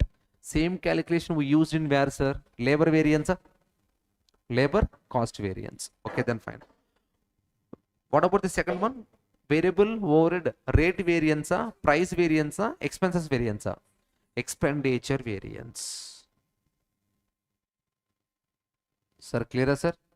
Now, standard rate minus actual rate into actual hours. Worked or paid? Worked or paid? Hey, what about the example, man? If works only, there is a electricity. Oh, guys, clear? Now, when come to the variable overhead, always talking about actual hours worked. There is no concept of actual hours paid and worked. There is a paid and worked only in the case of labor. Are you guys clear? Okay, then fine. Actual hours worked. Here also, in above also, actual hours worked into what rate, sir? Actual rate. Now, what about the third variance? Actual overhead. Efficiency. Here also name will not change. Labor point of view efficiency. In this point of view also efficiency. How to check this efficiency? Standard hours minus actual hours into what rate? Standard rate. Standard rate. You not learned any new thing. You just dumped the labor formulas, but you changed the names. Instead of labor cost variance, you changed it as a variable overhead cost variance. Instead of labor rate variance, you named as a variable overhead expenditure variance. Instead of labor efficiency variance, you used as a variable overhead efficiency variance. Clear, sir? Names point of view differences. Shall we check the calculation point of view differences? Okay, then fine. What is the SH? Standard hours for actual output. Definition will not change. What about the AH? Actual hours worked for what output? Actual output. Sir, clear, sir? Now, No, the differencing factor is came. What is the SR? What about the SR? What about the SR? What is the definition for SR in labor? Standard rate per labor hour. Standard rate for labor hour. What about here? Standard rate for variable overhead. Standard rate for what, sir? Variable overhead. Hope you guys clear. If you are not differentiating that, labor calculation and variable overhead calculation both are same only now. Yes or no, sir? Okay. Now SR means standard variable overhead per hour rate. Per hour rate. Standard variable overhead per hour rate. In labor point of view, standard labor per hour rate. Sir, clear, sir? Different values they will give in the question, sir. Are you okay? Okay, then fine. What about the AR, sir? Actual overhead rate per hour. Rate per hour. Rate per hour. Why? Per hour means I am multiplying with standard units or standard hours. Standard hours. That's why I have to multiply with hourly rate only. Sir, clear, sir? Okay, then fine. So if you want a clarity, first you have to check this, then only you will get a clarity.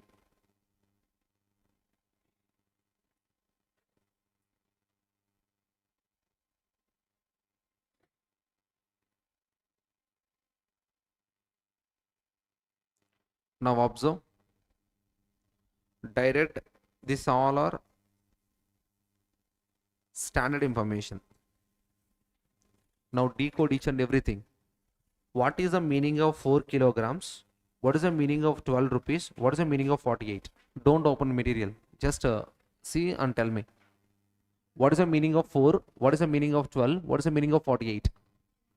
For 1 unit of finished good, 4 kgs of raw material is needed. Actual output, how many you have, you multiply with, you will get actual standard quantity for actual output.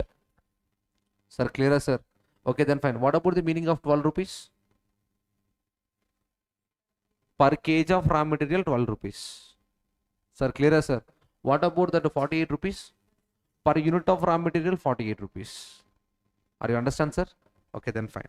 What about this 5 hours? What about this 7 rupees? What about this 35 rupees?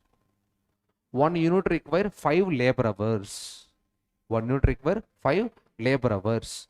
What about this 7 rupees? Per labor hour, they are paying 7 rupees. What about this 35 rupees? Per unit of labor, they are paying 35 rupees. Are you understand? Okay. What about this 5? What about this 2? What about this 10? Per unit require 5 hours of variable. Variable is not a human being. That's why what are the labor hours is there, we will take as a base. Go and check anywhere. Now the variable requirement to labor requirement both are same. Sir, clear, sir? Now what about this 2 rupees? What about this 2 rupees? Per hour of variable related, they are paying 2 rupees. Are you guys clear? Now, are you understand the difference? This 7 rupees also SR only. This 2 rupees also SR only. Both are same or different? Both are same or different? Different. What is the difference? 7 rupee SR definition, standard rate per labor hour. Are you understand? What about this 2 rupees? Standard rate only. Relating to labor or variable overhead? Variable overhead. Are you guys clear? Are you clear? But we commonly use SR in both the cases. But definitions are different. Are you understand? Okay, then fine. You can check next problem also. You will get some more clarity. What is the meaning of 5? What is the meaning of 20? What is the meaning of 100?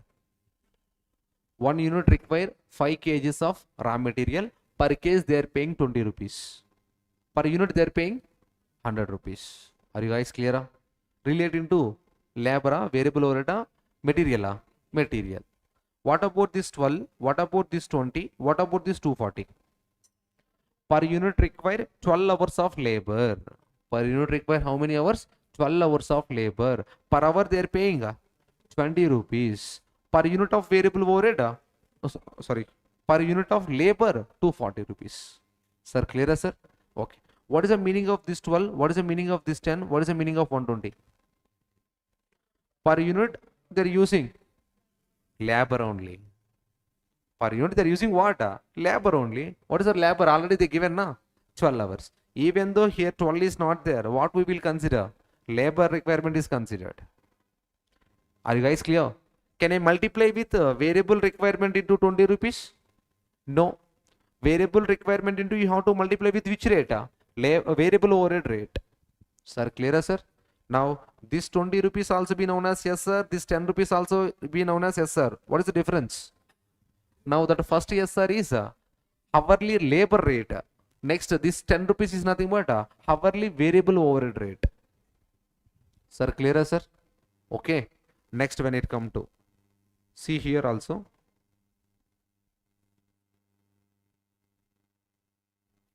What about this 2? What about this 20? What about this 40? You know. So what about this 20? What about this 32? What about this 40? You know. But you can observe there missed the information in what, sir? Variable overhead point of view. Sir, clear, sir?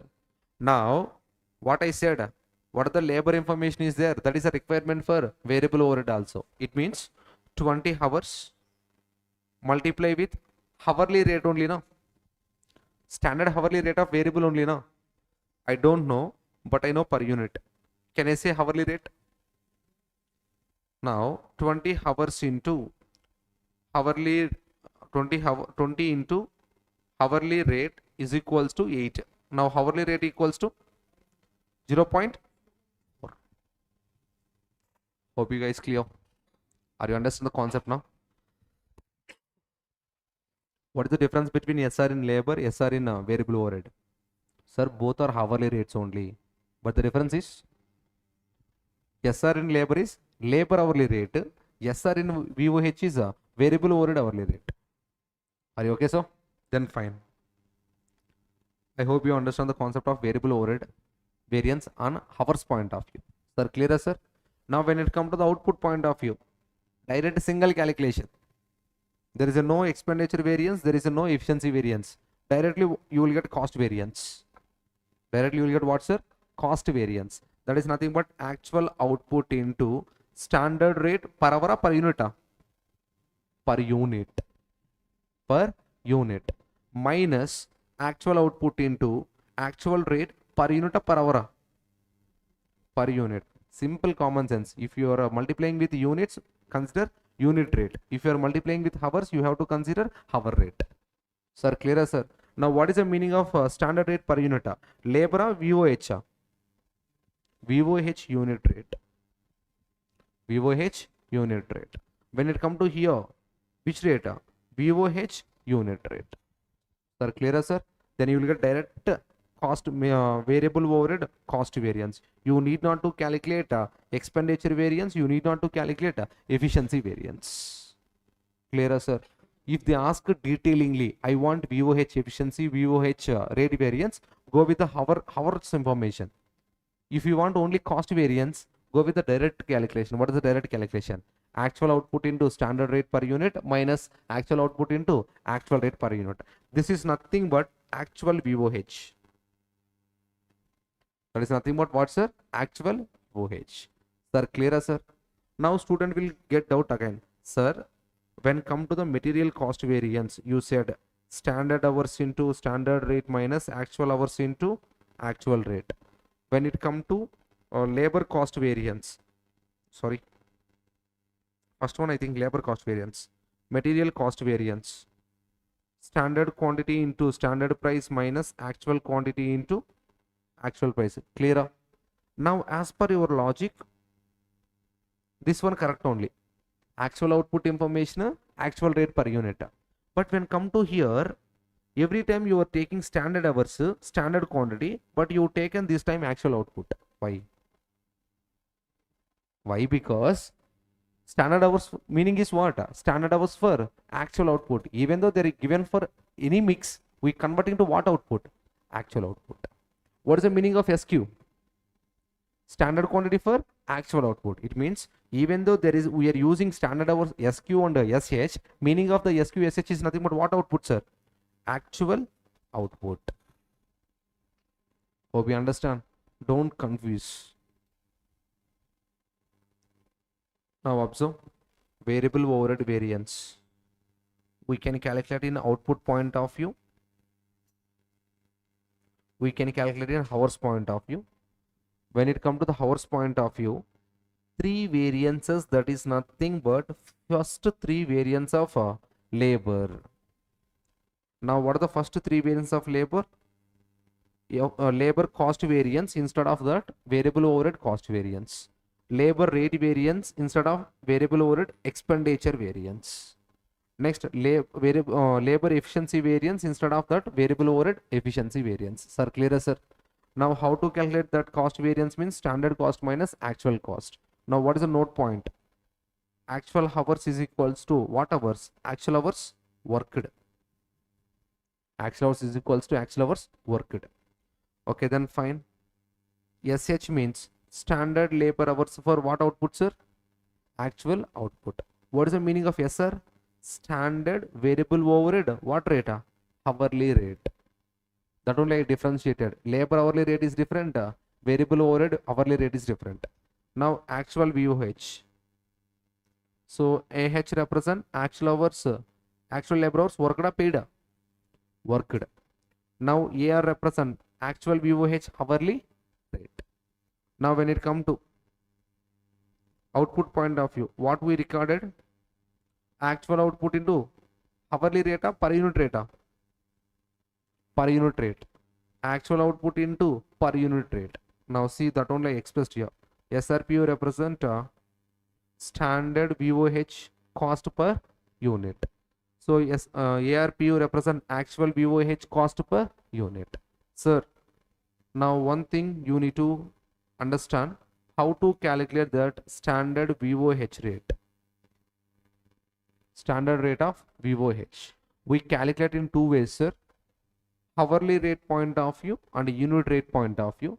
When it comes to the hourly rate point of view, budgeted VOH divided by budgeted hours. Budgeted VOH divided by budgeted hours. So when it comes to unit rate point of view, budgeted VOH divided by budgeted units. Budgeted VOH divided by budgeted units. Sir, when it comes to what you said in the morning, budget is a word we are using for the totals point of view, no? Yes or no? But why you are taking budget information in a variable? Why? Because variable talks about total or per unit? Per unit. Wrong only, no? Morning what you said. Morning what I said is right. Here also right only. Morning one more thing I said. Standard cost information is nothing but budgeted cost information. Standard cost per unit is nothing but what cost per unit? Budgeted cost per unit. Volumes are different. Cost per units both are same. That point I quoted morning. Are you guys clear? Now here I figure out budgeted cost per unit, that is nothing but standard cost per unit. Sir, clear, sir? That's why I taken budget. That's why I taken budget. Okay, then fine.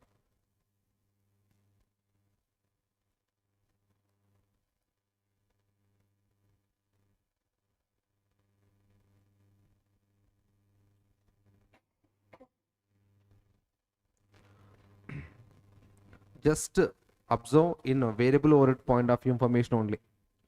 Now this is a standard information. This is the actual information. This is the actual information. I will create an example to understand this. What is the problem number? That one? Problem number 21. Na? Now when it come to, first you have to consider budgeted actual. When come to the units, question number, just I am creating example. Don't worry about the illustration number 21. We discuss later.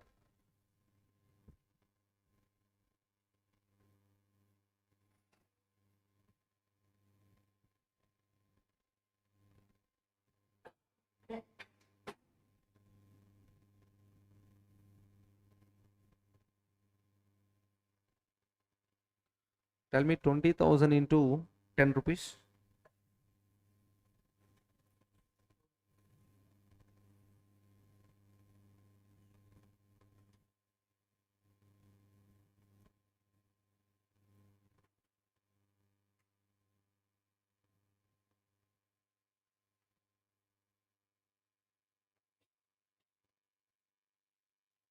5 into 2000.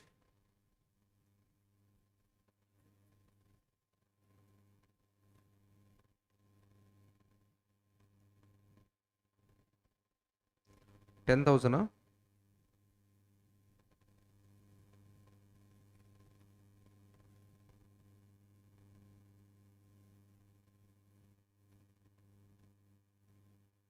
Five into 20,000, ma. 5 into 20,000, how many hours? 10 lakh, huh? 1 lakh.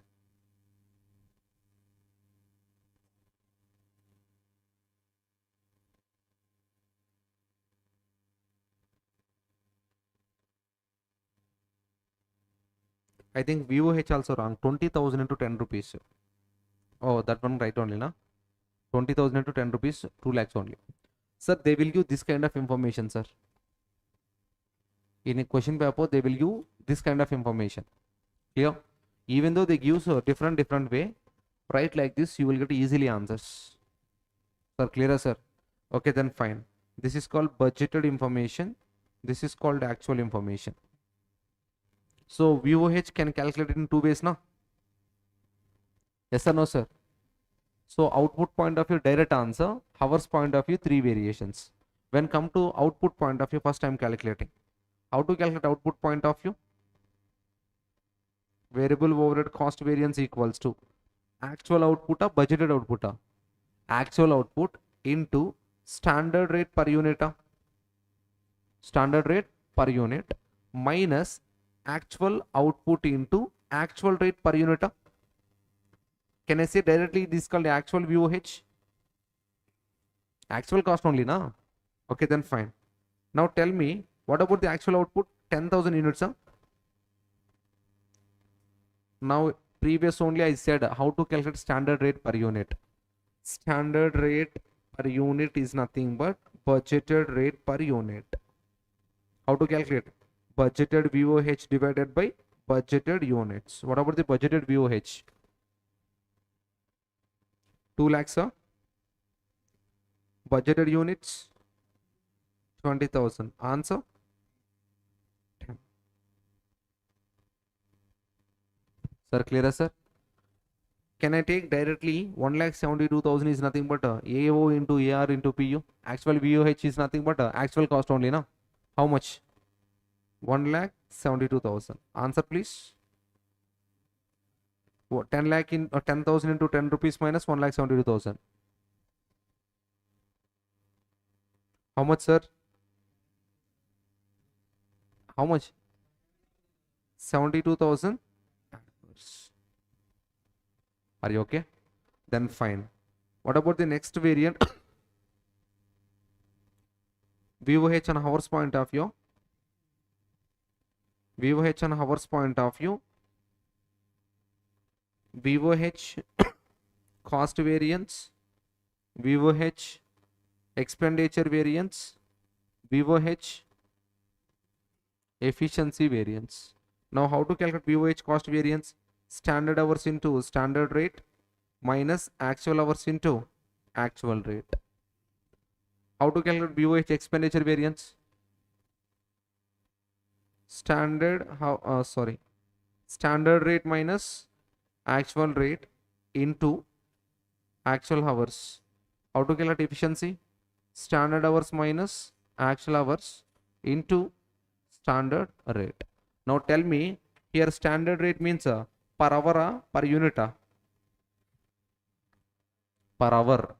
We are multiplying with hours, na? Actual rate also be same only, na? Per hour, per unit? Per hour. It means you have to newly calculate. You already calculated standard rate per unit. Now what we required? Standard rate per hour. Nothing but budgeted VOH divided by budgeted hours. Now what about the budgeted VOH? 2 lakhs.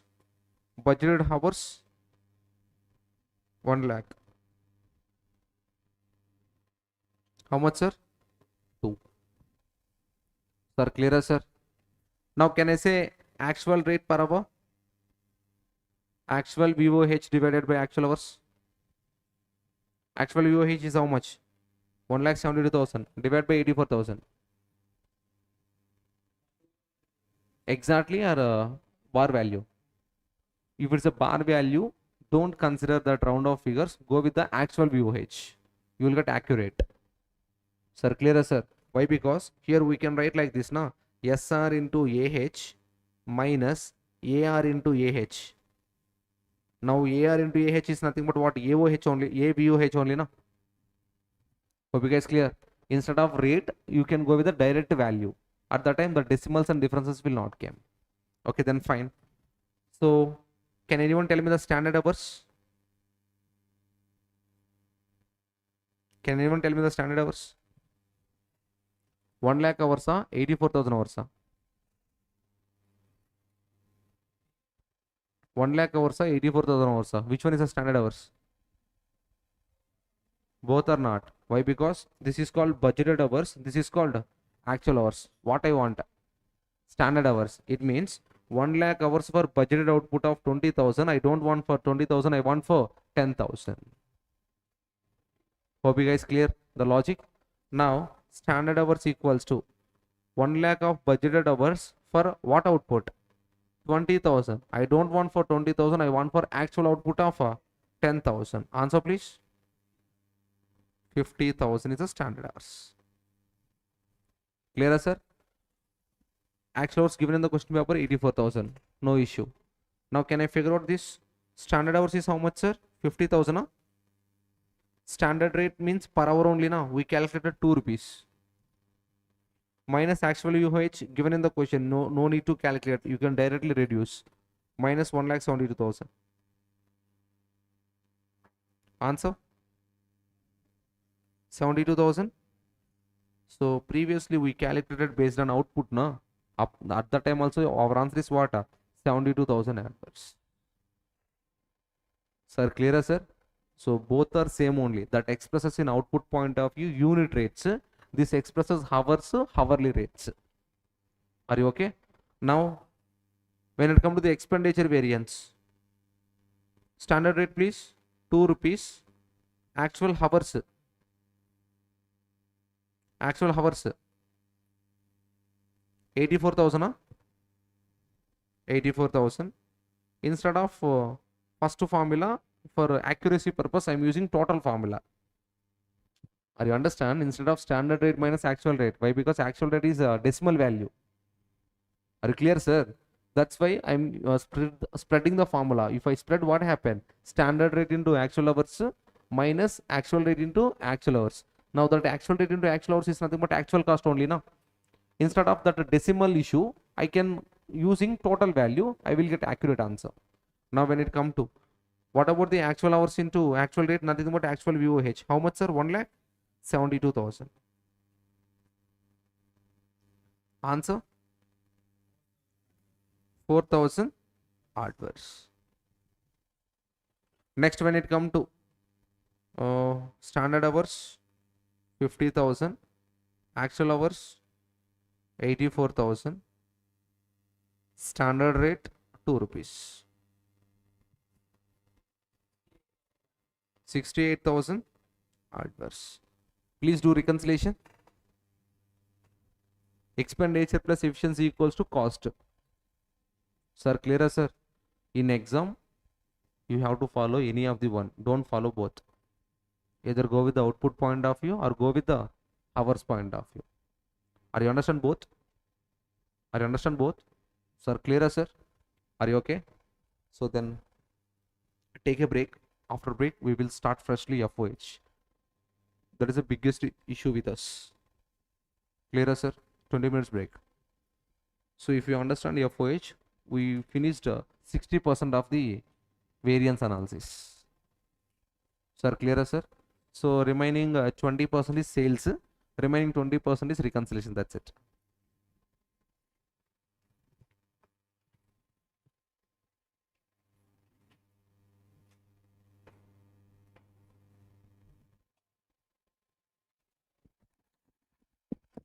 Reconciliation problems are more easier than the what we discussed now. Are you clear, sir? Reconciliation problems are the easiest problems we have.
Okay, so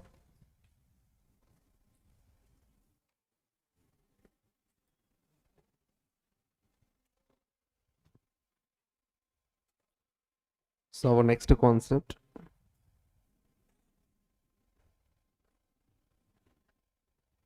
FOH variance.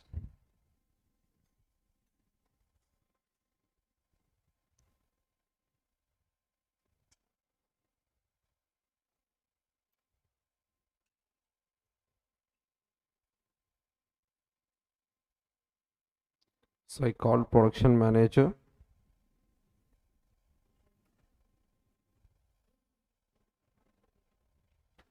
So production manager, Hero Ajit sir, and I will call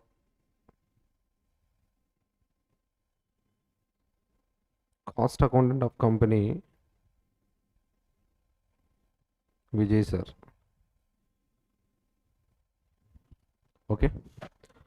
So owner of company, Rajni sir. Clear? Now Rajni sir is planning to do a business for next month. He called their production manager and cost accountant for estimation purpose. Okay. Now Rajni sir asked Ajit sir, as of now, with the help of resources, with the help of plant and machinery, with the help of availability of raw material, with the help of labor force, how many units I can produce for next month? Sir, clear, sir. This is the questions asked by a owner to whom, sir? Production manager. Now,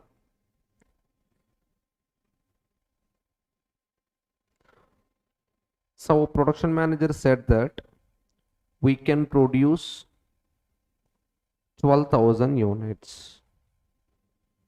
We can produce 12,000 units. Set by which manager? Production manager. Okay, then fine. Next, I asked my cost accountant Vijay sir. Sir, Ajit sir said we can produce 12,000 units for next month. Tell me, for the 12,000 units, how much is the estimated FOH? How much is the estimated FOH? Now, Vijay sir said that, sir, keep 5 lakh rupees in your hand. Keep 5 lakh rupees in your hand. What is the purpose of 5 lakhs?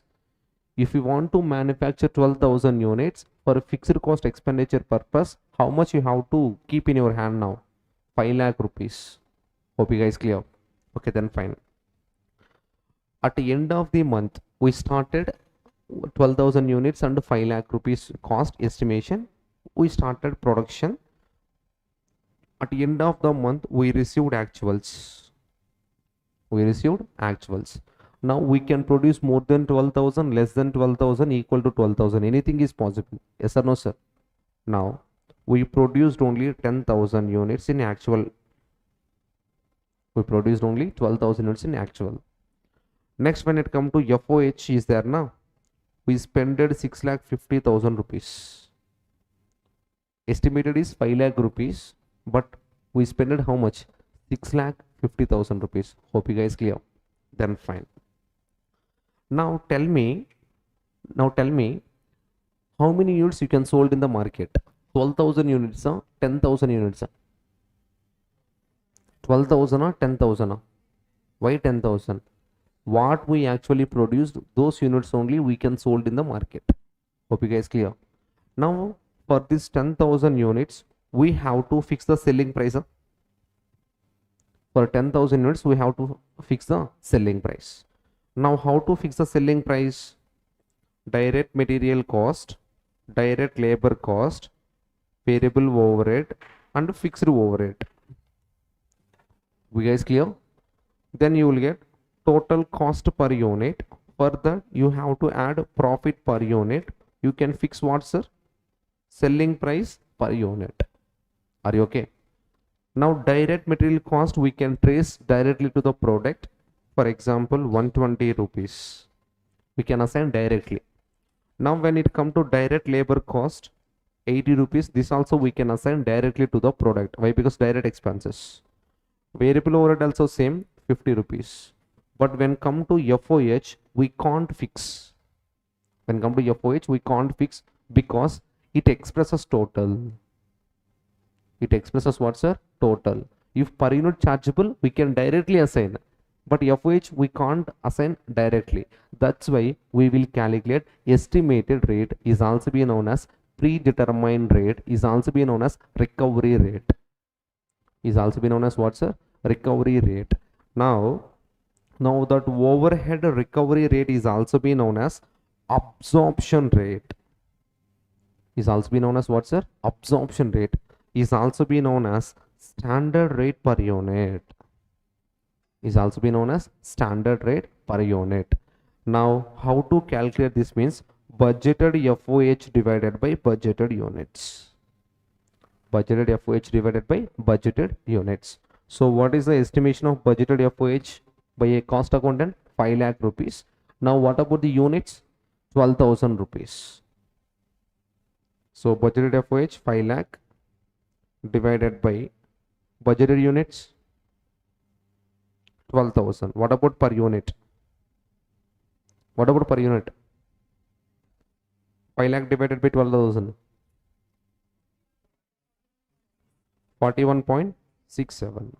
Now theme expressing that no company waiting for actual information. They will fix the price with the help of estimations.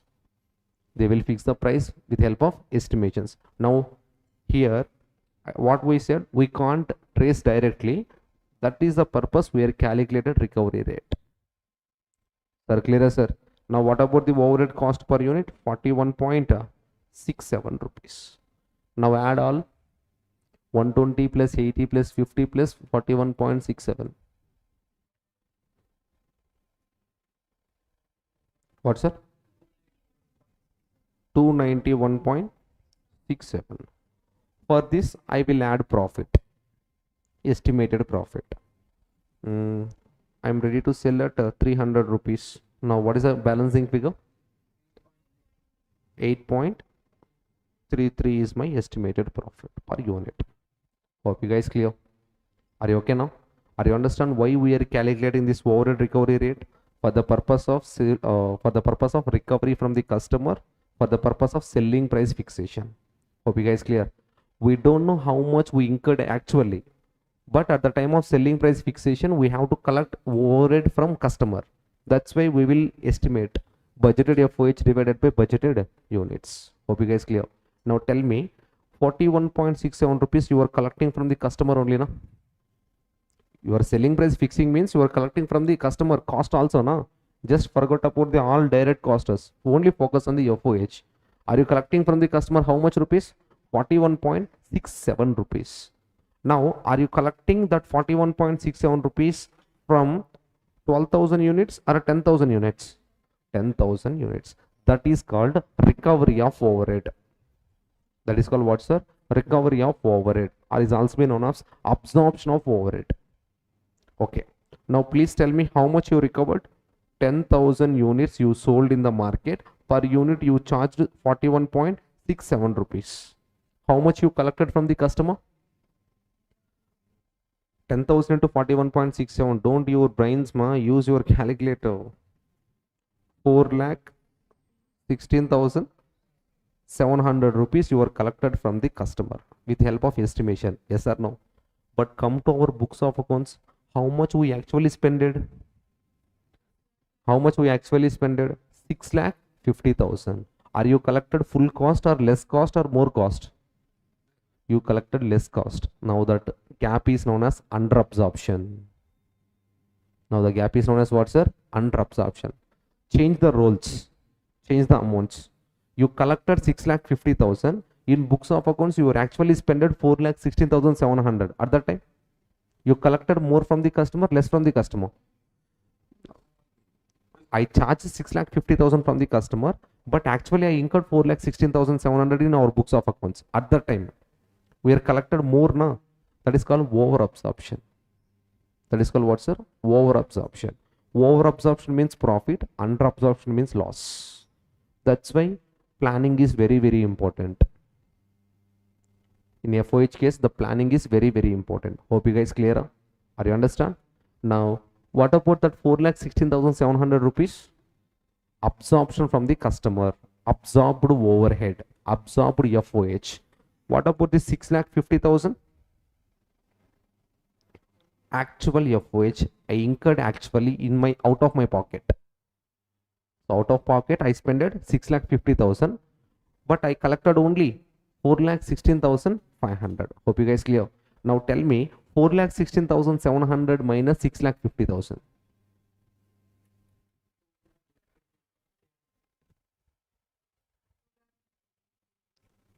What, sir? 2,33,300 exactly. Now tell me, adverse or favorable? Why adverse? Under collection. Under collection means loss only, no? Sir, clear, sir. Under collection. How much I have to collect? 6,50,000. How much I collected? 4,16,700. Wrong collection, no? Yes or no, sir? What is the right collection? 6,50,000. But you wrongly estimated, wrongly collected 4,16,700. How much is the extra amount? How much amount you need to collect extra? 2,33,000. That's why under absorption, under collection, loss to the company. Clear, sir? This is the concept name called FOH cost variance. FOH cost variance. Observe. Can I say like this? Recover FOH minus actual FOH. Recover FOH minus actual FOH. Okay. Next, can I say absorbed FOH minus actual FOH? Sir, clear, sir? Now tell me how this recovered FOH or absorbed overage I calculated. Budgeted unit into standard rate, actual units into standard rate. 12,000 into 41.67, 10,000 into 41.67, 10,000 into 41.67. What about the 10,000? Actual output.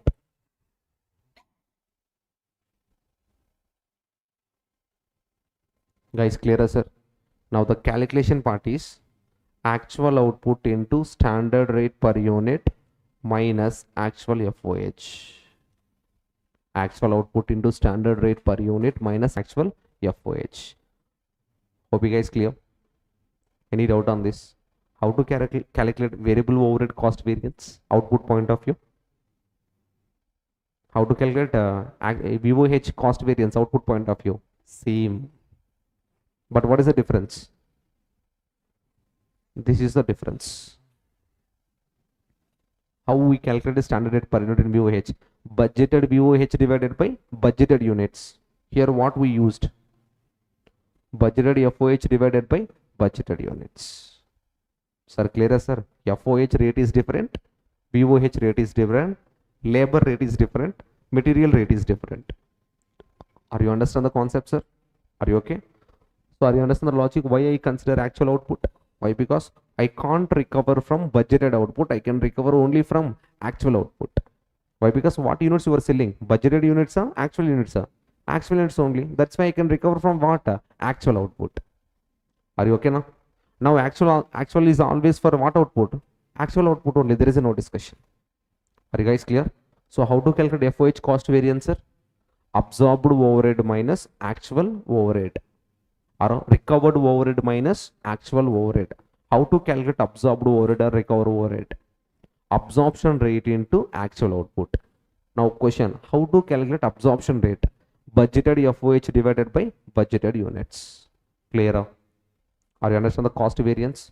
Now the question, multiple alternatives there. I will explain every alternative. This can we calculate in hours point of view also. Clear, sir? As of now, listen carefully. Understand the concept first. Now when it come to how much is your answer? 2,33,300. Adverse or favorable? Adverse. Now who's the owner of the company? Rajni sir. Owner of the company, Rajni sir. He called both managers, Ajit sir and Vijay sir. Ajit sir is a production manager, Vijay sir is a cost accountant. Now he will ask, why this 2,33,330 negative is came. Hope you guys clear. So they will exchange the things.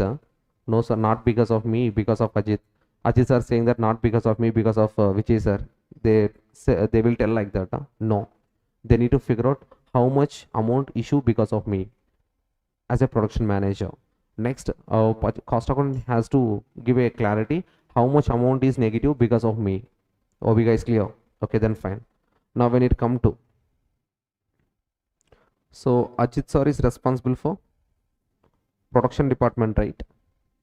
Vijay sir is responsible for, he was a cost accountant, he was responsible for total expenditure. Hope you guys clear. Now when it come to Vijay sir point of view, what Vijay sir said, you can keep 5 lakh rupees, you can keep 5 lakh rupees, no issue. But what happened in the reality? 6,50,000. The gap between the amount, he was responsible. Hope you guys clear. Nothing but 5 lakh minus 6,50,000. How much? 1,50,000. Now Vijay sir is responsible for 1,50,000. They spended more or they spended lesser? Planned is 5 lakhs. They're actually incurred 6,50,000. They spended more, na? More means increasing profit or decreasing profit? Decreasing profit. Decreasing profit means adverse only, na? Now Ajit sir, only Vijay sir is responsible for what, sir? 1,50,000 rupees adverse reason. This is nothing but FOH, expenditure variance. FOH, expenditure variance. Now how to calculate this FOH expenditure variance? Budgeted FOH minus actual FOH. Budgeted FOH minus actual FOH. Any issue with the calculation part? How to calculate expenditure variance? Budgeted FOH minus actual FOH. Budgeted FOH minus actual FOH. Hope you guys clear. Now it's time to Ajit sir. What Ajit sir said? Go with the 12,000 units, right? But actually how much? 10,000 units. There is a 2,000 units of gap. 2,000 units of gap. More produced or less produced? Less produced. Less produced give a high profit, sir. More produced give a high profit, sir. More produced give a high profit. Less produced give a low profit or more cost. Hope you understand the logic, sir. Very clear? Okay, then fine. So because of this 2,000 per unit, how much they're lost? 41.67 rupees, sir. Now 41.67, how much? 83,000, I think 300. 83,300. Why? Because the round off issue 40 rupees extra came because of decimal. We consider 41.667 na? Yes or no, sir? Because of that issue you can go with the 300. Now observe.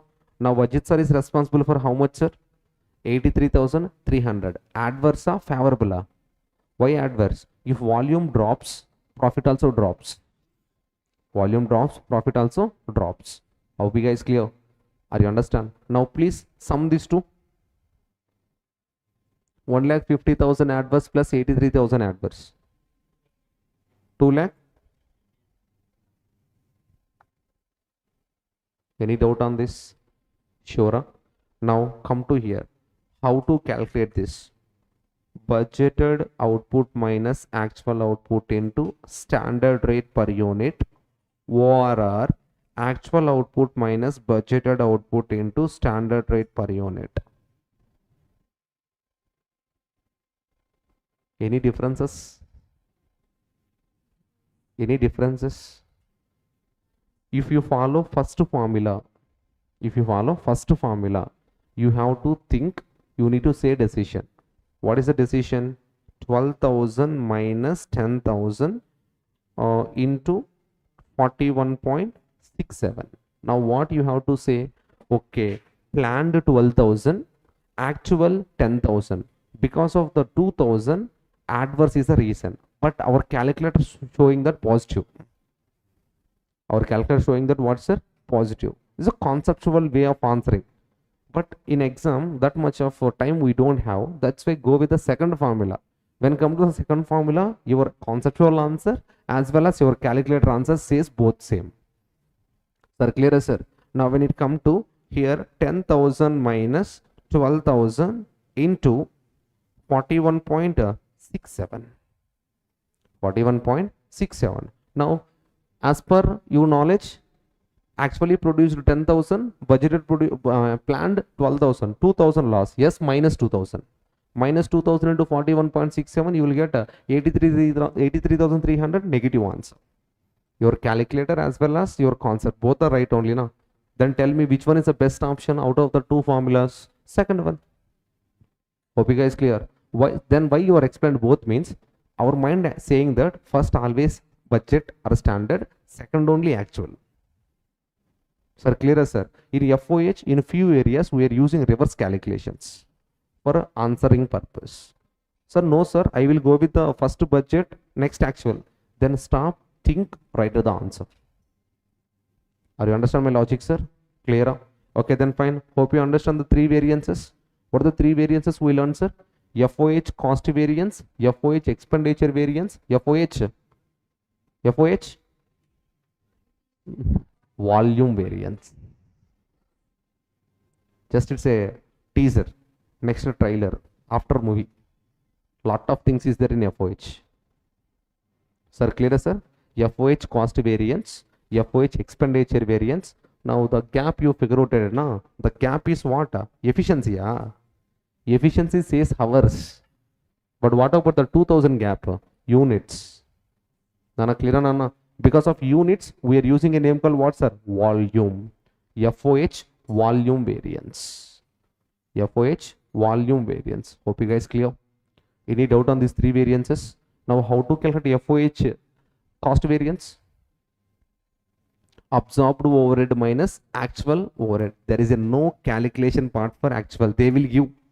There is only calculation part for absorbed overhead. How to calculate absorbed overhead? Actual output into estimated rate per unit, or standard rate per unit, or recovery rate per unit, or absorption rate per unit. Now the question, how to calculate all those things? Simple, sir. Budgeted FOH divided by budgeted units.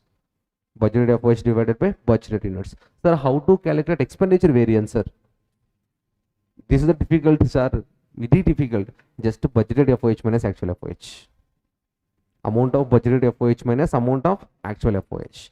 Now how to calculate volume variance? Sir, volume variance means the gap of the volume. You can go with the budgeted volume minus actual volume, or actual volume minus budgeted volume. So if you wanna save time, go with the actual output minus, or actual volume minus actual finished good minus budgeted finished good. Sir, clear, sir? The gap you will get only units. I don't want units, I want amount. How that units converted into amount? You have to multiply with rate. Which rate? Unit rate or hour rate? What is the gap? Unit. You need to multiply with the unit rate only. That is nothing but a standard rate per unit or recovery rate. Sir, clear, sir? Okay, then fine. So say these values again.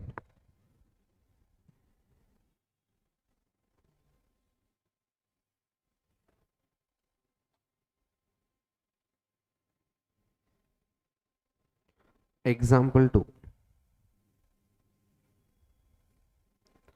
Budget actual. What is the units? Anyone opened a PDF? 50, 40.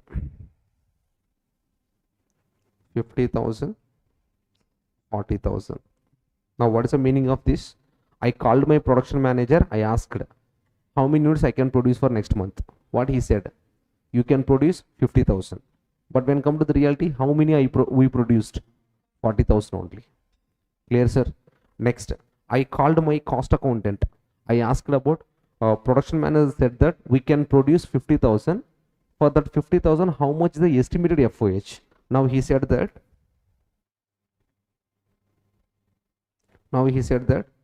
Sir, keep 5 lakh rupees, sir, sufficient.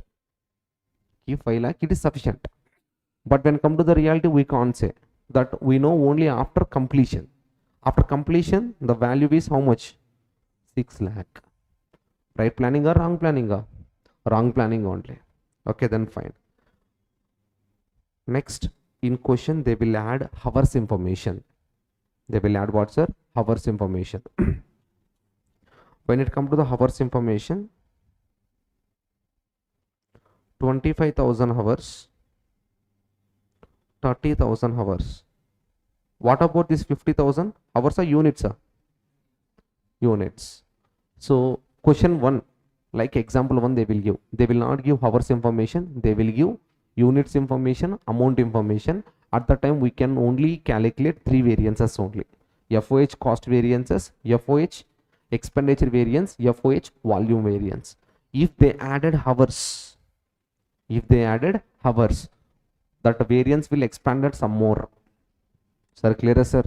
Now that volume variance is there now. Now that volume variance split into 2. Capacity variance, efficiency variance. Capacity variance, efficiency variance. I hope forgot about the hours. If question gives only units and FOH, you know how to calculate FOH cost variance, FOH expenditure variance, FOH volume variance. Please answer. FOH cost variance, FOH expenditure variance, FOH volume variance.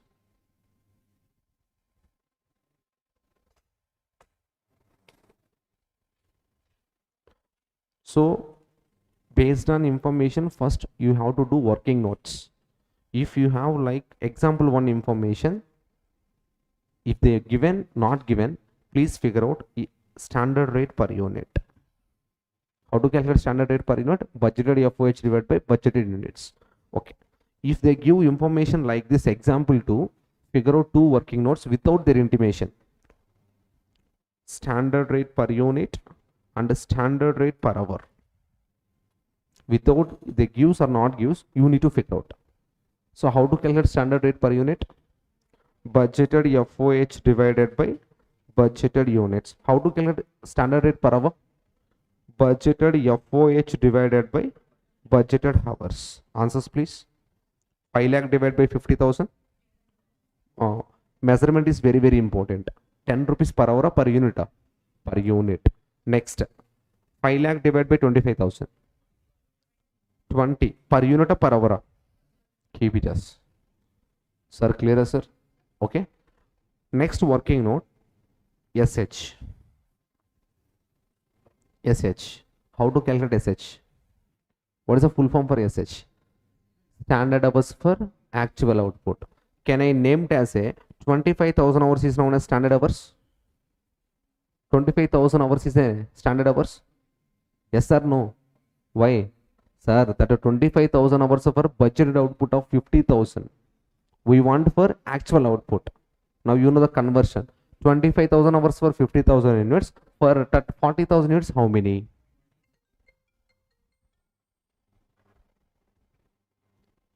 20,000 hours. Hope you guys clear. Any doubt on this one?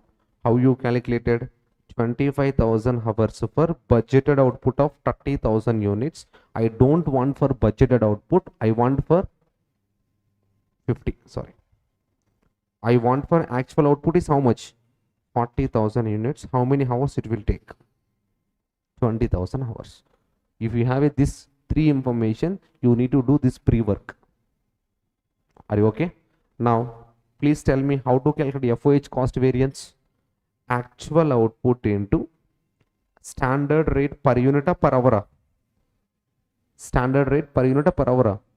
Per hour. Sir, output to unit both are same, my point of view. Units. Or you can go with the actual units, not a problem. Actual units into standard rate per unit minus actual FOH. Now what about the actual units? 40,000 into 10 rupees. 4 lakhs, huh? Yes or no, sir? What about the actual FOH? 6 lakhs. Now what about your answer? Your calculator also showing in native only, no? Now what is the meaning of 2 lakhs? Under absorption. The meaning of the 2 lakh is known as what, sir? Under absorption. Are you clear? Okay, then fine. How to calculate FOH expenditure? Estimated expenditure minus actual expenditure, nothing but budgeted FOH minus actual FOH. Budgeted FOH minus actual FOH. There is a no calculating thing like directly you can do. Now what about the budgeted FOH? 5 lakhs minus 6 lakhs. Answer 1 lakh adverse. Your calculator also showing negative only now. Yes or no, sir? Now tell me, out of the 2 lakh adverse, cost accountant is responsible for 1 lakh adverse. Are you okay now? Okay, then fine. When it comes to how to calculate FOH volume variance, conceptual point of view, budgeted output or budgeted units minus actual units. For your answer purpose, actual minus budget. Volume difference only, no? Production manager issue only, no? Now, actual units minus budgeted units. Now multiply with per unit rate, per hour rate, per unit rate. That's why I do pre-work. Sir, clear, sir? Now multiply with 10 rupees or 20 rupees. Why 10 rupees? Unit rate, sir. Now 10. What about the answer? 40,000 minus 50,000 into 10. What, sir? 1 lakh. I think your calculator is showing negative answer only, no? Sir, clear, sir? But if you follow budgeted units minus actual units into standard rate per unit, you will get a positive answer. But you have to express adverse reason. Are you guys clear? Any doubt on this? Okay. Now, this production manager is a issue creator from starting onwards. In material, he was not agreed. They said mix yield. In a labor also, he not agreed regarding to the efficiency. Mix yield is came. Same like that. Here also production manager. Who is the production manager? Yeah, he will not accept.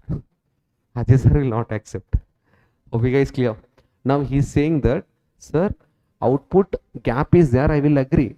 The gap because the gap came because of usage of machinery or usage of labor. Usage of machinery or usage of labor or both. Hope you guys clear. Now usage of machinery concept is nothing but capacity. Sir, clear, sir? And that capacity also you have to work properly now. If you are not work, there is a efficiency also. Sir, clear, sir? There is a, when it come to the Vijay sir point of view, no issue. 1 lakh adverse. He okay, chumma, okay, 1 lakh. Next time it will not repeat. He said okay. But when come to Ajit sir says that 1 lakh not only because of me, there is a some other issue called capacity issue as well as efficiency issue.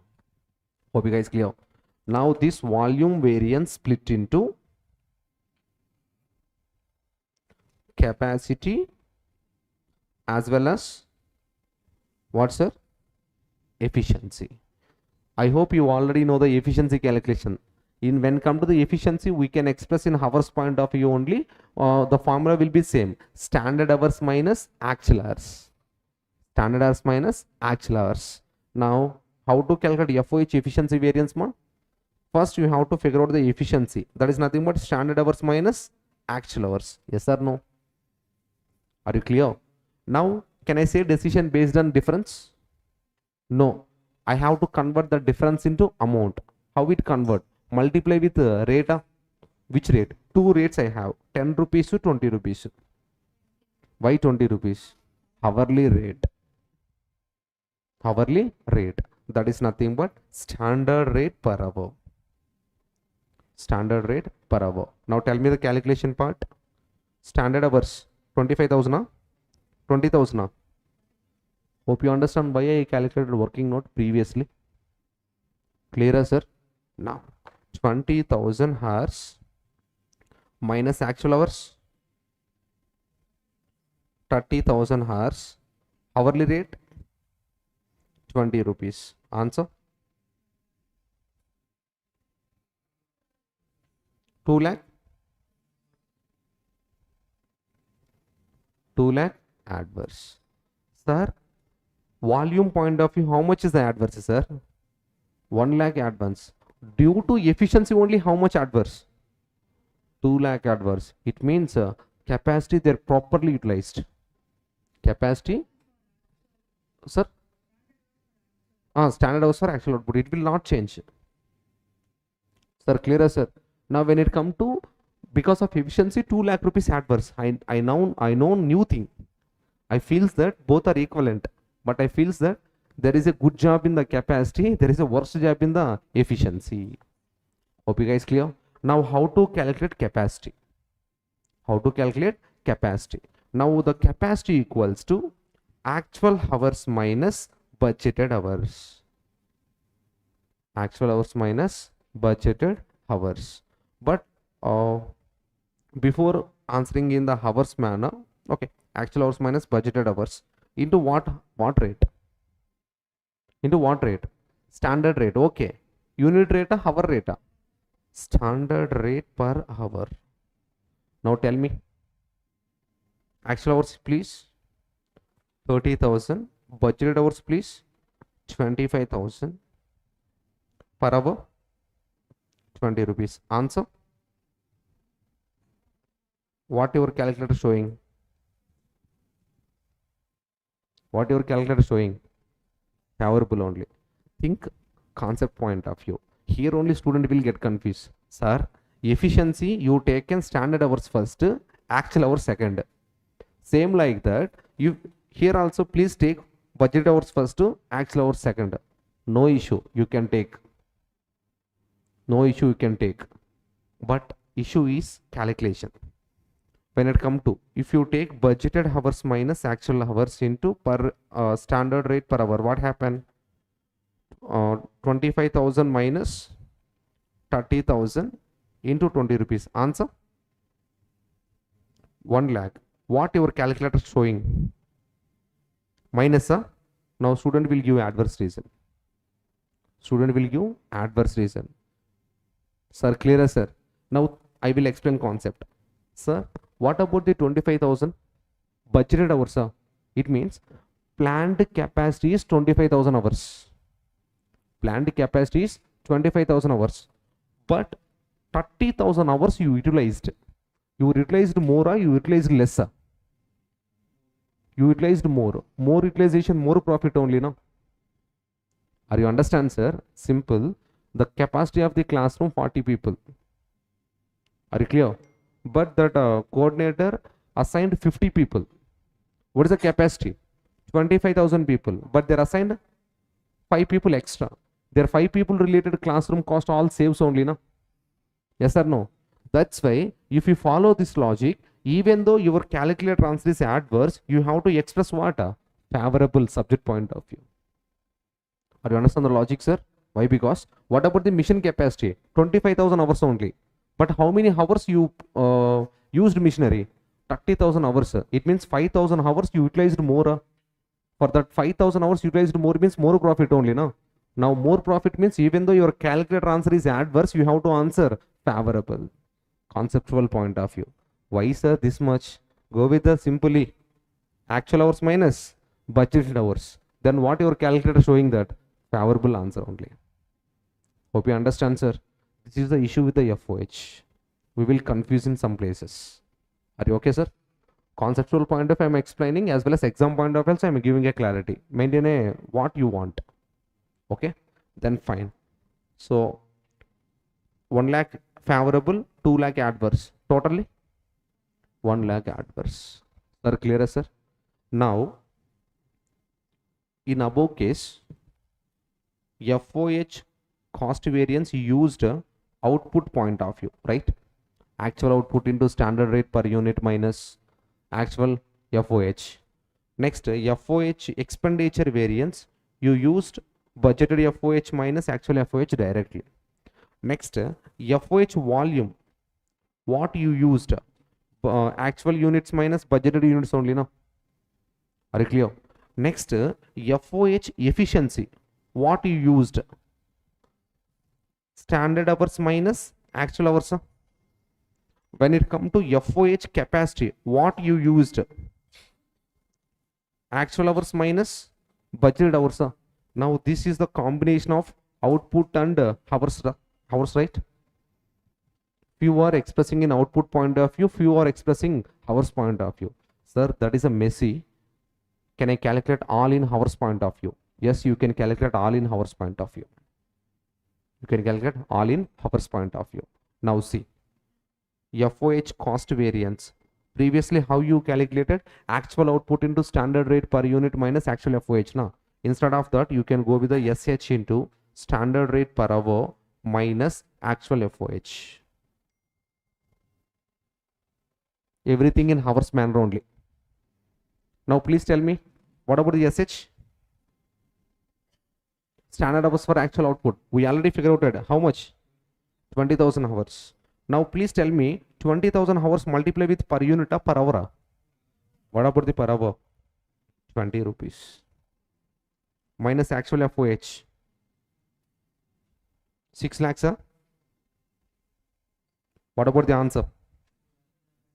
2 lakh? Adverse. Hope you guys clear. Same like VOH. We can calculate in output point of view. We can calculate in hours point of view. If it is a hours, you have to multiply with hourly rate. If it is a unit, you have to multiply with a unit rate. Okay now? Clear?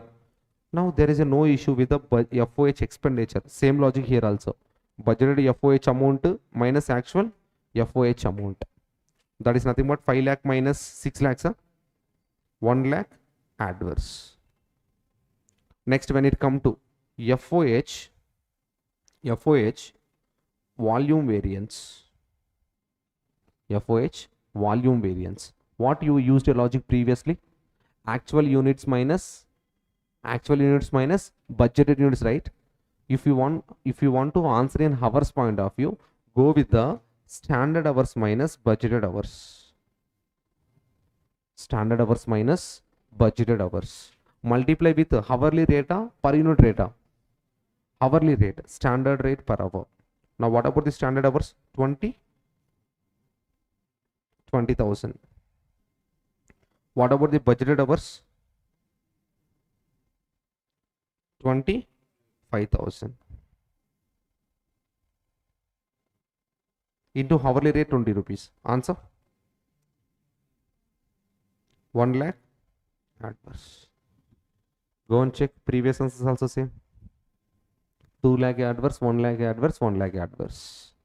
I'm just saying alternative. What you understand, you follow that. You will get answers only. Sir, clear, sir? Maximum of the people are following first approach. They will following 1 minus 2, 2 minus 3 logic. Sir, clear, sir? But instead of that, my suggestion, go with the alternative 2. What is alternative 2? Hours point of view. Everything we can calculate in a hours point of view. Sir, clear, sir? Okay, then fine. Next, when it comes to volume segregated into FOH efficiency, it always expresses in hours only, na? Need not to convert anything. That's why standard hours minus actual hours into standard rate per hour. Now, FOH capacity, this also expresses in already hours point of view only. Which hours? Actual hours minus budgeted hours into standard rate per hour. Standard rate per hour. Sir, clear, sir?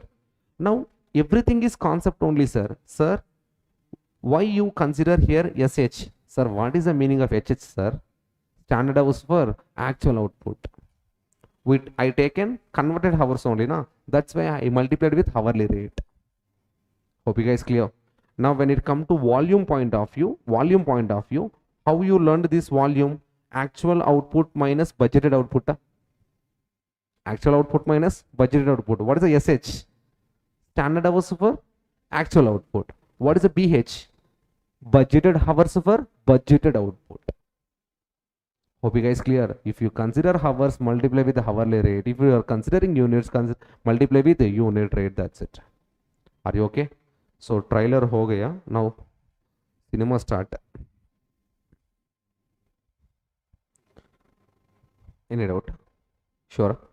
Ma'am, are you okay? Multiple alternatives. Any confusing is there? No. Okay. Now when it come to, can anyone tell me the example 3 values? Example 4 values? 3 va? Okay. Example 3. Budget to actual. Units 30,000. 30. Now what is the meaning of this? my production manager planned that we can produce 30 only, but actually we produced 35,000. Are you clear, sir? Okay. Next, FOH, please. 5 lakhs, 6 lakhs. Now, my cost account says that, sir, keep 5 lakh rupees as a FOH expenditure for manufacturing of 30,000. But at the end of the month, how much I spent it really? 6 lakh rupees. Are you okay? Next, hours. 25,000, 30. Now, what about the meaning of this? Sir, we can produce, this also my production manager plan only. Sir, we can produce 30,000 units within 25,000 hours, sir. But what happened in the reality? It takes 30,000 hours and produces 35,000 units. Are you okay now? So, up to 3 information is available. You know, there is a 5 variances. What are the 5 variances? FOH cost variance, FOH expenditure variance, FOH volume variance, FOH efficiency, FOH capacity. Now they will add one more thing in the question paper. Nothing but number of days. This is ultimate question. So this is the ultimate question of the FOH. If you understand this, concept is over. Number of days, please. 30, 26. You have to produce and sold within 30 days. But you produce and sold within 26 days. Are you understand the difference between 30 and 26? Sir, clear, sir? Okay, then fine. Forgot about the days. You know the concept. You can calculate 5 variances. What are the 5 variances? Cost, expenditure, volume, efficiency, capacity. Please answers. Speed up. Just with, wait. If question paper gives like this, you need to do working notes. You already know 3 working notes. What are the 3 working notes? Standard rate per unit. How to calculate standard rate per unit? Budgeted FOH divided by budgeted units. 5 divided by 5 lakh divided by 30,000. How much? 5 lakh divided by 30,000. 16.67.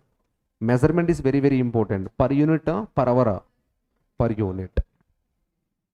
Standard rate per hour. How to calculate the standard rate per hour? Budgeted FOH divided by budgeted hours. How much? 5 lakh divided by 25,000. 20 rupees per unit or per hour? Per hour. Now, if they express or not express, you have to calculate these 3. SH. How to calculate SH? Can I take 25,000 hours of budget is nothing but SH? No. Why? Because 25,000 is a budgeted hours. I want budgeted hours for actual output. So 25,000 into 35,000 divided by 30,000. Conversion. So nothing but 25,000 hours into 35,000 divided by 30,000 only, no? What, sir?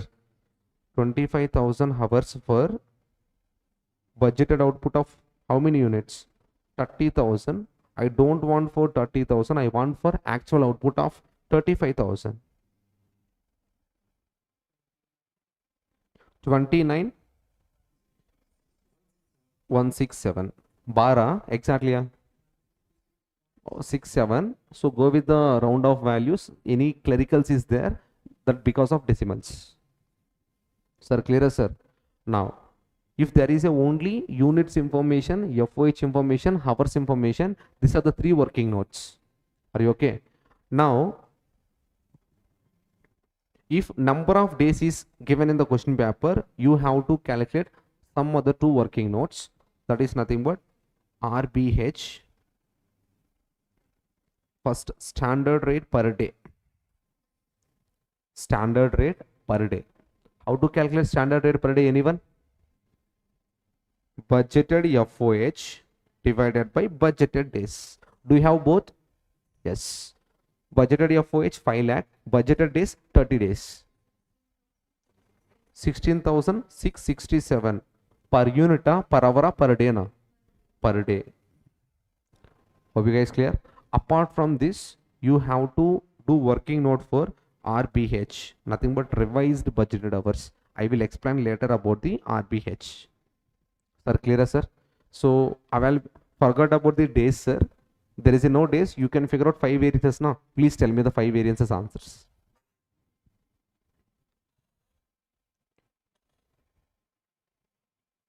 FOH cost variance, FOH expenditure variance, FOH volume variance, FOH efficiency variance,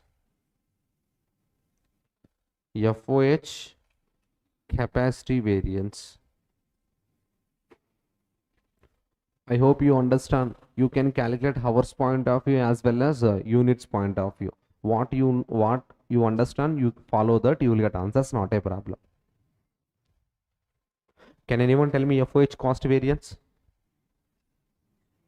No need of writing, sir. Just with help of calculator completed. Actual output 35,000 per unit 16.67 minus actual FOH 6 lakhs completed. 16,000. 667 adverse or favorable? Adverse. Adverse or favorable? 35,000 into 16.67. How much? 35,000 into 16.67. Okay, then adverse only. Minus 6 lakhs. Under absorption only now. Actual FOH 6 lakhs. Under absorption only now. Okay, then how to calculate FOH expenditure variance? Budgeted FOH minus actual FOH. That is nothing but 5 lakh minus 6.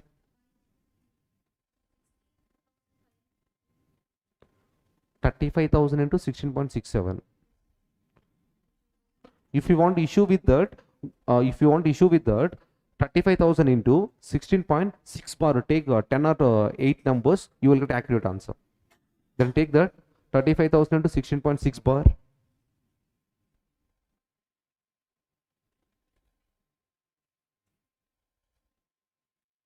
Okay, so 16,667 only, na? Okay, then fine. Next, expenditure 5 lakh minus 6 lakhs, 1 lakh. Adverse or favorable? Your calculators are showing negative as well as concept also saying adverse. Next, when it come to FOH volume variance, how to calculate this? Hours point of view we can calculate, units point of view we can calculate. Units point of view UZ. Actual units minus budgeted units. Nothing but 35,000 minus 30,000 into unit rate, hour rate. Unit rate. Unit rate is nothing but 16.6 bar. 83,333. Decimal above 67. Round of purpose I consider that. 660. Then you can consider 330. 83,330. 340. Adverse or favorable? Favorable. Now reconciliation is completed. What is the reconciliation? FOH expenditure variance plus FOH volume variance is known as FOH cost variance. 83,340 favorable minus 1 lakh ma. 16,660 adverse only now. Reconciliation. Are you clear?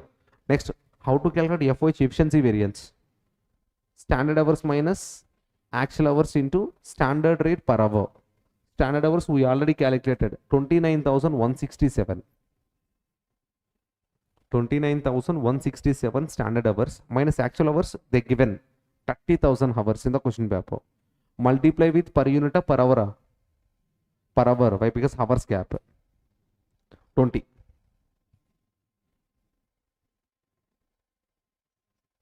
How much?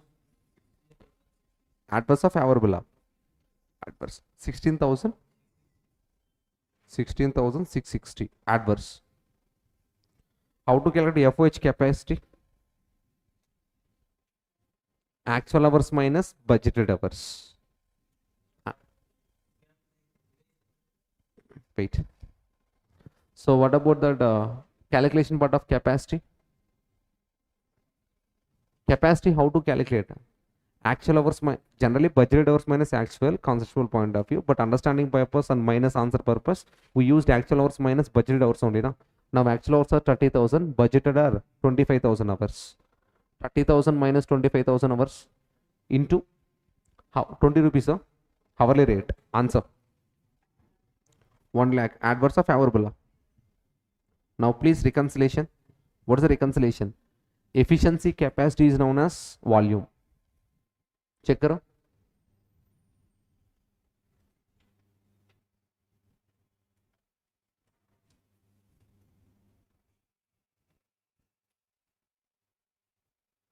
One lakh minus 16,660. Sir, clear, sir?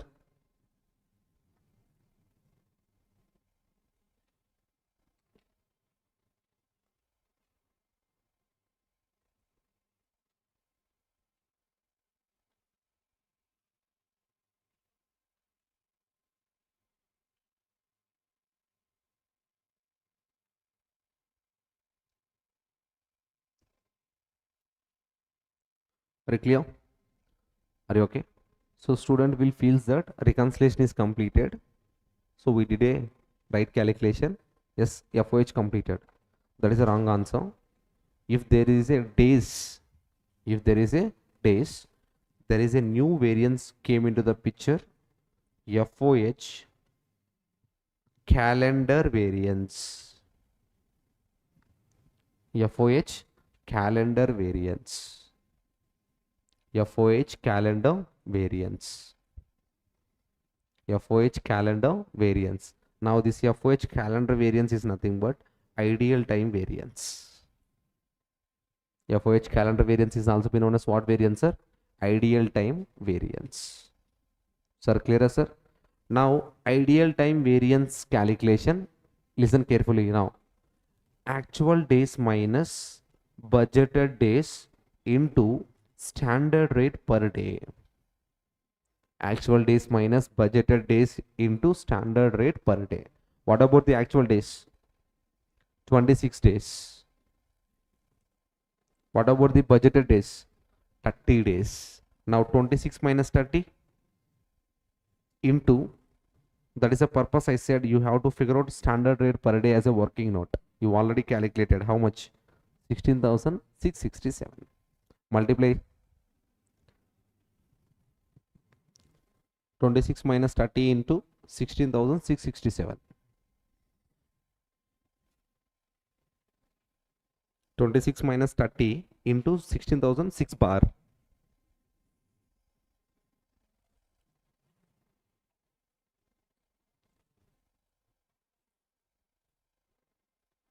(26 minus 30 into 16,006 bar). 60? No, sir. 66,000. 4 days into 16. It's not point, sir. Comma, sir. Sorry. That not 16.667. It's a 16,667. It's not comma. It's not a full stop. It's comma. Are you clear? Now what is the answer? 66,000. 667. 8. 667. Hope you guys clear up. Now reconciliation equals to FOH capacity variance plus FOH efficiency variance plus FOH ideal time variance. Now do reconciliation. It will not happen. 1 lakh favorable. What about this 66,667? Favorable or adverse? How favorable, ma? 26 minus 30 minus 4, ma. Minus 4 into 16,667. Adverse, na. Clear, sir? I will give a clarity why is adverse all those things. Are you clear? Now reconciliation, please. Efficiency plus capacity plus calendar. 1 lakh minus 16,660 minus 66,667. You need to get 0. If something is there, reconciliation is not happen. Sir, clear, sir? Why? Because now the concept is known as what, sir? Revised budgeted hours. Revised budgeted hours. Sir, what is the meaning of revised budgeted hours? Sir, this 25,000 hours is there, na? Yes or no? That is for how many days related, sir? 30 days related. I don't want for 30 days related, I want for actual days related. Actual days related. Hope you guys clear up. Why? Because I don't want anything for budget information. Everything I want for actual information. That's why that 25,000 hours of budget hours you have to convert for actual days. Convert karo. 20,000, 25,000 into 26 divided by 30.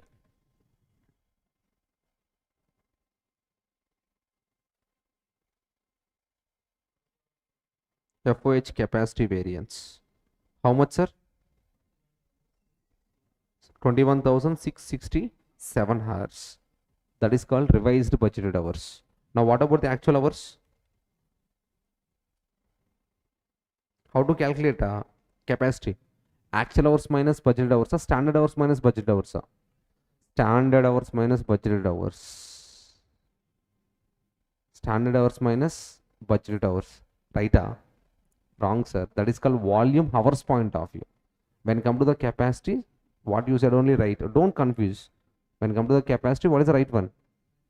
Actual hours minus budgeted hours. What budgeted hours? Revised budgeted hours. Why? Because days information is there. Now the formula is what, sir? Actual hours minus revised budgeted hours. Now into hourly rate or unit rate?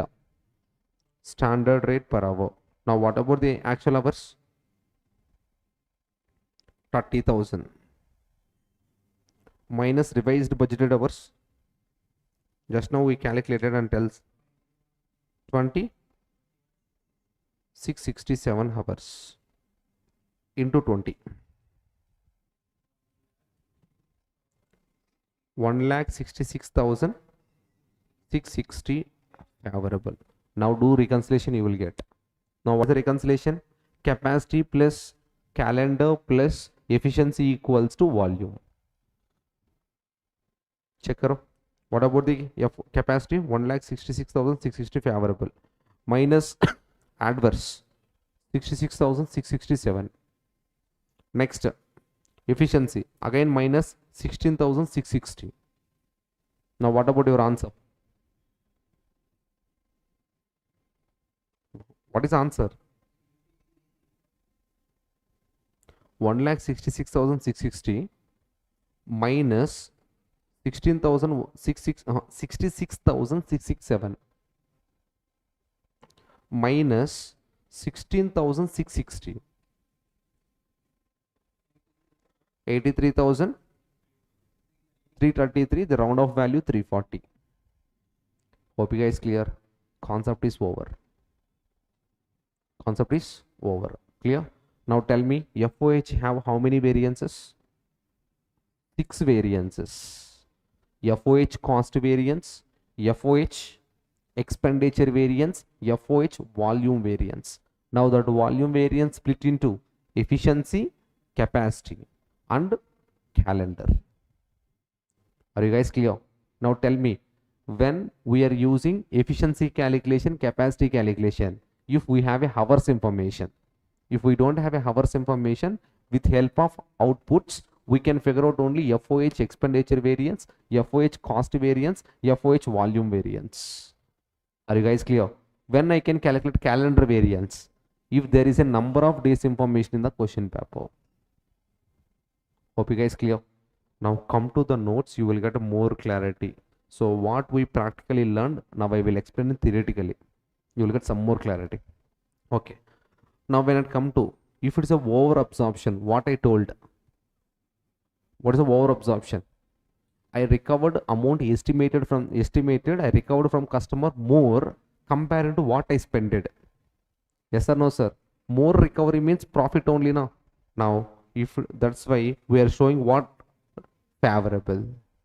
Under absorption means we collected from customer less amount, we spended more amount, more spent, more cost, less profit.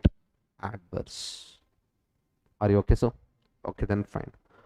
More expenditure, profit or loss? More expenditure. I planned 5 lakhs. I actually spended 6 lakhs. Profit or loss? 1 lakh loss. Adverse. Next, less expenditure. Less expenditure, less cost, more profit. What? favorable. Next, volume, more is beneficial, less is beneficial? More. More volume, more sale, more profit. Can I say favorable? Less volume, less profit, or loss? Adverse. Next, capacity, more utilization, more profit, favorable. Less utilization, loss, adverse. Based on this, conceptually we are giving favorable, adverse reasons for the concept. So we are not following calculator. We are using budget first, actual second only. But in few areas we changed roles. When come to the calendar variance also, you observe or not, I consider actual days minus budgeted days for calculator answer purpose, not concept answer purpose. Sir, clear, sir? Now see, efficiency. Do you want high efficiency or low efficiency? High efficiency. High efficiency give a lower cost. Lower cost means more profit. Favorable. So efficiency check based on labor hours only now. If you are using more hours means more cost, less efficiency. If you are using less hours means more efficiency, less cost. That is the logic behind the efficiency. Now less labor, high efficiency, more labor, low efficiency. So high efficiency, profit increases, favorable, loss, adverse. Now this is the days related thing.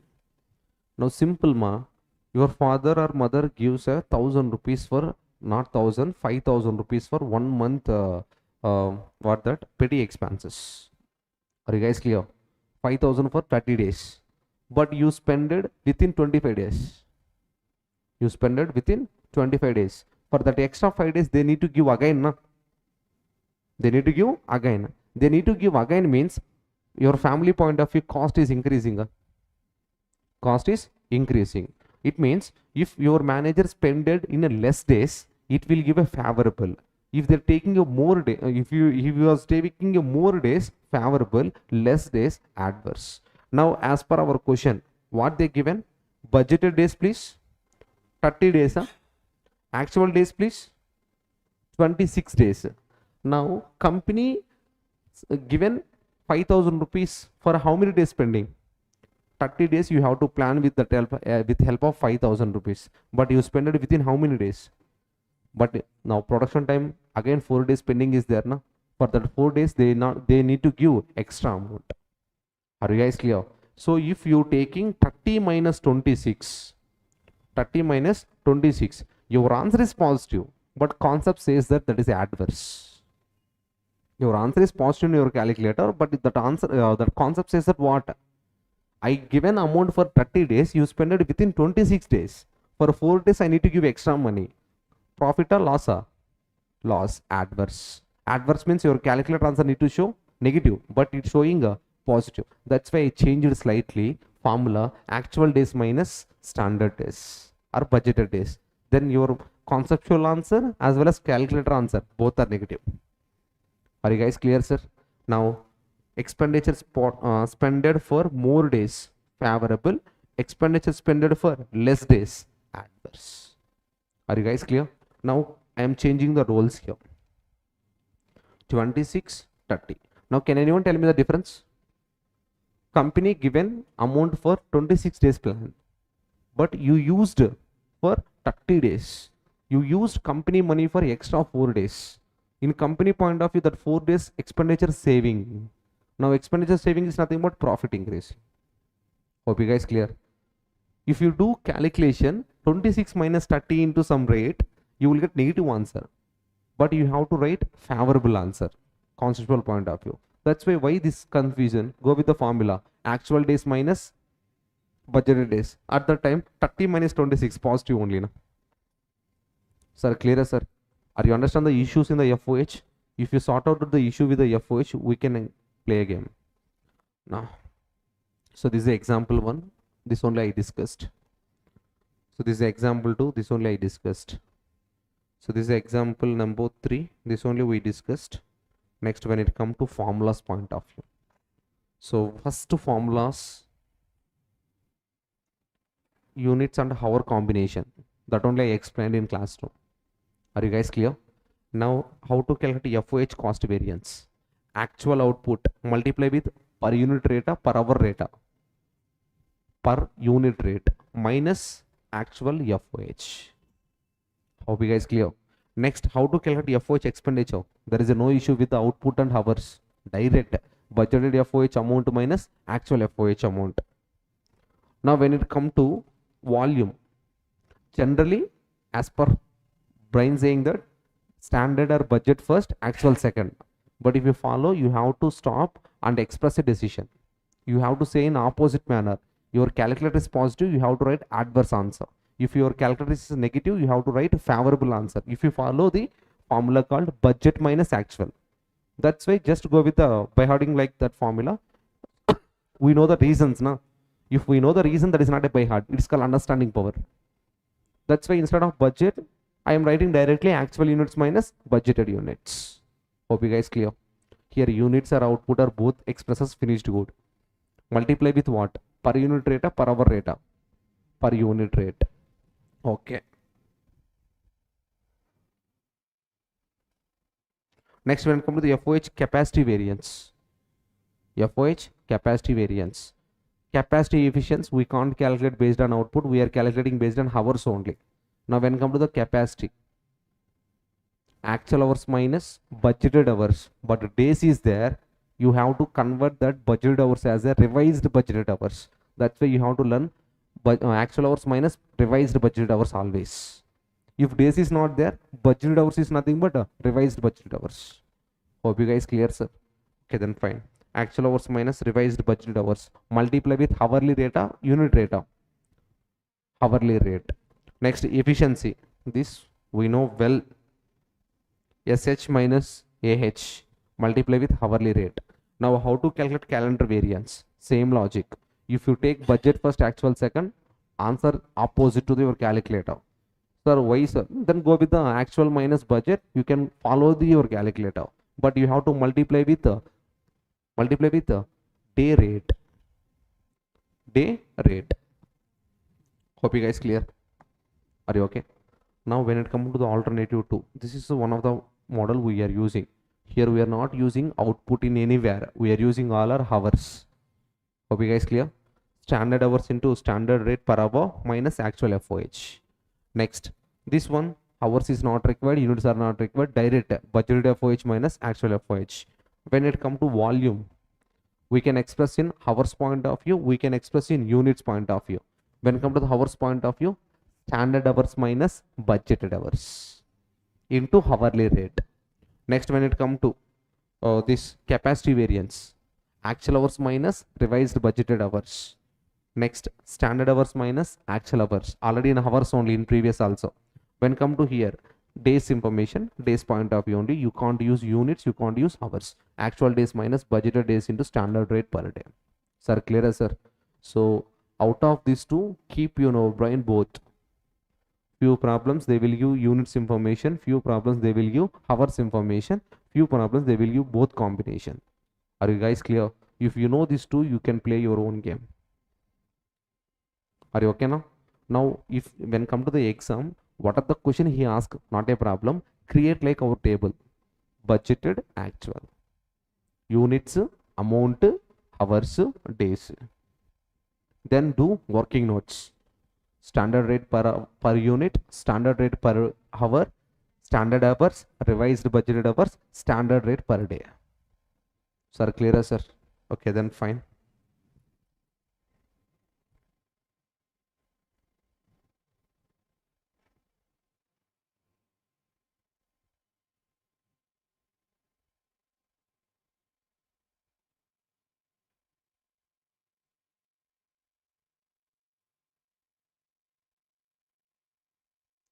Illustration number 9.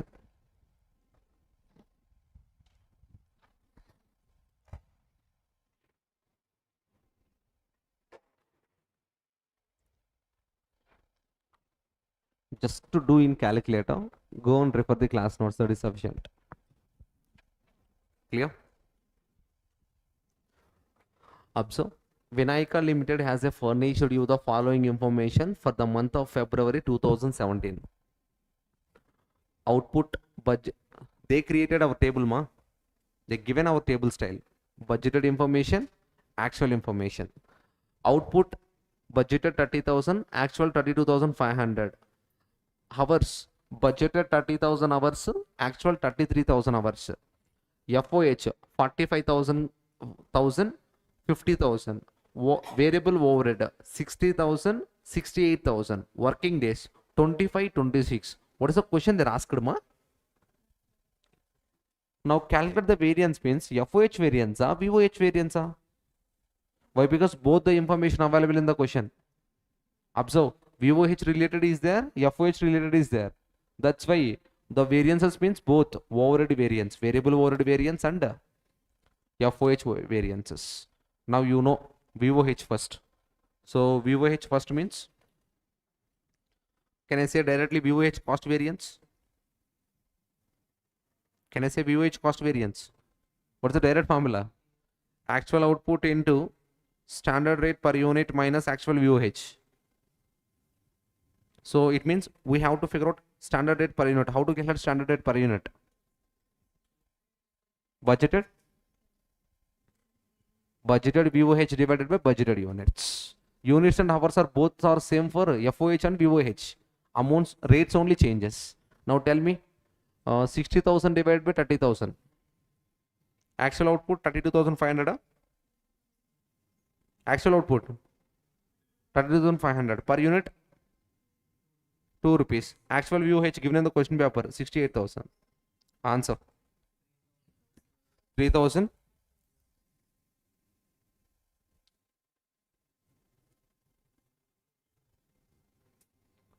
3,000 adverse. Completed. If you want efficiency and rate, go with the hours point of view.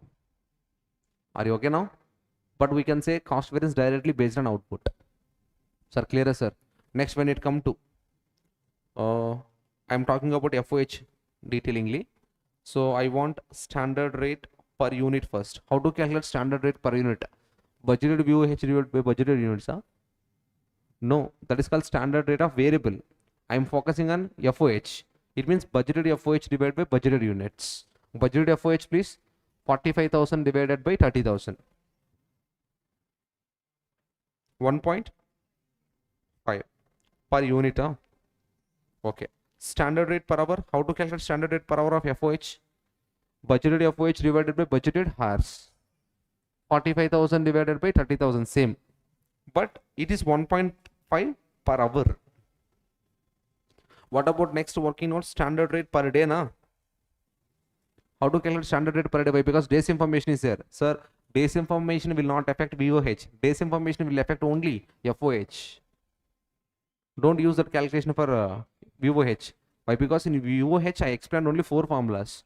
Output point of view, direct formula. Hours point of view, labor, first 3 formulas. Clear? At anywhere I am not expressed days related to VOH. Days only impacting FOH. So standard rate per day. How to calculate this? Budgeted FOH divided by budgeted days. 45,000 divided by 25. How much, sir? 1,800. What is the expression per day? Now we have to calculate standard hours now. How to calculate standard hours? That 30,000 hours is 30,000 budgeted hours is nothing but actual hours. I mean standard hours. No. So 30,000 hours for 30,000 units. I don't want for budgeted output. I want for actual output. Now what about the standard hours? 30,000 into 32,500 divided by 30,000. 32,500 hours. 30 divided by 1 only, ma. 1 into that actual hours, 32,500 hours only. If you calculate also, you will get same answer. Now, do you want RBH? Or you want RBH, revised budget hours? Why? Days is there and difference is there. Now, how to calculate revised budget hours? 30,000 budgeted hours for 25 days. I don't want for 25 days, I want for actual days. Now that is nothing but 30,000 into 26 divided by 25. 13,000, 31,200 hours. Then just to play calculator game. How to calculate FOH cost variance? Actual output. How much is the actual output? 32,500 into standard rate per unit 1.5 minus actual FOH 50,000. 1,000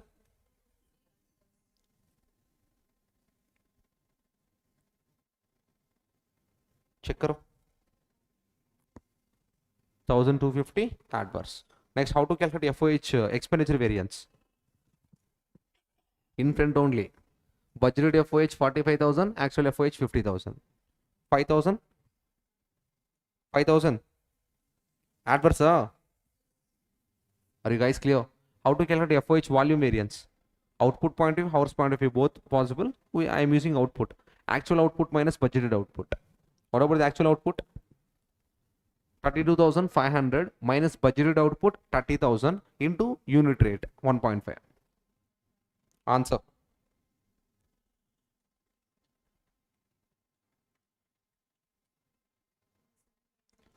$3,750 favorable.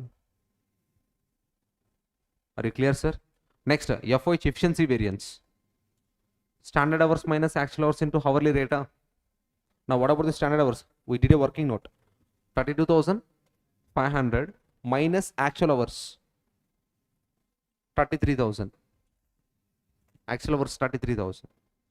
32,500 minus 33,000 into hourly rate 1.5. 750 adverse. Capacity. Actual hours minus revised budgeted hours. Days is there. Actual hours 33,000. Revised 31,200 into hourly rate 1.5. 2,700 favorable. Check the answer also. How to calculate calendar variance? Actual days minus budgeted days into day rate. Days please. 26 minus 25 into 1800. 1800 favorable. Check with the answers. So everyone feels that FOH is a difficult concept. It's one of the easiest concept ever we have, if you know the concept. Are you guys clear? Are you understand? If you want, go with the alternative to calculation also, you will get answers, not a problem. Hours point of view. Why? Because efficiency capacity always expresses hours. But the only we are converting hours output to hours is a cost variance, volume variance. Sir, clear, sir? So when come to the FOH issue creating a, so this, sir, alternative 3. The student who learned in previously 1 minus 2, 2 minus 3 logic. Then first thing, as a faculty, I don't know, sir, this logic 1 minus 2, 2 minus 3. Just for student convenience purpose only I recorded. Are you okay? I know only conceptually. Are you okay? So this by heading I'm not did in inter level also. So if anyone habituated about this, follow this one also, not a problem. Hope you guys clearer? Okay, then fine. Now everything I drafted clearly here. Now come to the note point, last note point. Issue creating area in the FOH. Issue creating area in the FOH.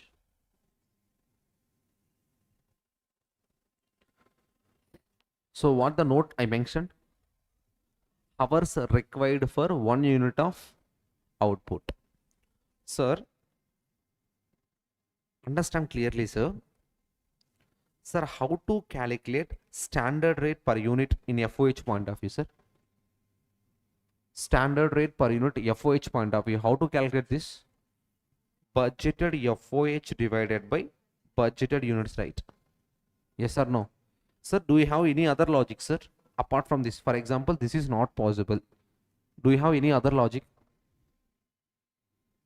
Do you have any other logic? Standard rate per unit calculation. Standard rate per unit calculation. Sir, morning onwards I am explaining that only, sir.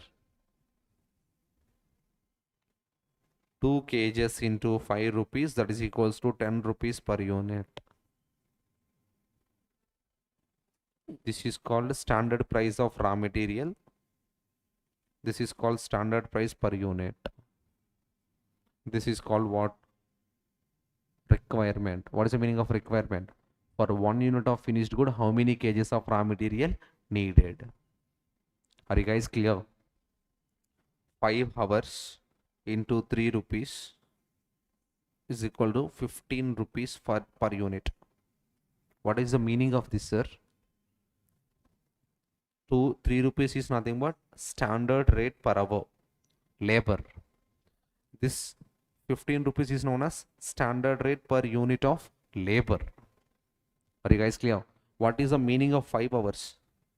For 1 unit manufacturing, 5 labor hours is needed. Sir, clear, sir? Now see the concept. What we feel, 1 unit is equals to 1 hour. But when come to this programming, 1 unit require how many hours? 5 hours. For 5 hours, can I pay 3 rupees per unit or 15 rupees per unit? Can I pay 3 rupees per unit or 15 rupees per unit?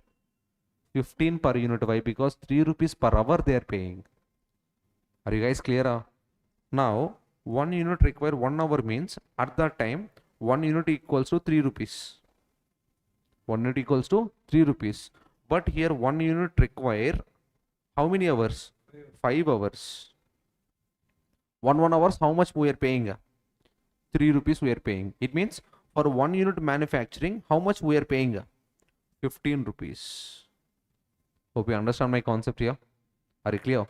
This is called standard rate per hour. This is called standard rate per unit. This is called what, sir? Requirement. This is called what, sir? Requirement. Now, based on this logic also, you can figure out standard rate per unit. Are you okay now? Now, observe. Standard rate per unit is equals to standard hour per unit. That is nothing but requirements. 1 unit ki how many hours is needed? Standard hours per unit.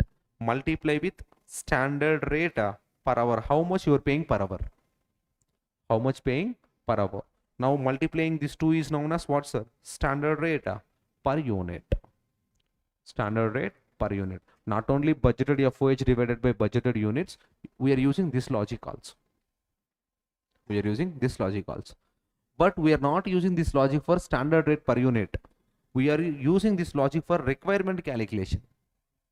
We are using for the purpose of what, sir? Requirement calculation. Now, standard hour per unit means for 1 unit, how many hours is needed is a requirement. Can I say like this? Standard rate per unit divided by standard rate per hour. Just shuffling the formula. Are you understand or not, sir? I am asking about this, sir. I am asking here 15 is there na previously. For example, 15 is not there. I need that. How can I get that? I have standard rate per hour 3 rupees, standard rate per unit 15 rupees. Now standard rate per unit, standard hour per unit is equals to 15 divided by 3. Now 15 divided by 3 is nothing but what, sir? 5 hours, not rupees. What is the meaning of 5 hours? For 1 unit require 5 hours. Hope you understand. Very, very issue creating adjustment.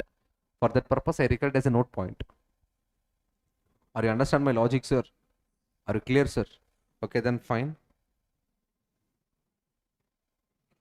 June 24 attempted question, sir. Print question there in the cmainter material and cainter material. Lot of students are not answered because of they don't know about the requirement calculation. I am not degrading them. They forgot it. Why? Because they're checking only reconciliation problems. Out of flow, they given this basic question. They panic. Are you clear, sir? Observe, sir. Z Limited manufacturing company using a budgetary control and standard costing system has furnished the following information. Sir, standard overhead absorption rate per unit. Nothing but standard rate per unit. Standard rate per unit. Next. Standard rate per hour. SRPH standard rate per hour means with help of these two information can I figure out requirement? That only last discussion. How to calculate? That's why I explained standard rate per unit is equals to standard hour per unit into standard hour per hour. Standard rate per hour.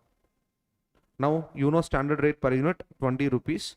You don't know standard hour per unit, but you know standard rate per hour 4 rupees. What is the X? 5 hours. For 1 unit, how many hours is needed? 5 hours is needed. Hope you understand the logic. Are you clear? Sir, clearer, sir? With formula, we can't keep in our brain, sir. With the help of logical study, we can keep in our brain. That's why I created like standard rate per unit calculation, shuffling the formula, creating the requirement. Are you okay now? Okay, then fine. If I say directly standard hours per unit divided by standard hours, standard rate per hour, you will not keep your brain, sir. You observe this, you get a clarity. Okay. Sir, tell me one more question. Sir, overhead means variable overhead, fixed overhead? The word they use overhead means variable overhead, fixed overhead? What ma?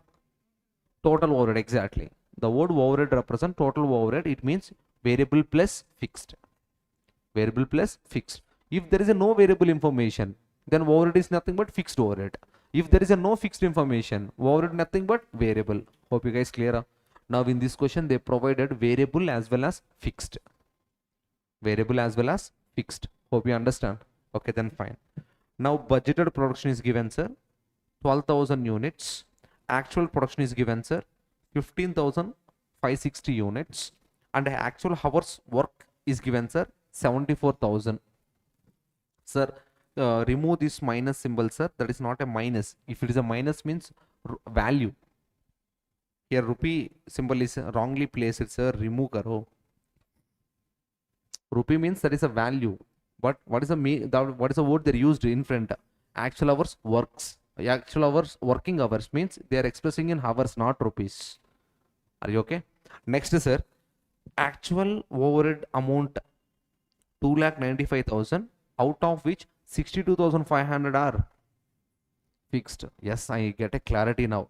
What they said, the top to down, it not relating to the variable overhead, it not relating to the FOH, it relating to the total overhead. Sir, clear, sir? And the total overhead of 2,95,000, how much is the fixed portion?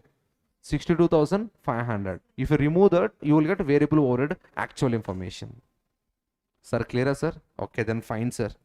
Sir, are you observed this kind of concept in inter level?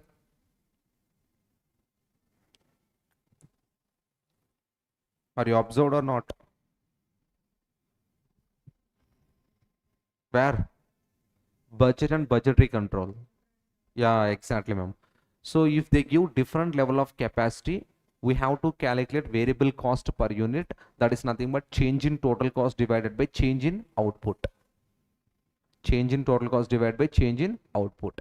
Sir, you can consider either 8,000, 2,000 range or 10,000, 14,000 range or 8,000 and 14,000 range, not a problem. You can take any of the capacity, but you have to figure out gap between the two capacities only.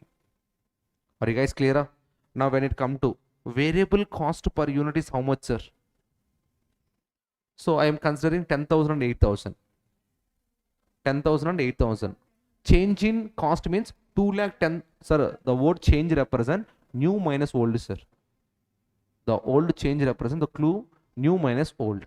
If they ask percentage change, new minus old divided by old into 100. Are you clear, sir? Now out of 8,000 and 10,000, which one is a new? 10,000 only, na? That's why 2,10,000 minus 1,80,000 divided by 2,000. Nothing but 10,000 minus 8,000. How much, sir? Variable cost per unit 15. Sir, can I name it as a standard rate per unit of variable? Just I'm asking about per unit. Variable cost per unit you said now 15 rupees. Yes or no? I don't want variable cost. Just I want variable cost per unit. Now that variable cost per unit is nothing but standard rate per unit related to the VOH. Yes or no, sir? Now I want a standard rate per hour of VOH, sir. How it possible, sir? Standard rate of per hour VOH. Same logic again. standard rate per unit is equals to standard hour per unit into standard rate per hour. Now what about the per unit rate? 15 rupees. Are you clear? What is the requirement? Just now you calculated. How many hours? 5 hours. But I don't want require now. I want standard rate per hour. Now what is the x? 15 divided by 5. Now this is called 3 rupees per hour. 3 rupees per hour. Sir, clear, sir? Now see, sir. What about this 4 rupees, sir? That also be standard rate per hour only, now. 3 rupees also standard rate per hour only, now. What is the difference? Sir, this 4 rupees is a total standard rate per hour. And that 4 rupees, 3 rupees is a variable nature, 1 rupee is a fixed nature. Hope you understand. Are you clear now? Are you okay? Okay, then fine. Now observe. So how we creating a table, budget versus actual rate? Units. What about the units? Budgeted units and actual units both given, I think. Budgeted output and actual output. Budgeted output, please. 12,000 units. Actual, please. 15,560. Now, FOH amount is given. FOH amount is given. Budget is not given. Actual is given. Out of total overhead, 62,500 is actual FOH only, na? 62,500. Now, when it comes to VOH, budget is not there, but when come to actual is there. How much is the actual? Total overhead minus FOH 62,500. 2,32,500. Are you guys clear? Next. Hours is given. Budget is not there. I think actual is given. Actual hours worked. 74,000. 74,000. If you fill these 3 question marks, you will get answers. Are you okay now? Now see, we already calculated requirement now. We already calculated requirement. Now requirement is nothing but 1 unit require 5 hours. Are you clear, sir? Now budgeted units equals to 12,000 units require 5 hours per unit. Now 12,000 into 5, how much? 1 unit require 5 hours, ma. What about the budgeted hours? 6. 12,000 into 5. Now one question mark is completed. 60,000 hours. 60,000 hours. Hope you guys clear. Okay, then fine. Now, where we stopped, variable cost per unit is equals to 15 rupees per unit. Variable cost per unit. Change in total cost divided by change in units. 15 rupees per unit only. Now, when come to the budgeting, problem will not stop at 15. Problem will continue to next 2 steps. Next, we will calculate variable cost. Hope you guys clear. Now, variable cost is equals to units into variable cost per unit. So if you are taking 8,000, you need to use fixed cost purpose that amount only. If you are taking 10,000, you have to use that amount only. Hope you guys clear. So what units you are considering on the total amount only, you need to figure out remaining pending amount. Now I am following 8,000 rule. Units are 8,000 per unit, 15 rupees. How much? 1,20,000. Sir, clear, sir? Now I want fixed cost. Now I want fixed cost. What about the 8,000 related total cost? Don't take 10,000 related total cost. I calculate variable cost related to 8,000. That's why you have to remove that total cost only. Now what about the fixed cost? Regarding total cost 8,000.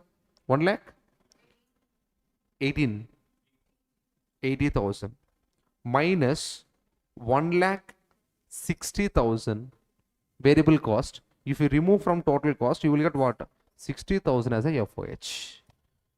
Now I think VOH is there 1,20,000. FOH is there 60,000. Hope you understand. Okay, then fine. What are the working notes we have to do? VOH point of view, FOH point of view. When it comes to the VOH point of view, standard rate per unit, that is nothing but 15 rupees we already calculated. Standard rate per hour, 3 rupees we calculated. When come to the FOH, standard rate per unit. How to calculate standard rate per unit? Budgeted FOH divided by budgeted units. 60,000 divided by 12. 60,000 divided by 12,000. How much? 5 rupees. How to calculate standard rate per hour? No, they already given. Out of per unit 4 rupees, 3 rupees is variable, means 1 rupee is what? FOH per hour rate. 1 rupee. If we calculate also, you will get same answer. How to calculate standard rate per hour? Budgeted FOH 60,000 divided by budgeted hours 60,000. Answer 1 rupee. Are you understand, ma? Okay, then fine. Do you want standard hours? Do you want standard hours? Yes. How to calculate standard hours? 60,000 hours for 12,000 output. I want for 60,000 for 15,560. How much, sir? 77,000. If you want, go with the directly multiply 7,000. Yeah, 15,560 into 5.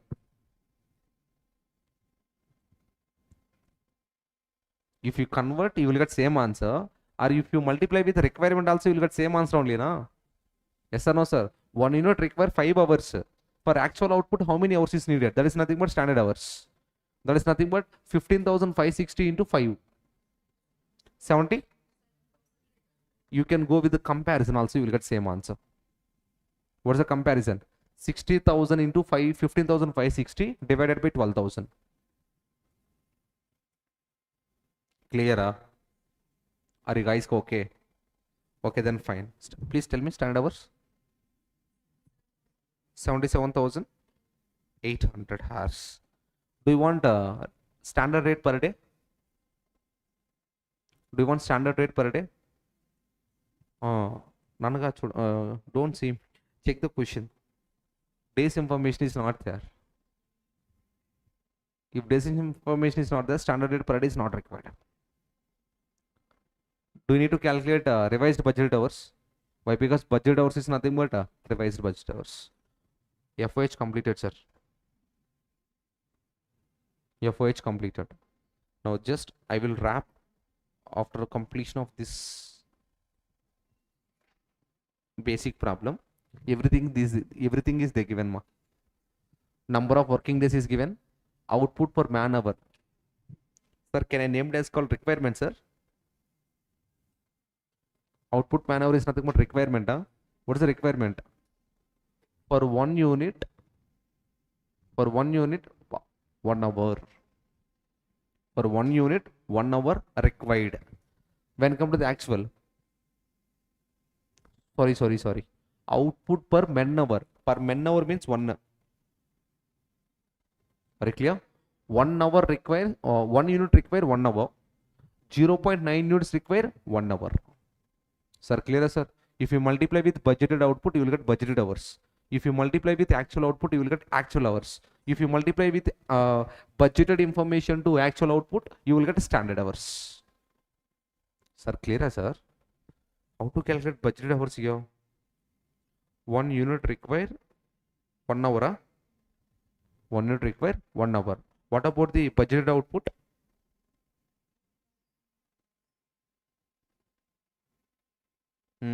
Wait.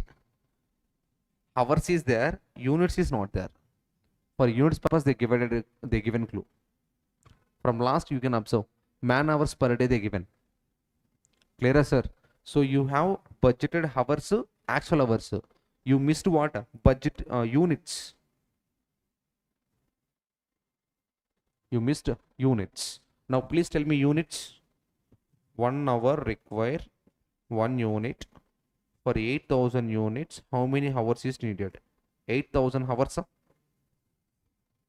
Yes or no, sir? How to calculate actual hours? 1 hour require 0.9 units. For 8,400 units, how many hours is needed? So 8,400 divided by 0.9. 8,400 divided by 0.9. 9,333 units. Sir, clear, sir? Now units is there, amount is there, days is there, hours is there. You can play your game. Clear, sir? Are you understand how I calculated units? In above problems, we calculated hours as a question mark. In this problem, we calculated units as a question mark. Okay, here I mentioned hours, not hours, units. 8,000 units. Are you okay, sir?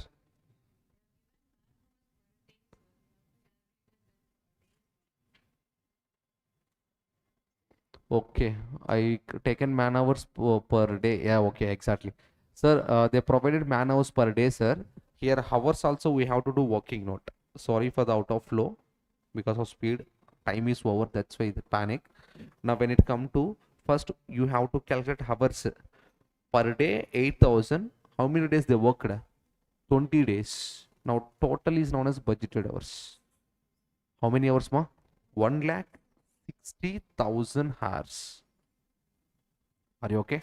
Now when it come to 8,400 per day hours, how many days they actually worked? 22 days. Now you will get actual hours. 1,84,800 hours. Hope you understand. Clear. Now we are calculating units. Now 1,60,000 divided by 1,60,000 hours. Are you clear? Into 1, that only. Now here 1,84,800 divided by 0.9 into 1. Yeah, 1 hour requires 0.8 units. Nana, 1 hour requires 0.9 units, Nana. Now how many units? How many hours you have? 1,84,800. Not divided into such. 1,84,800 into 0.9. 1,66,320 units. Not hours, units. I hope you understand the total information. Are you okay? Now you can play your own game. So standard rate per hour per unit first, standard rate per hour for second, standard rate per day, standard hours, revised budgeted hours. Budgeted hours or revised budget hours? Revised budget hours. Are you okay now? So solution also detailing with there. What's the problem number that is?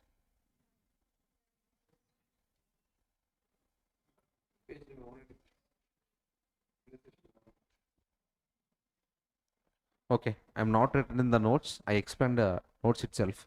Please write down this working note. Hours calculation and the units calculation. Clear, sir?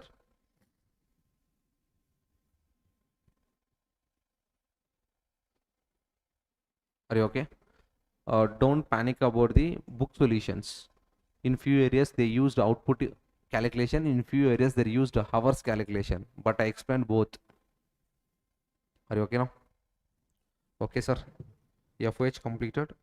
Tomorrow I will complete cost reconciliation statement, sales variance, profit reconciliation statement. Clear? So I hope you enjoyed well for this class. Are you understand anything? Yes or no, sir? Okay, worth it or not? Okay, thank you.